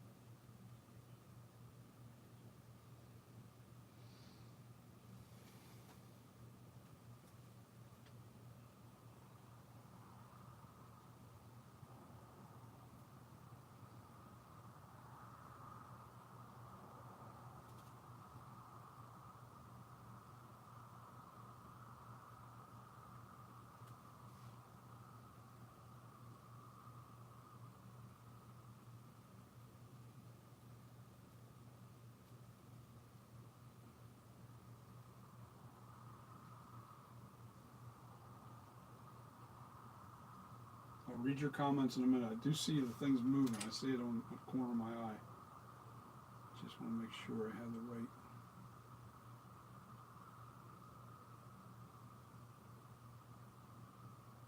This has to be bulging just right.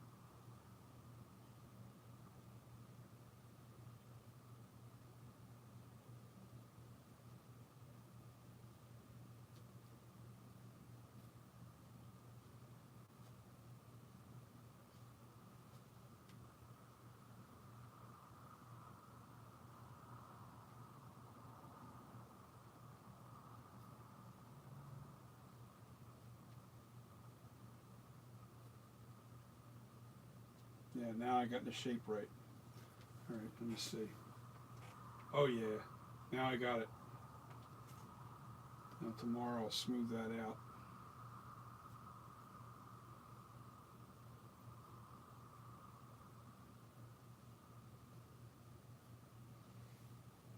All right, let me show you what I did. Looking at the camera straight on, hold on. Now read your comment again.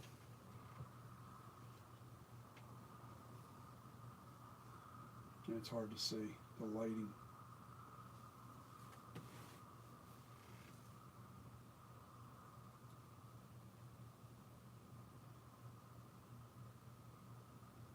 Let me see what happens when I turn it. There you go. Now I'll sculpt this into where it's blended now, and I'll match this side real nice. The jawline is what I'm working on right here. I'm working on this jawline and making sure that the chin is even and straight.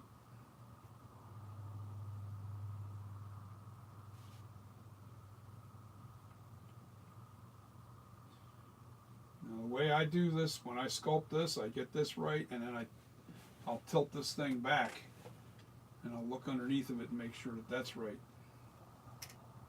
Oh yeah, I got this is gonna be nice. It's close. It's close. It's close enough. Close enough. Okay, so let me read.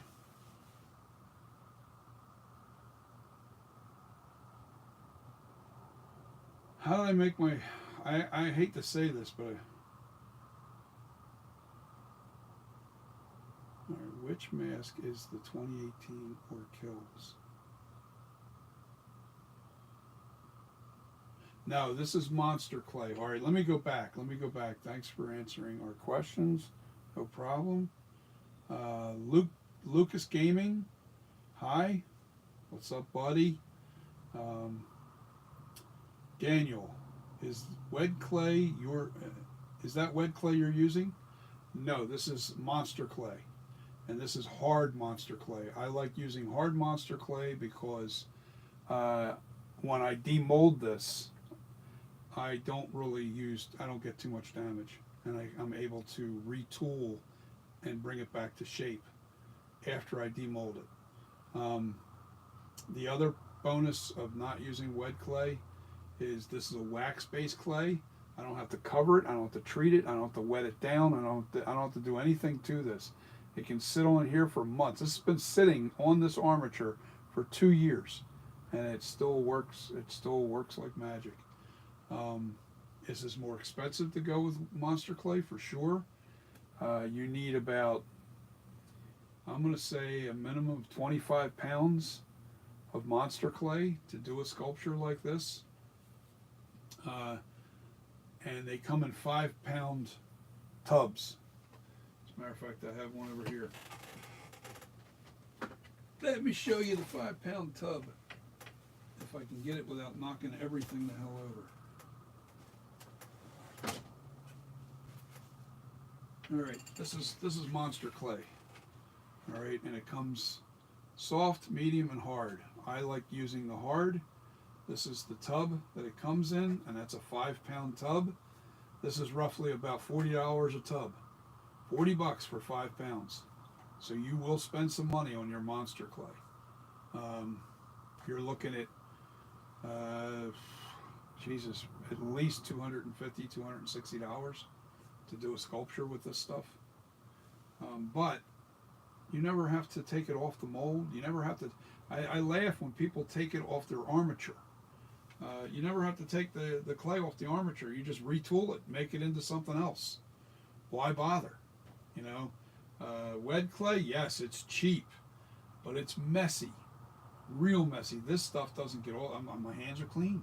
I don't have nothing on my hands. I can touch this all day long, and I don't have nothing on my hands. It's still nice and clean. It's the cleanest clay to work with. It's wax based. It's not oil based.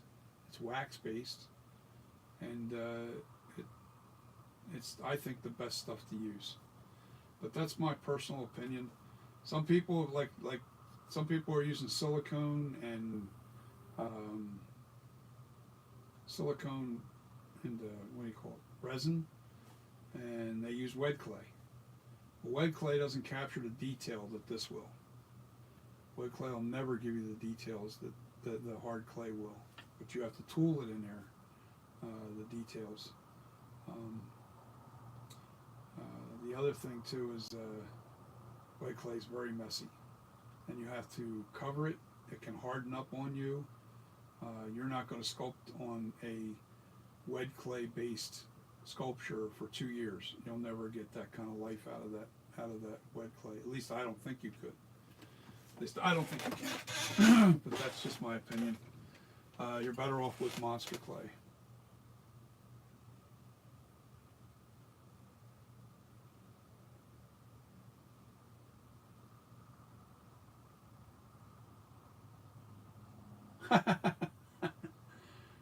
Wait a minute. The clay got ruined? Your cousin Lucas Gaming.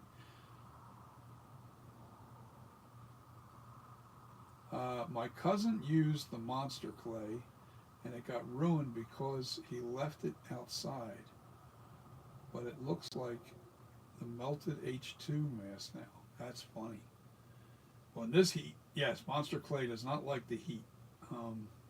It will melt. What I like to do is, like, I know I have to do my molding outside when I make my master mold. and it's this hot outside, I try not to do it unless the temperature's around 80. Anything hotter than that, you're really risking the chance of, like, ruin your detail in hot weather. But if you have to make your mold in the heat, just make sure you're constantly spraying it down with cold water to keep it from melting on you. And then what you do is, once you get that mold on there and it's hard, you've got your detail. And but what is good,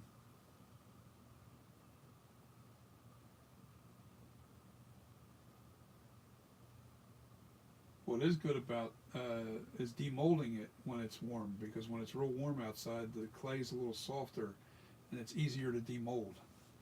And I'll actually use a heat gun on the back of the, because I always do these in 2-part molds. The seams right in the center of the head goes back behind the ear and then down the sides. As a matter of fact, I still have my seam line right here. You can see it right there. See it? And it goes back behind the ear and then back over and over top of here. That's the seam line. And once I mold this, it's in 2 parts. And all I do for my mold wall, I stopped using wet clay for that too. I just take these sheet metal pieces and I stick them into the wall like that. I stick them into the wall, and that's my dividing wall all the way around. The only time I use wet clay is right on the ear when I'm going around it, because it's really tough to bend this into the shape of the ear. Although I think I'm going to make a set of these that completely cover the entire ear in circumference, so I can wedge it in there.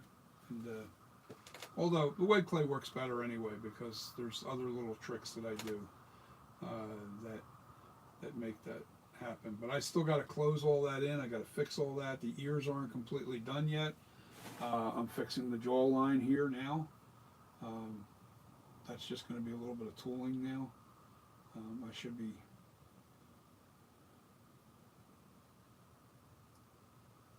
Oh yeah. Now the other thing too is, if you want to warm this up, if it gets really, it gets really cold and it's tough, and you really want to try and shape it with your fingers to get a real accurate shape, you just take your heat gun and about 1.5 feet away, heat it up very lightly. Just heat it up with your heat gun a little bit away from it. Make sure it's, I don't know, here's a perfect example. You put your heat gun on low, and if you can keep your hand there, all right, and it doesn't burn you, that's where you want to be with your heat gun. You're too close and it burns you, you don't want to be there with that on that sculpture. So make sure your heat gun is backed off to the point where you can put your hand in front of it, and as long as it's not burning you, just stay there, stay there, stay there, and if it's not burning you, that's a perfect temperature. You don't have to worry about melting your monster clay too bad. You're just warming up the monster clay, not trying to melt it. Warming it up so it's a little softer, so you can shape it with your hands. Right now this stuff's a little hot, or this stuff's cold, and it's monster clay forms best when it's warm. When I first put all the clay onto the armature, this is an Ed Head 2. First, when I put the clay on there at first, what I did was I melted my clay in a crock pot, and I put it on the armature and built it out to the, where it needed to be, and I just kept sculpting at it and tooling it and trying to get it shaped right. It's basically by eye. I can't overemphasize that. Our best weapon is our eyes, and paying attention to detail.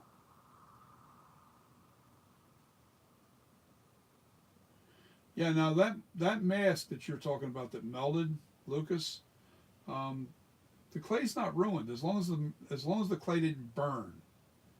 You just got to get the debris out of it. Which what I would do is I'd get a crock pot and melt the clay. You want to take it off your armature, melt the clay down, and then run it through a strainer as it's hot and liquidy. I run the clay through a strainer to clean the clays, to get all the junk out of it. And you can salvage all that clay. You can salvage all that clay. Okay, CR, when you first started, you buy any starter kits from Monster Makers? No, I didn't buy any starter kits. I pretty much, I watched a few YouTube. Who I watched was Alan Hops. Yeah, you can use the sun too. Get yourself a heat gun. It's worth the money. I started watching Alan Hops, but he was doing everything in wet clay. And I told him, I says, look, I'm in a studio, recording studio. I can't have that kind of mess inside my recording studio. And Alan lives in Texas, where it's warm year round. I mean, they do have some cold spells because he's in northern Texas, northeast Texas. But the problem is, you know, I think that I lost my train of thought because I'm looking at the time. I'm worried about my wife getting up for work. Anyway, yeah, let me double check that time. Yeah, it's on my phone. Shoot. Somebody give me, what time is it real quick? Give me the time real quick. Anybody, just say something. Just give me the time. Eastern Daylight Time. That's where I'm at. I'm in New Jersey, South Jersey, actually. If you're West Coast, just tell me what time it is there, and I can figure it out.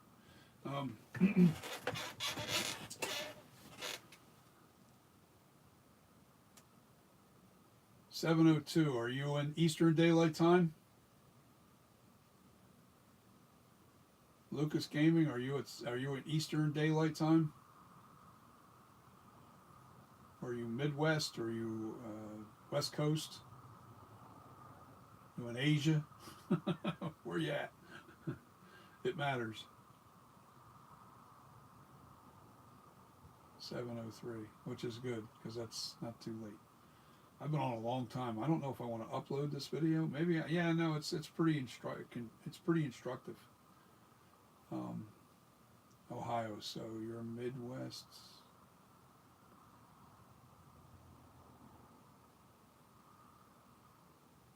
Ohio. Okay, so is that still Eastern Daylight Time there?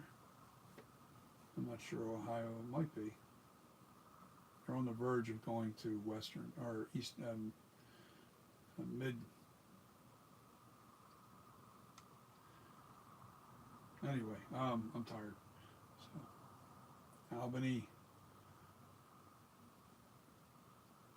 So, all right. To get back to it, yeah, I think I'm okay. I think it's like 7:30 or something like that.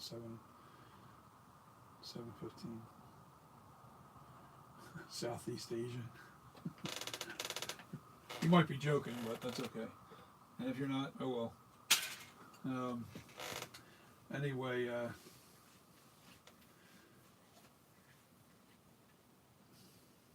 Anyway, like I said, I'm learning as I go, and I'm doing as I do, and I'm trying to share my knowledge as I'm learning. When people share secrets with me, I don't reveal them out of respect, because it might have been their own little secret that they've been doing it for years, and they were kind enough to share it with me, and I don't reveal those kind of things for people because I know I'm sharing what I learn, and it might be somebody else's secret, but if I had to learn it, it's no longer going to be a secret. You didn't share it. You didn't share the knowledge.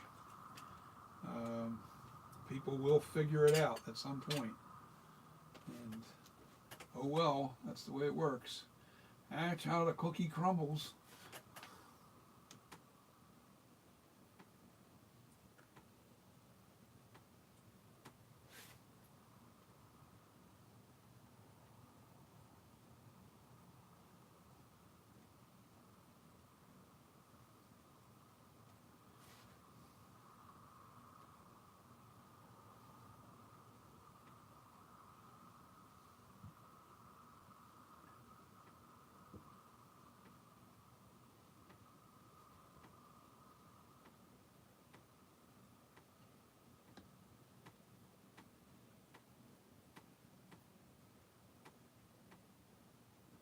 Oh yeah, that's looking a lot better.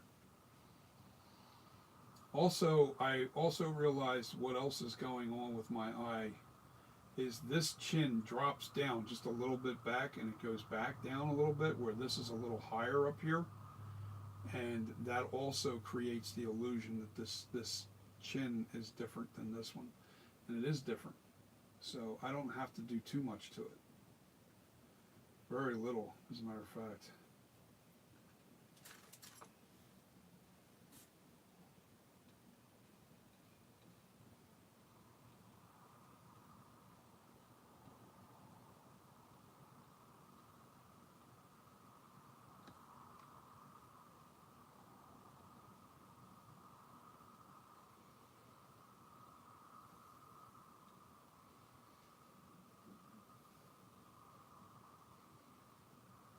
Just blending it back in.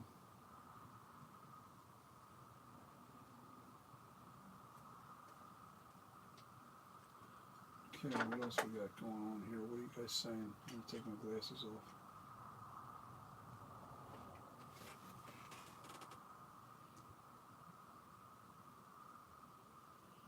Well, I'm like I said, I'm learning it as I go too. You know, so I'm sharing what I'm learning as we speak. Um, Perfect. 7:04 New York. Perfect. Um, that's Eastern Daylight Time. Okay, so I don't have to worry about her. She don't get up until 8:30. So, all right. So, yeah, I'm learning as I learn. I share. I don't hold secrets back. Why? What's the point? Honestly, the thing is,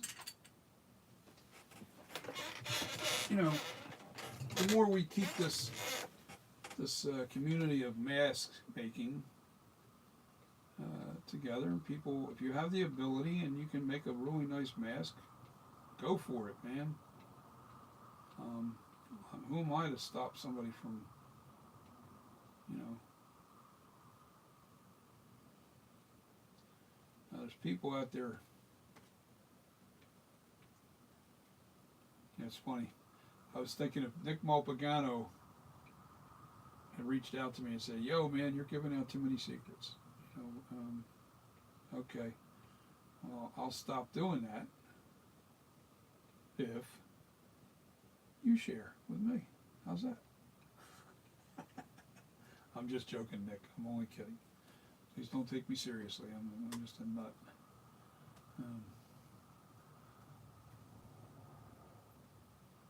Now, because everybody would be suspicious of, like, if I give you my secrets away, are you going to share them all over the internet? And no, I wouldn't do that. Not with somebody who's nice enough to share with me. Their secret, if it's their, secret. It's like even Alan Hops. He's got certain things that he makes that he will not reveal. And I'll tell you one of them. His snowman. How he makes his snowman. He'll never share that secret because he sells them. He makes them. Did you ever see that scary snowman prank? Well, he makes a snowman that's really cool. I thought, damn, how do you make that? How do you make it, Alan? I can figure it out. I pretty much know how he. It's not that I know how he does it. I just know how I can do it. But that's a future project that I'm going to make. Be able to make a scary snowman that you can get inside of and scare the living daylights out of people.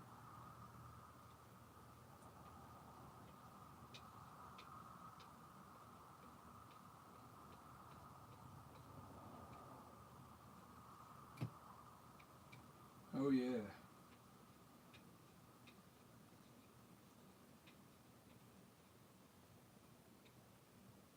Let me look at this now.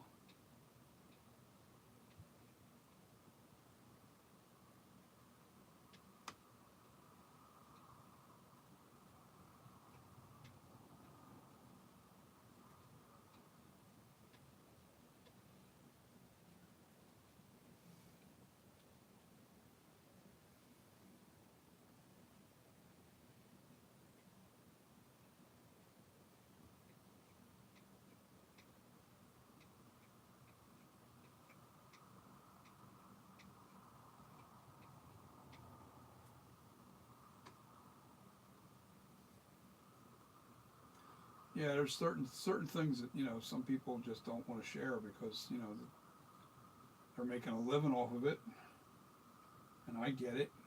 Nick Mopagano makes a living off of a lot of his masks, but he's so high up there, and as far as demand, that I don't think I would ever affect him at all. I hope I wouldn't anyway, because I mean, I'm not out to destroy anybody, that's for sure, because you gotta understand, people are out there making a living with this stuff. Now, we're limited to what we can do with Michael Myers because Michael Myers is a copyright protected mask. So you can only do so many per year, and you better not be like putting them all out there. It's like, I always say, private message me if you want a mask, and I'll tell you the price and stuff. You know, I gave you an average price. I didn't give you an exact price on here. There's nothing exact about this. It also depends on what you want done to your mask.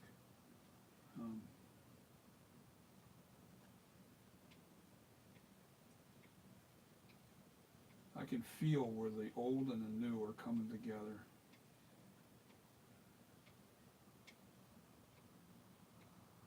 Right now, my main concern is this line right here, and I got this thing nailed. I love it. Blending in the rest of it's going to be easy. Okay, let me read your comments. I got to keep taking my glasses on and off to do that. Okay, stayed up all night to see if you posted. What, Lucas? I didn't know you were that big of a fan. You have to go to the graveyard. My grandpops. Hey man, you gotta go visit those. Gotta visit. They're there. They're with us for as long as we live. Believe me, I lost my father. My mother's now gone. She died last year. You know, I'm 60 years old. They lived a full life. They were 80 years old. My dad died young. My dad died when he was only 56 years old, which I'm older than him now by like 4 years. He died in 1995. He was only 56. My mother died last year, 2021, May, actually Memorial Day 2021 is when my mom passed. So that morning, she never got to see another son. So it's sad, but you know what? My mother didn't suffer. She lived a full life. She just went in her sleep. Couldn't ask for a better way. I bought the armature. The armature is a Monster Maker's Ed Head 2.0. This one you can fill up with liquid, hot liquid, to melt the clay off of the armature. But I'll never take the clay off the armature. The way I sculpt is I retool whatever's on the armature. There's no point to take it off. Why take it all off and then put it back on? You're going to have to put your forms. If you're going to do anything, you just retool it and shape it into something completely different. You know, you never have to take. And the reason why I don't like the idea of taking off the clay is because I've already got the eye holes lined up to the armature. The ear holes are lined up to the armature. That's the armature is made to be the size of a human male head. All right, an adult human male head. All right, and the lips are lined up to the armature. The nose is lined up to the armature. Yeah, it's a little bigger. It's a little, you know, but everything's lined up. So this way, when I make a mask, I know that these eye holes right here are going to line up with your eye holes when you wear the mask. All right. Same with the distance from the top of the head to the eyes. Once the mask shrinks up a little bit and it's a smaller version, it's going to fit you perfect. Why go through that over and over and over again? You don't have to. That's why I think it's very important to get away from wet clay. Now, some people are doing it and they like the wet clay, but I think it's better if you use this kind of clay, spend the money, get this kind of clay, put it on your armature, never have to take it off if you get the hard. You want the hard monster clay, not the soft or the medium. You want the hard. And when you demold this, when you make a two-part mold, yes, you'll get some damage. You'll get some damage on the nose. The ears always get ripped off. All right. The lip gets a little damaged from the bottom. The eye cuts on the underneath part gets damaged a little bit. You can see that in some of my videos where I demolded this thing, and I show you the damage. And but it's nothing to fix. You know, I'm retooling the other mold. I already made a mold from this twice. Yeah, I think twice so far. And now I'm moving on to the H40. And so. Oh yeah, thanks, Bo Norton. Please, everybody, please hit that like button. YouTube loves the likes. They really do. And I'm trying to and share the content with people, show people what I'm doing, and you know, especially people that are interested in this type of thing, and they like making masks, or they want to become a mask maker and they want to do it.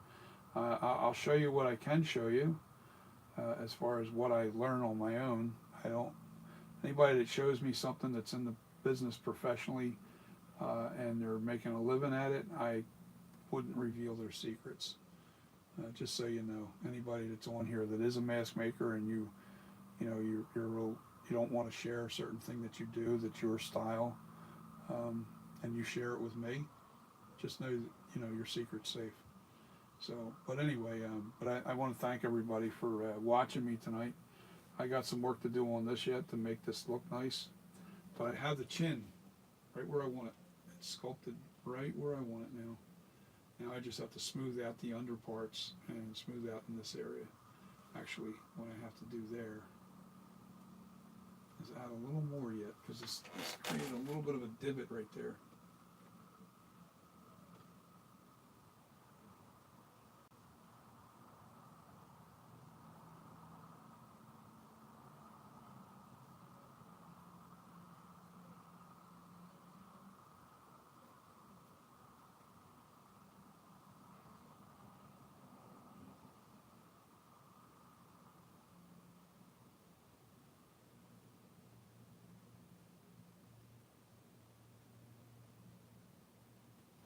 Yeah.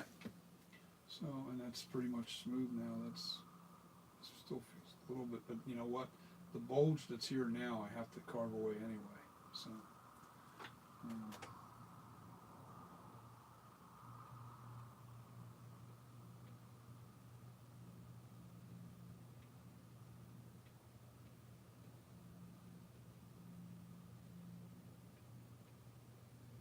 you know, my main income is still, you know, I'm going to be retired in a couple years, and my goal is to make a good, strong YouTube channel. My problem is I haven't started editing my videos yet. And I don't save what I do on my phone because I don't have another camera. I need to invest in cameras. I need to do all the things that YouTubers do. And I haven't done that yet. I've been just basically working on the content of what I do. Because I'm kind of like, you know, without the content, what's the point in having a channel? So what I have to do is get better at editing, or get somebody to do my editing for me, which I might do anyway. Because I'll be busy doing this stuff. I wish I had somebody that was right next to me and reading all your comments and just reading them back to me, just like Alan Hops does. And have them read the comments. I can answer the questions as I'm working. I don't stop. I don't have to watch. I don't have to read the comments and stuff like that. The other thing too is have that person sharing the material all over social media, you know, getting people on to watch it. That there's so much time consumption that goes into that part of it. And not only that, the video editing, man. I want to do a lot of my videos where I'm sculpting and I'm on for 5 hours. Who wants to sit and watch 5 hours? You're going to scroll through the whole thing. You're not going to listen to everything I say. So here's what I want to do. I want to do an opening of what I'm going to do. This is how I'm going to do it. This is how I see it. Now, as I discover it, I'll put it in slow motion again, or regular time. But I'll explain what I'm going to do, put it in high speed for the majority of the video, but not too fast where you can't see what I'm doing. Fast enough to where you see all the process, you know, and then you don't miss anything. And then slow it down in places where I need to speak about certain thing, you know, and then bring it back up to high speed again until I'm done whatever I'm doing for that video. I need to do that to 90% of my videos, but I'm a real stickler with having it. You don't want it too fast, because if you have the videos going too fast, what will happen is people can't see the details that you're doing, what you're doing, and how you're doing it. You know, so you want to make sure that they see that process.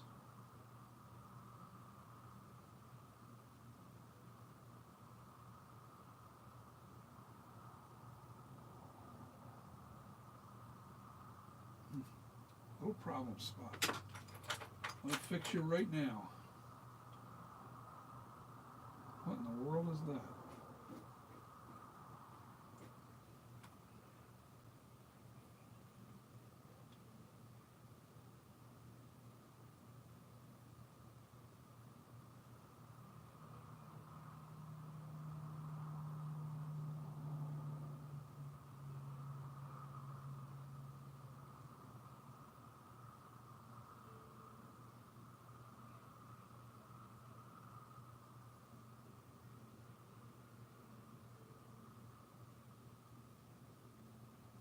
So,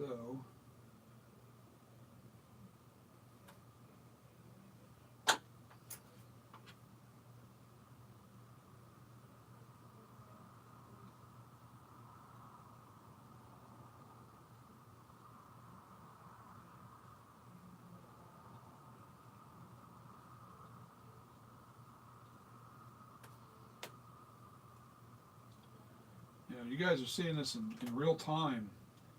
And you really start to realize, especially when you've been on with me for 5 hours, just how long it takes to do this stuff. And this is why these masks cost a fortune.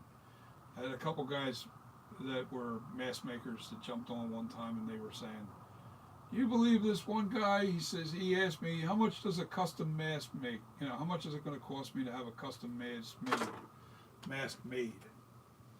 And I've actually had that question thrown at me once.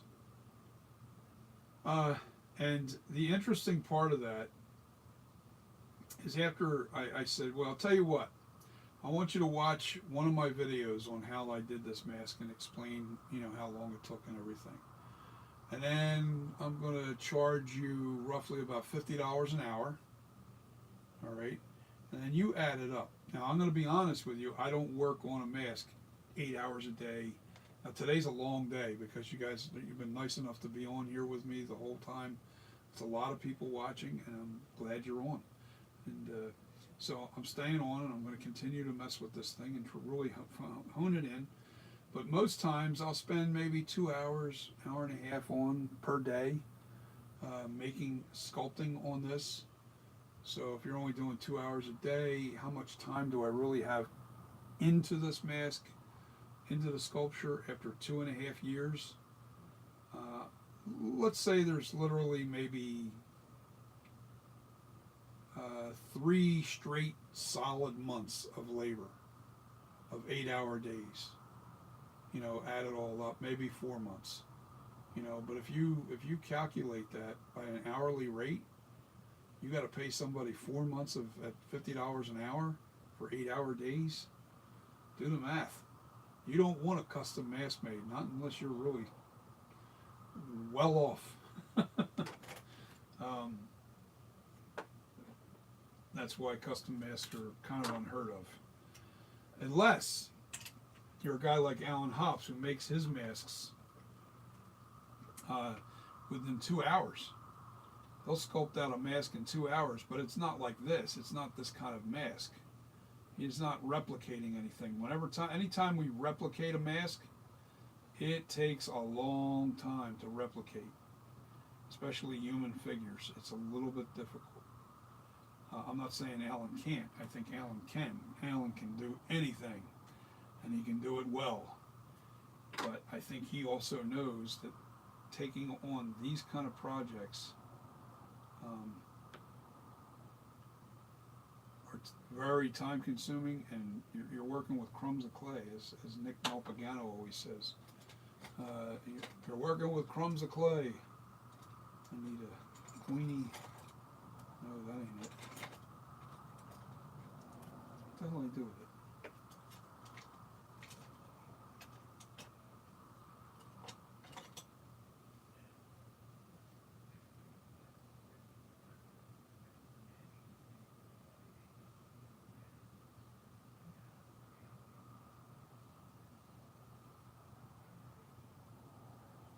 Okay, that's out of there.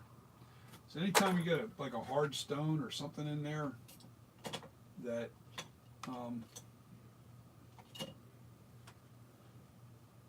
if you rake across that stone will drag across and cause a major damage to your sculpture, especially when you get down to the nitty-gritty and you're getting close to the finish line. You come across anything that's inside the clay, piece of dirt, pebble, whatever, make sure you get it out of there before you finish sculpting. Right here, I see a little hair trying to pop out of there. Got him. Gone. That's another thing. Two things I hate more than anything is hair in my sculptures, in my mold or my wax, and dirt. I'll throw away the clay before I try and, well, there's other ways of doing it. You melt the clay down and then strain it through a screen, a real fine screen, and that'll give you your clay back intact, clean.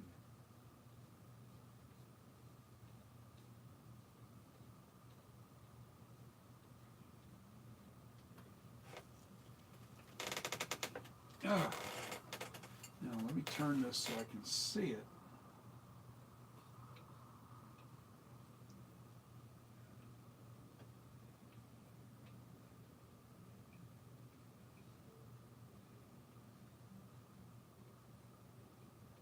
I'm going to fix this part right here,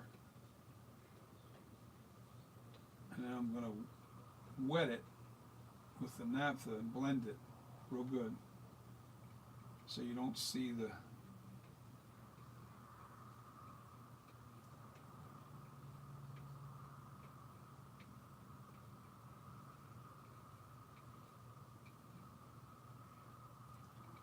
I can see the shape of this chin underneath here.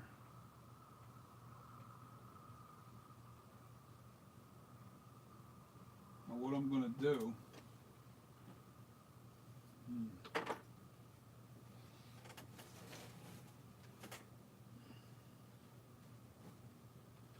let's take a look underneath it here.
well. It's starting to look like something now, guys.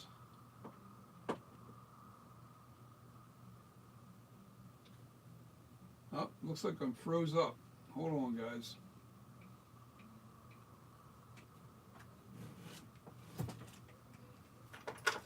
Looks like I'm froze up and didn't know it. Give me a second.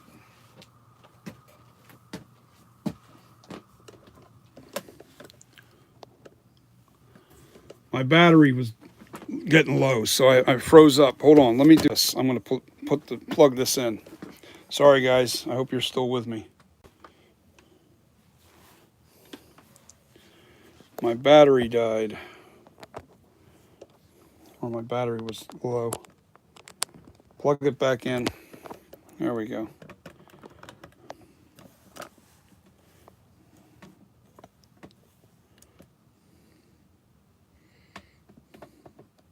Working on the jawline.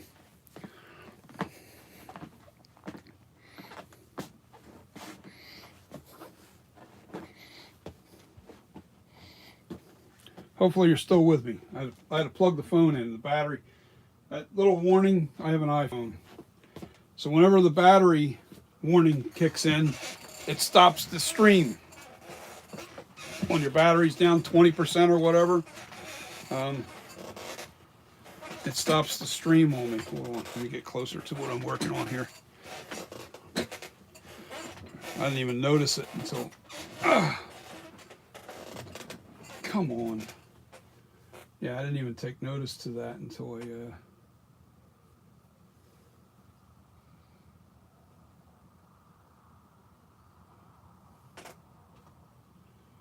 Okay, what was I doing? Okay, let's get back to the chin area.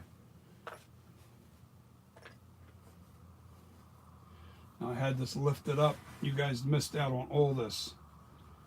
I was scraping underneath and trying to get this all balanced out. And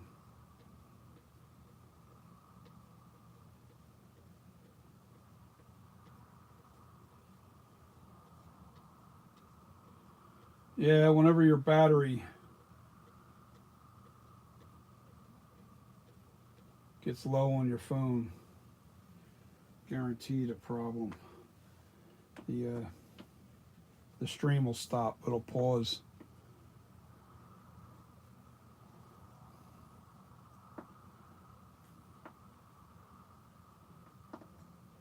Let me show you underneath the neckline real quick. All right. Now what I'm trying to do here is, you see how it's dented right there, dented right here? You want them equal. And then the chin line falls into play right there. You know, that's the natural way of looking at this. And it all comes in.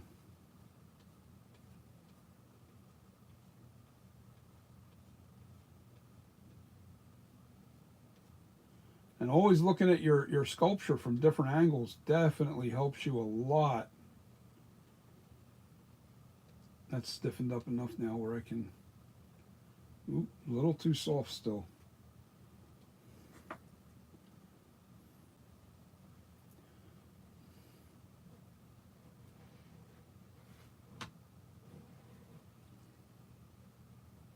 You get the gist of the idea. Now you see how like this has to come up a little more?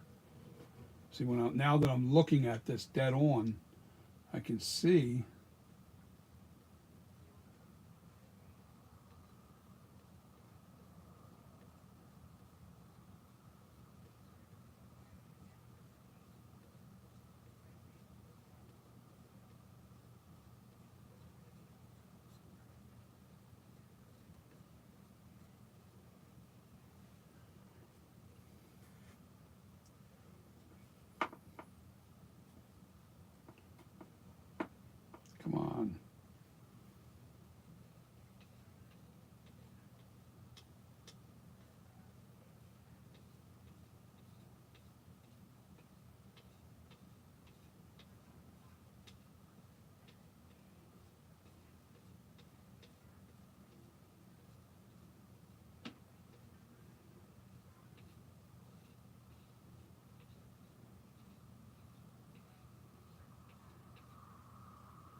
there's a little spot that I have to fill in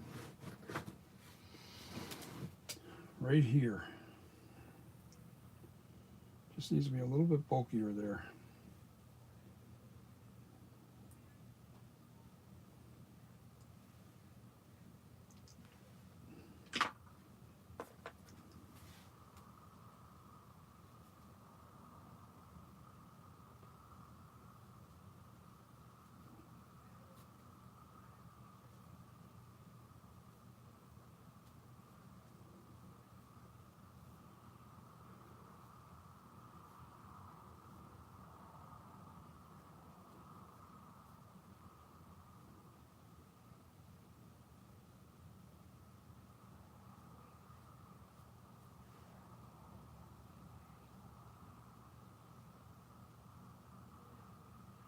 Guys still on with me? Let me put the glasses back on. Oh, well, that's pretty cool. At least you can still hear me.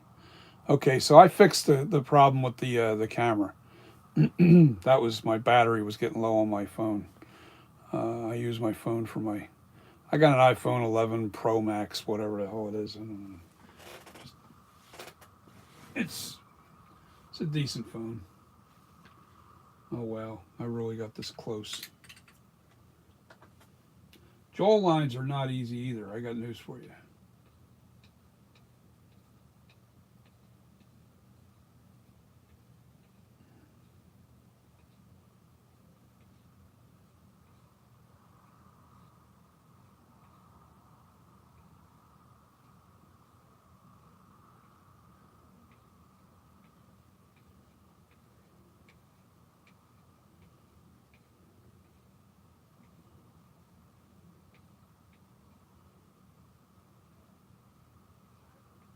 You know, making them even, that's the hard part. Making one side look like the other side.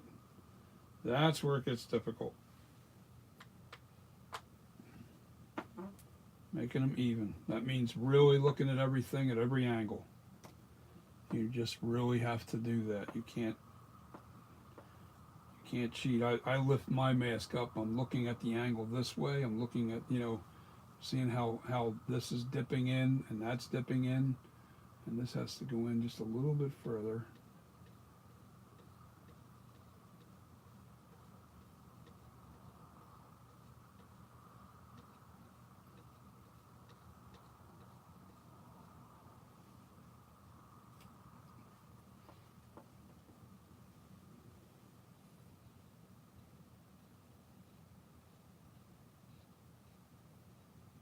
Now I'm blending it back into the chin, what was there already. Or the neck, so to speak, not the chin.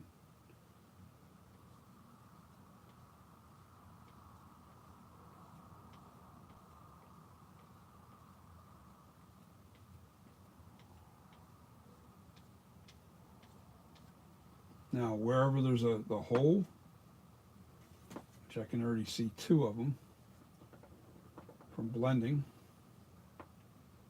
there's a little spot here and there. You can feel one right there and one right here. Just seems like I got to keep sneaking it back.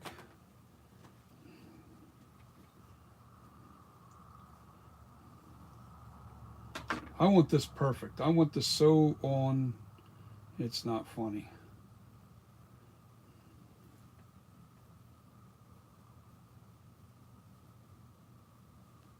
Right in here.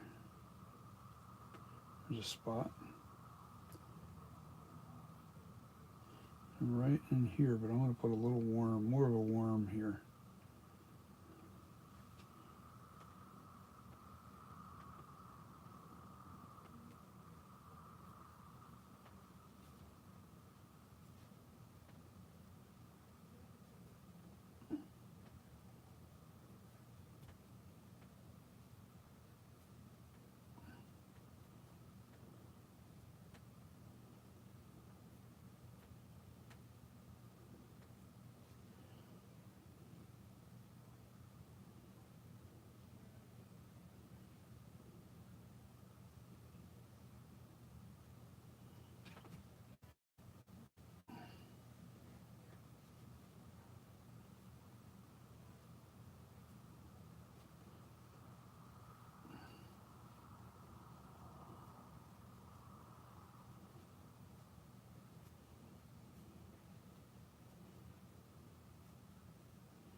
Now I'm going to pull this down to round this out right here, and then I'll go up underneath and straighten out all the stuff that's underneath here.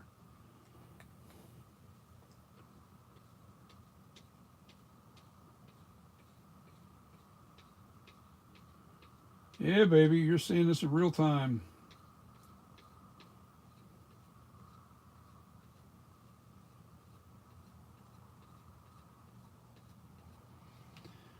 And only dedicated Myers fans can be on here that long. You guys have to be gotta be super dedicated to sit with me on here for as long as you guys have. I don't think YouTube's even going to like the fact that I'm going to put up a 5-hour video.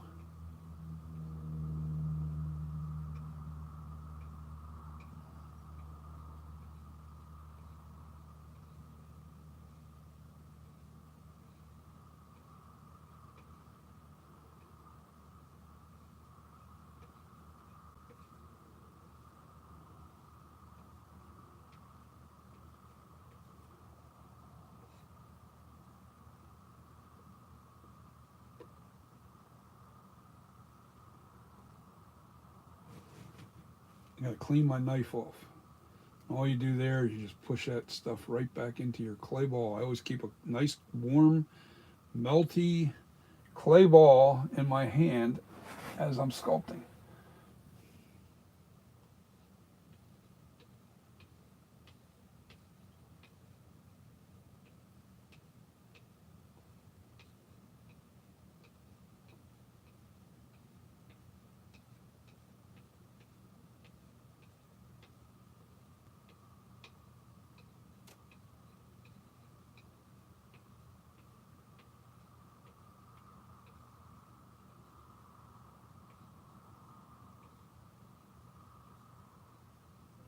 Wow, this is really close.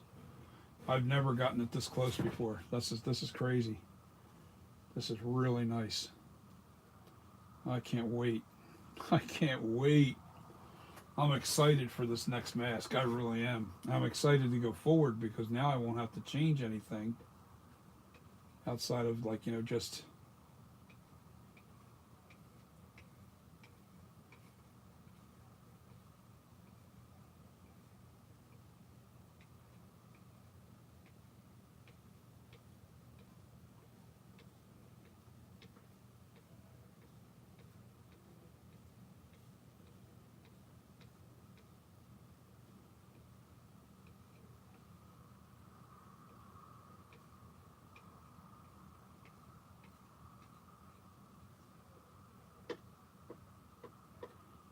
you know what I have to do tomorrow? I think I'm going to take this thing outside and really scrub my armature around the neck area down here.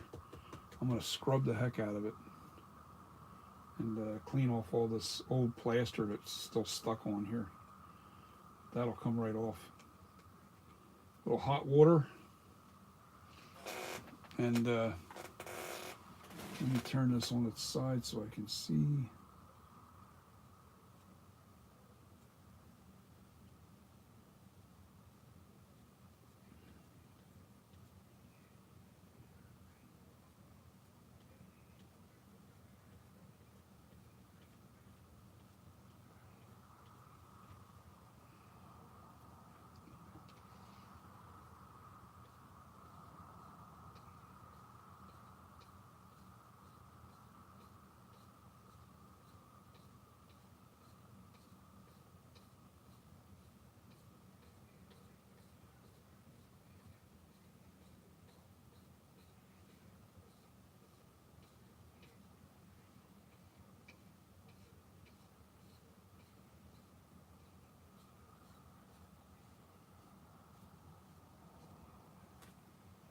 We're getting there.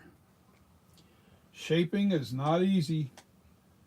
Your eye has to be sharp. You really have to have a keen eye with this to get the shape right.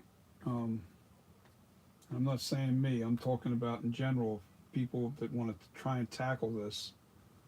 You better have a really good sharp eye for detail. I mean, I keep learning mistakes I make.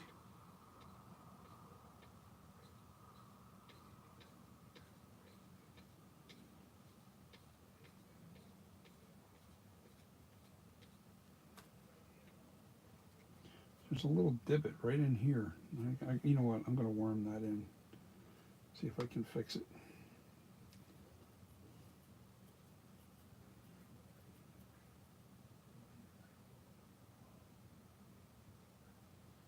Let's fix it.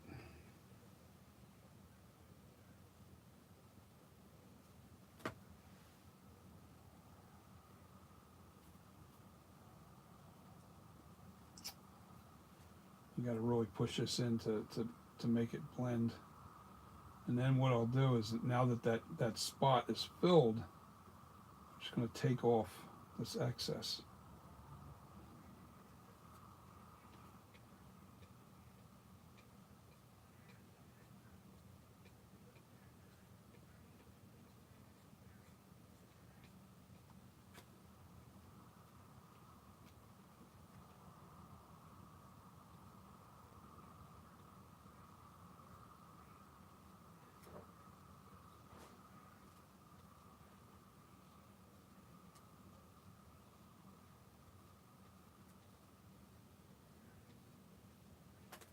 Now we're getting somewhere. Yeah, digging in further would have just made it worse. But I kept digging at that. I had to fill that spot in order for it to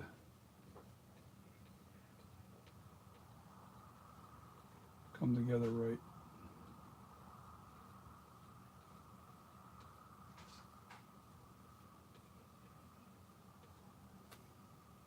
Yeah, jaw lines are not easy. Lips, mouth, nose, those things are the hardest when it comes to making this thing work.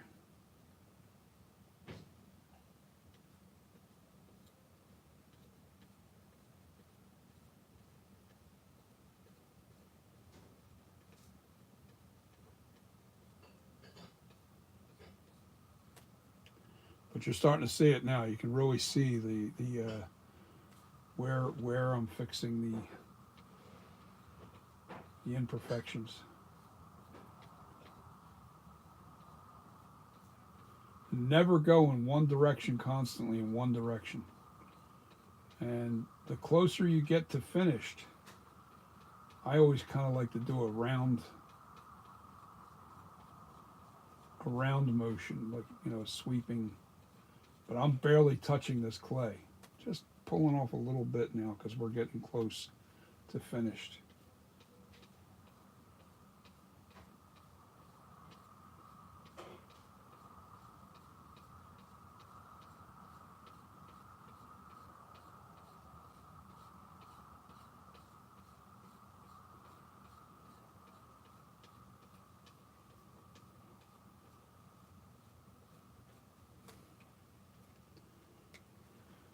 Almost time for naphtha.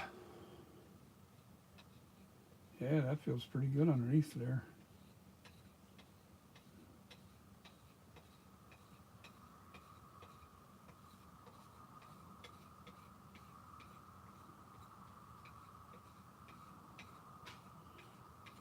You can always tell when it's rough because you'll hit a spot where it grabs. But when it starts really getting slippery like this, you know you're really.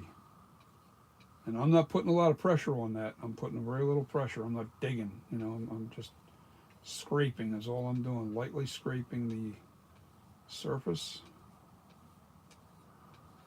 to get any kind of rough spots, any of those blade marks out of there.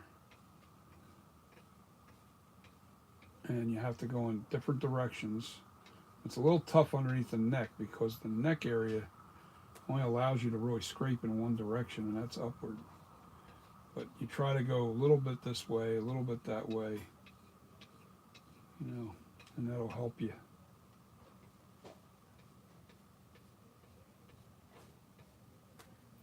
Let me feel that.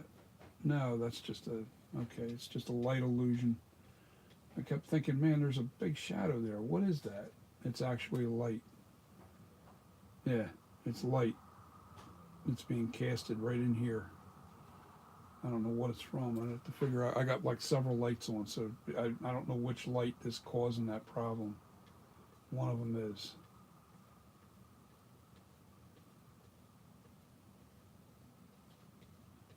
Like, why? I filled it. Why is that thing not like, you know?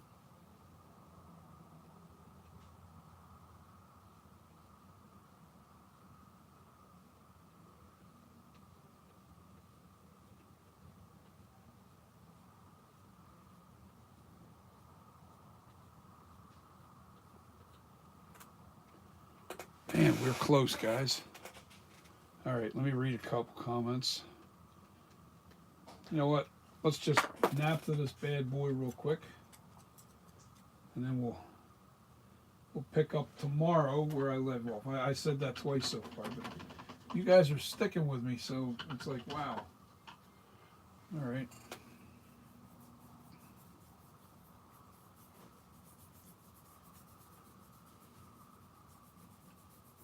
Little spot I got to fix there. That's no biggie.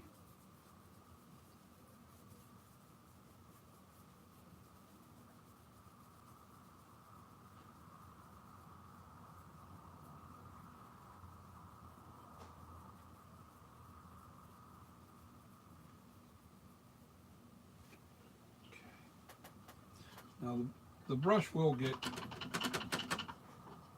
clumpy. You don't want to.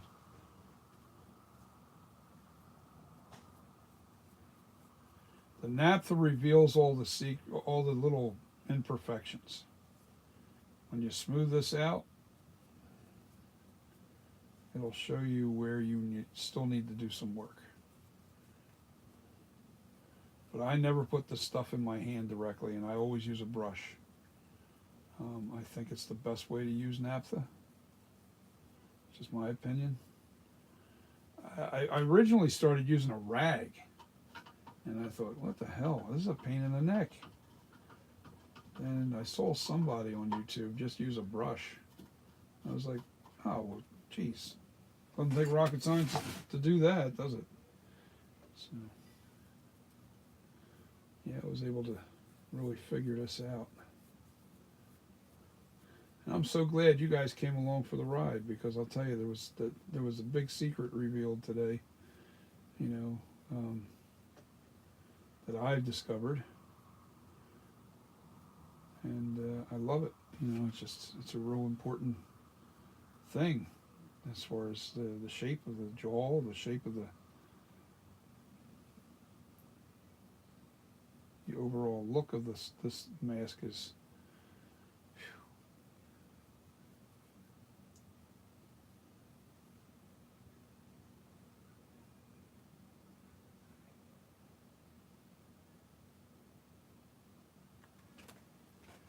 We are there.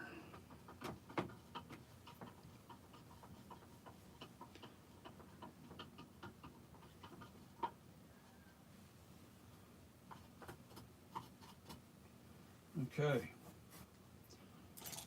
What do you think, guys? What do you think for a day's work?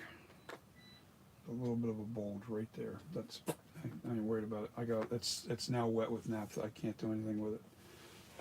If I mess with that with a blade, it'll cause a really defined blade mark across that. You cannot scrape that at this point. It's not hard enough. All right, so I'm going to tilt this upward and take a look underneath this chin.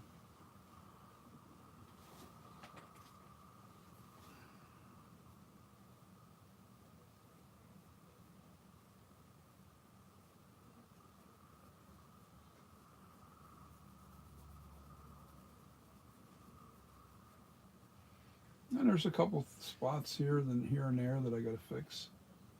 This has got to be dug in just a little bit more, right in here. Not much. I'm trying to match this side.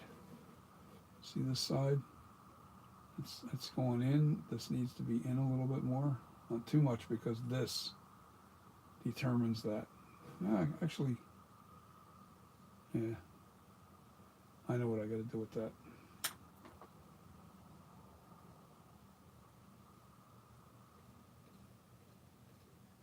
Not supposed to do this right now, but I have to take off so much right there.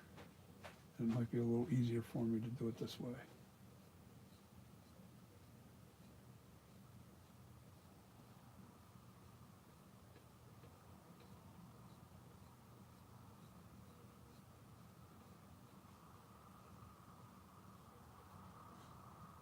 Okay.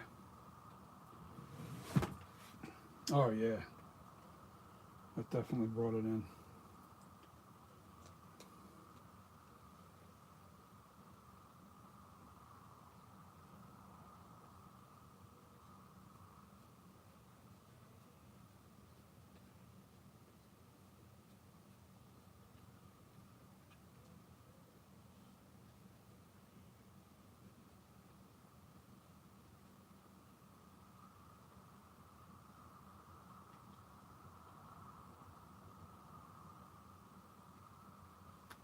All right, that's general shape. That's it. I just now have to smooth it out with naphtha. I've got all the bumps and everything out of there. That even feels right here. Yep, feels identical one side to the other. Shape is on the money. The shape is on the money. The shape is on the money. All right, tool time needs to go away. Let's see, we'll brush. I always clean my brushes because I'm just that way. I clean everything up as much as I can. I mean, I live in chaos because my room is too small, and I had no idea that going into prop making, mask making, and all the stuff that I do was going to require me to have so many tools and so many chemicals and so many, oh my God, man. I need a full-blown shop. Now I understand why Alan Hops, geez, I'm just doing mask right now. Now I am set up to do props and stuff like that. I can do all kinds of stuff. Yeah, I can do all kinds of stuff from here. The one thing I noticed is I think I extended this lip out just a little too far. Let me see. The profile. No, it's on the money. Wow. Let's take a look at this. Okay, this end here has to come down just a little bit. All right. I don't want this bulging out that far. So that'll come down a little bit right in here. But not tonight. I'll cut this down a little bit. Just a little bit more. Looks great forward, but on the side it doesn't look right. So, you know what?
Now what I'm going to do to fix that little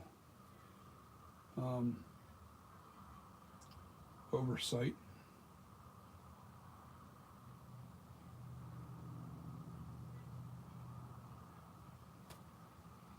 is take my little tiny looping tool here and kind of cut away from underneath it here.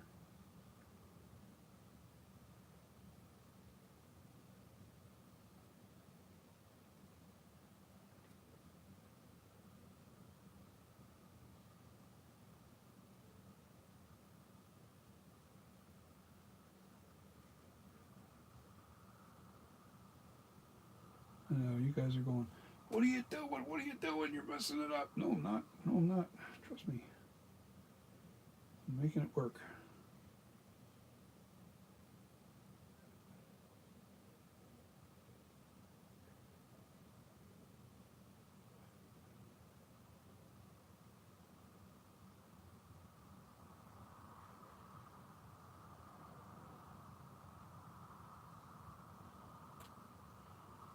that.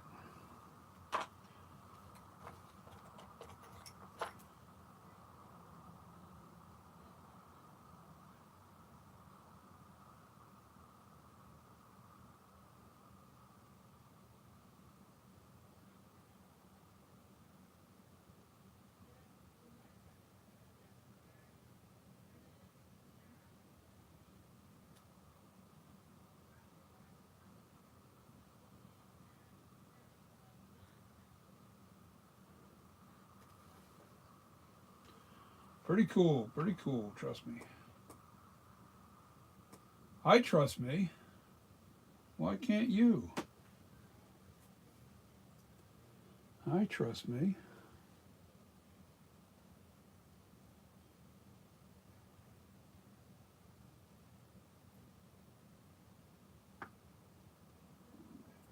Almost comment time. We're going to read the comments and call it a night.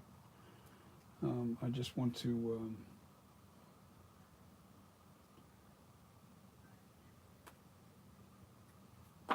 because I definitely have to let that harden. Now I'm going to use the little softer brush that I have here for the map.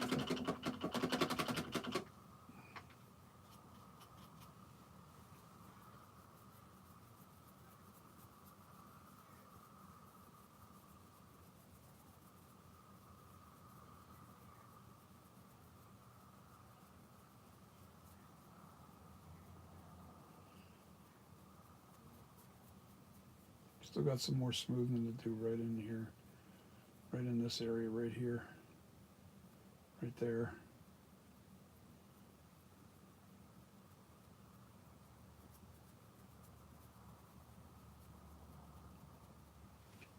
But that's it for tonight.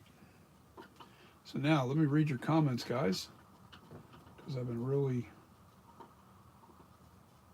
laxy daisy looking over there because I've had to I got to take my glasses off every time I read comments, or I got to put them back on, so to speak. Okay, Pressman, perfection takes time. Sadly, most things today are rush jobs. People today want to put a stopwatch on craftsman. Quality suffers. I agree with that, Pressman, but you know what? Not everybody has the patience. That's really what it comes down to. And I'll tell you, if you don't really love something, whatever it is you're doing, if you don't have a passion for it, there's no way you're going to have the patience for it. So without passion, there is no patience.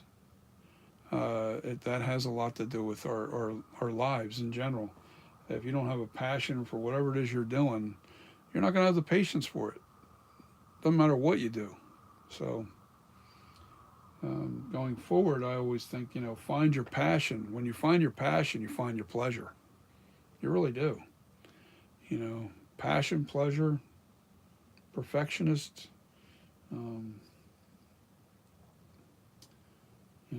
patience.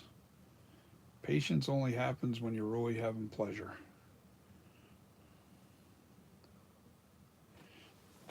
So it's a really tough sculpture to do. It really is. It's not an easy sculpture. A lot of people think that it is, and it's not. It is not that easy, and there's a lot that happens. Now this I'm looking at this on camera. This still has to be smoothed out more and rounded just a little bit.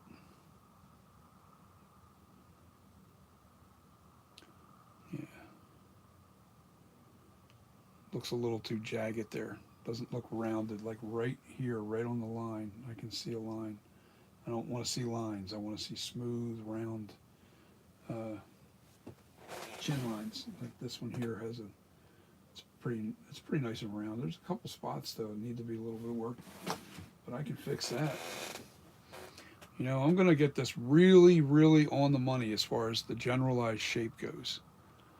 But then after that, I'm going to start sculpting in the cracks and age it, make it all come together.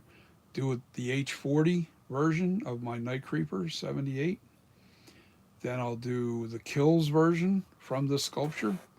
Nothing will change in this area. Nothing other than the lip being burned up. But that's just going to be jabbing at that, and I'm going to keep my lines identical. I have to keep my lines right.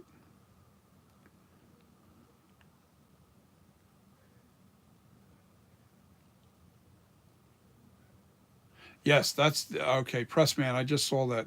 You know what? I get my notifications. Hold on, let me just back this up a little bit. My notifications is driving me crazy because it's blocking your text.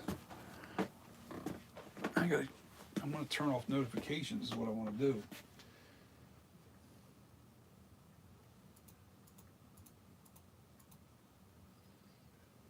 All right, Daniel Caruso, still here.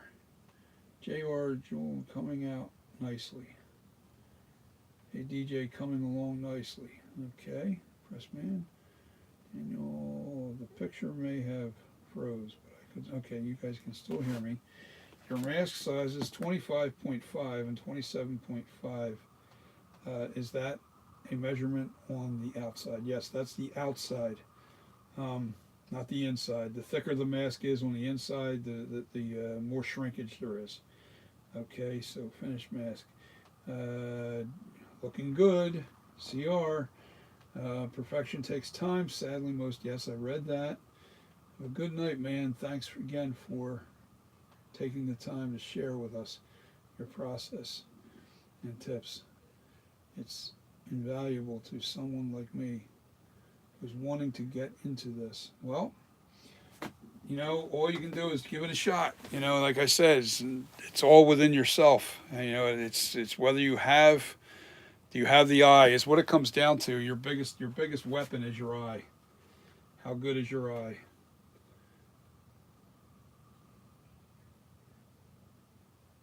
Yeah, it's getting better. It's just this sculpture. It keeps getting better and refined and refined and refined.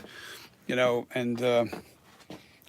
some point, I'll have it so refined that it'll be dead on the money. And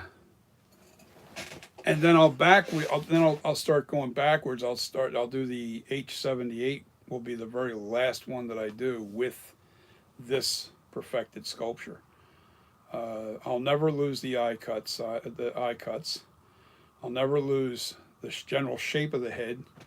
I might get a little damage in the lips, but that's nothing to fix once you mold it.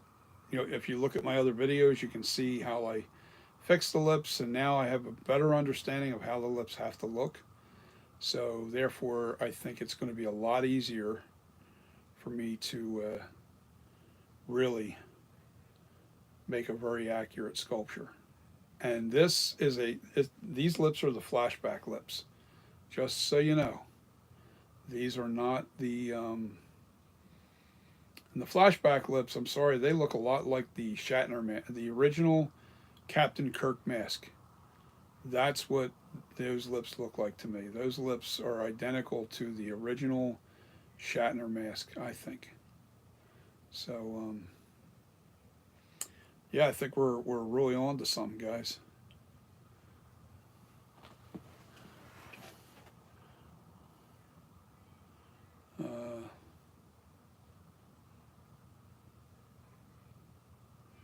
So anyway, I am going to definitely call it a night. I've been on here for hours. I don't even want to begin to think about how long this video is going to take to upload. But this thing will be uploaded. And we should call this how to sculpt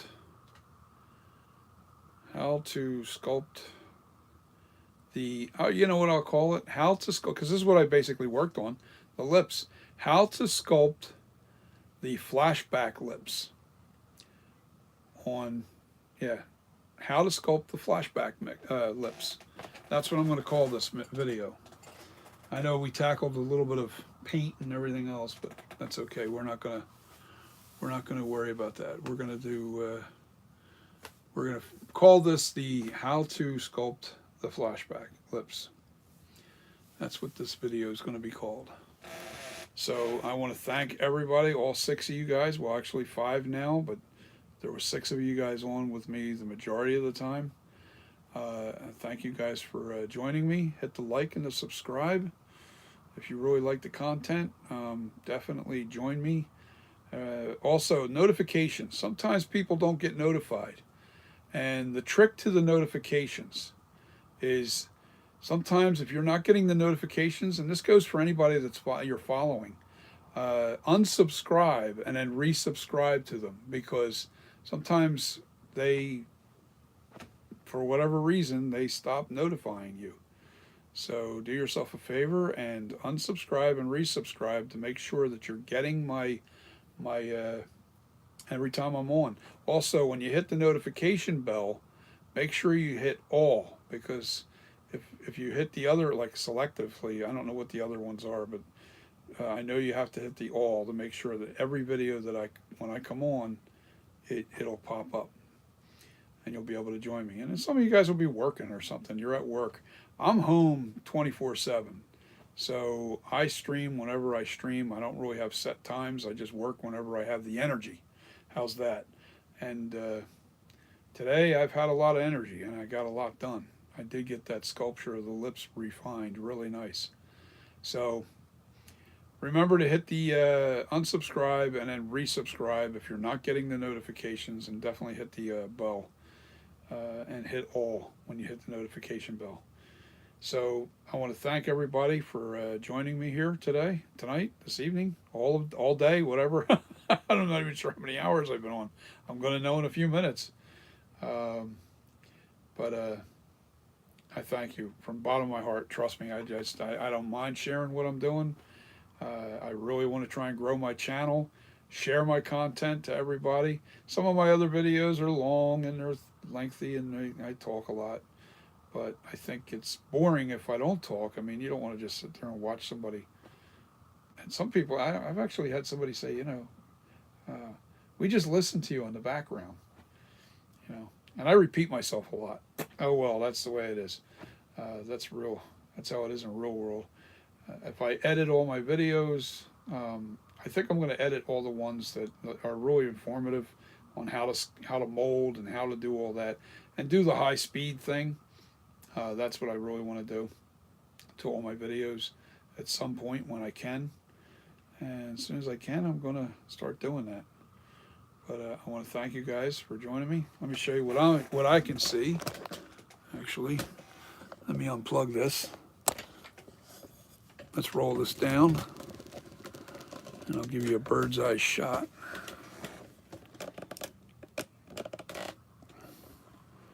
Of what this looks like. That is the new lips and chin line. I think that's going to be really awesome. Now the left side, I'm not digging that side too much, the top lip. I got to fix that a little bit. I need to spread it out just a little bit wider. Not much though. Just a little bit wider. But then it'll be on the money. There's these little tiny things that you oversee, and then when you see it on camera, you see you see how it looks on camera, and that's pretty much how accurate, you can see the imperfections, and you can fix them. All right, guys, thank you so much for joining me today. That was a long video, or long live stream. I don't know how anybody stays on that long, trust me. Although, I don't know, depending on who it is and what you're watching and what you're really interested in. So, I thank you from the bottom of my heart. Peace. Enjoy the rest of your weekend. I'm probably going to be back on again tomorrow doing something else. But if I'm on, you got the notification thing going on. So, I've been on for 345 minutes. That's a long time. That's over 5 hours. All right, guys, peace. I'll see you on the next vid. Bye. On the next live. Bye. See ya. Have a good night, guys. Peace.